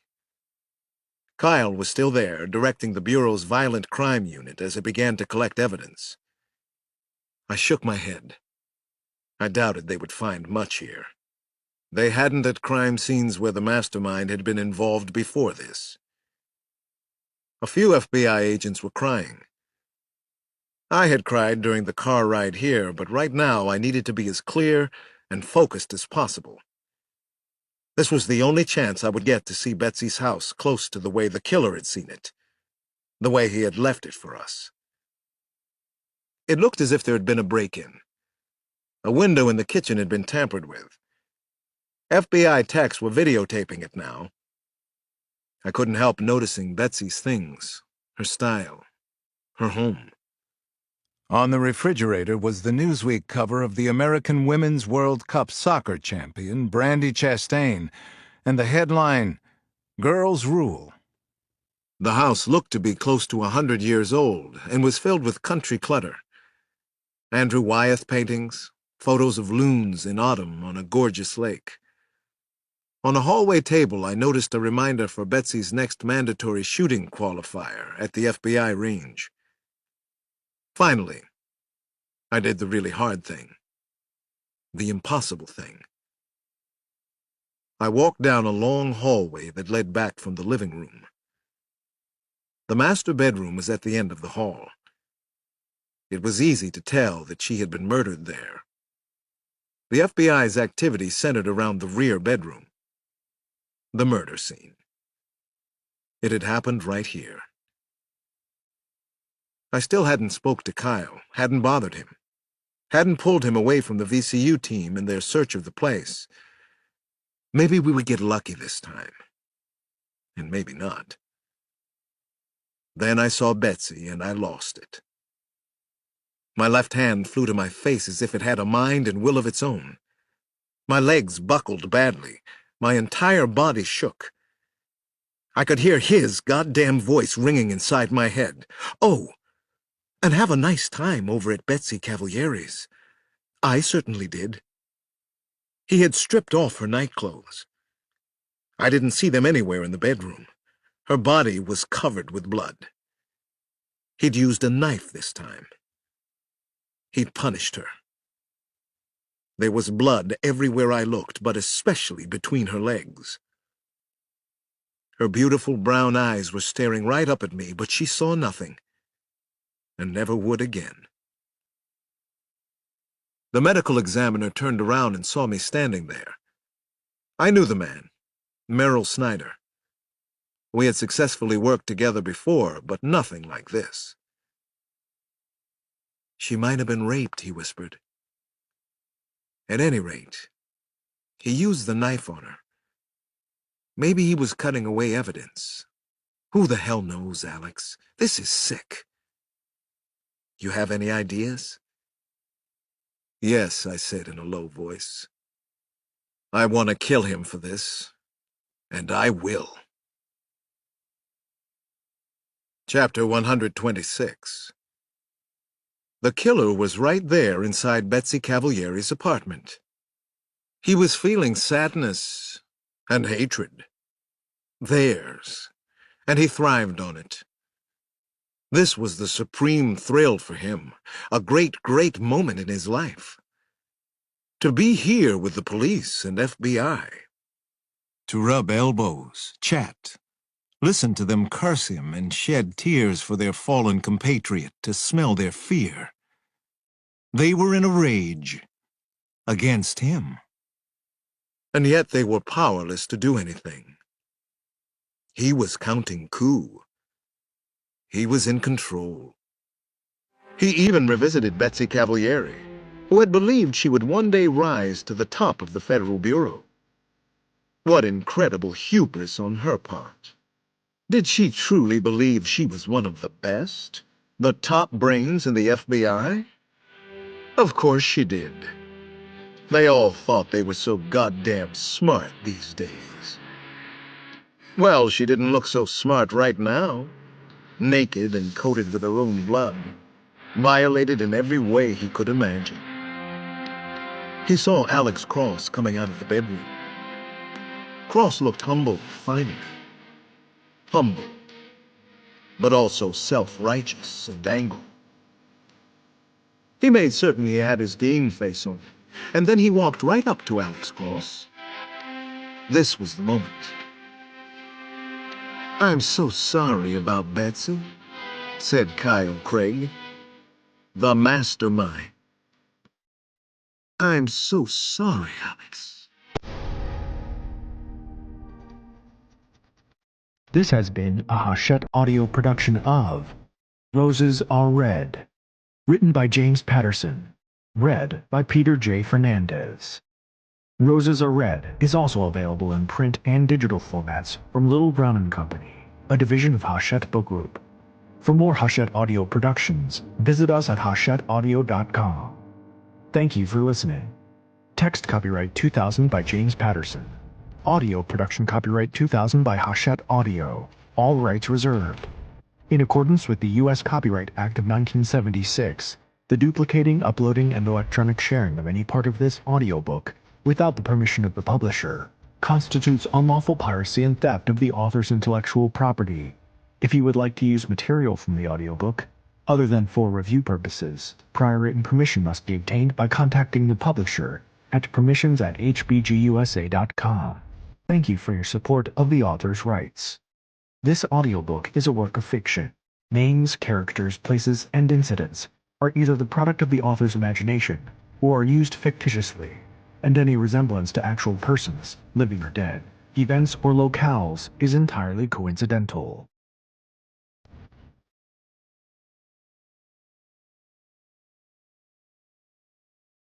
Audible hopes you have enjoyed this program.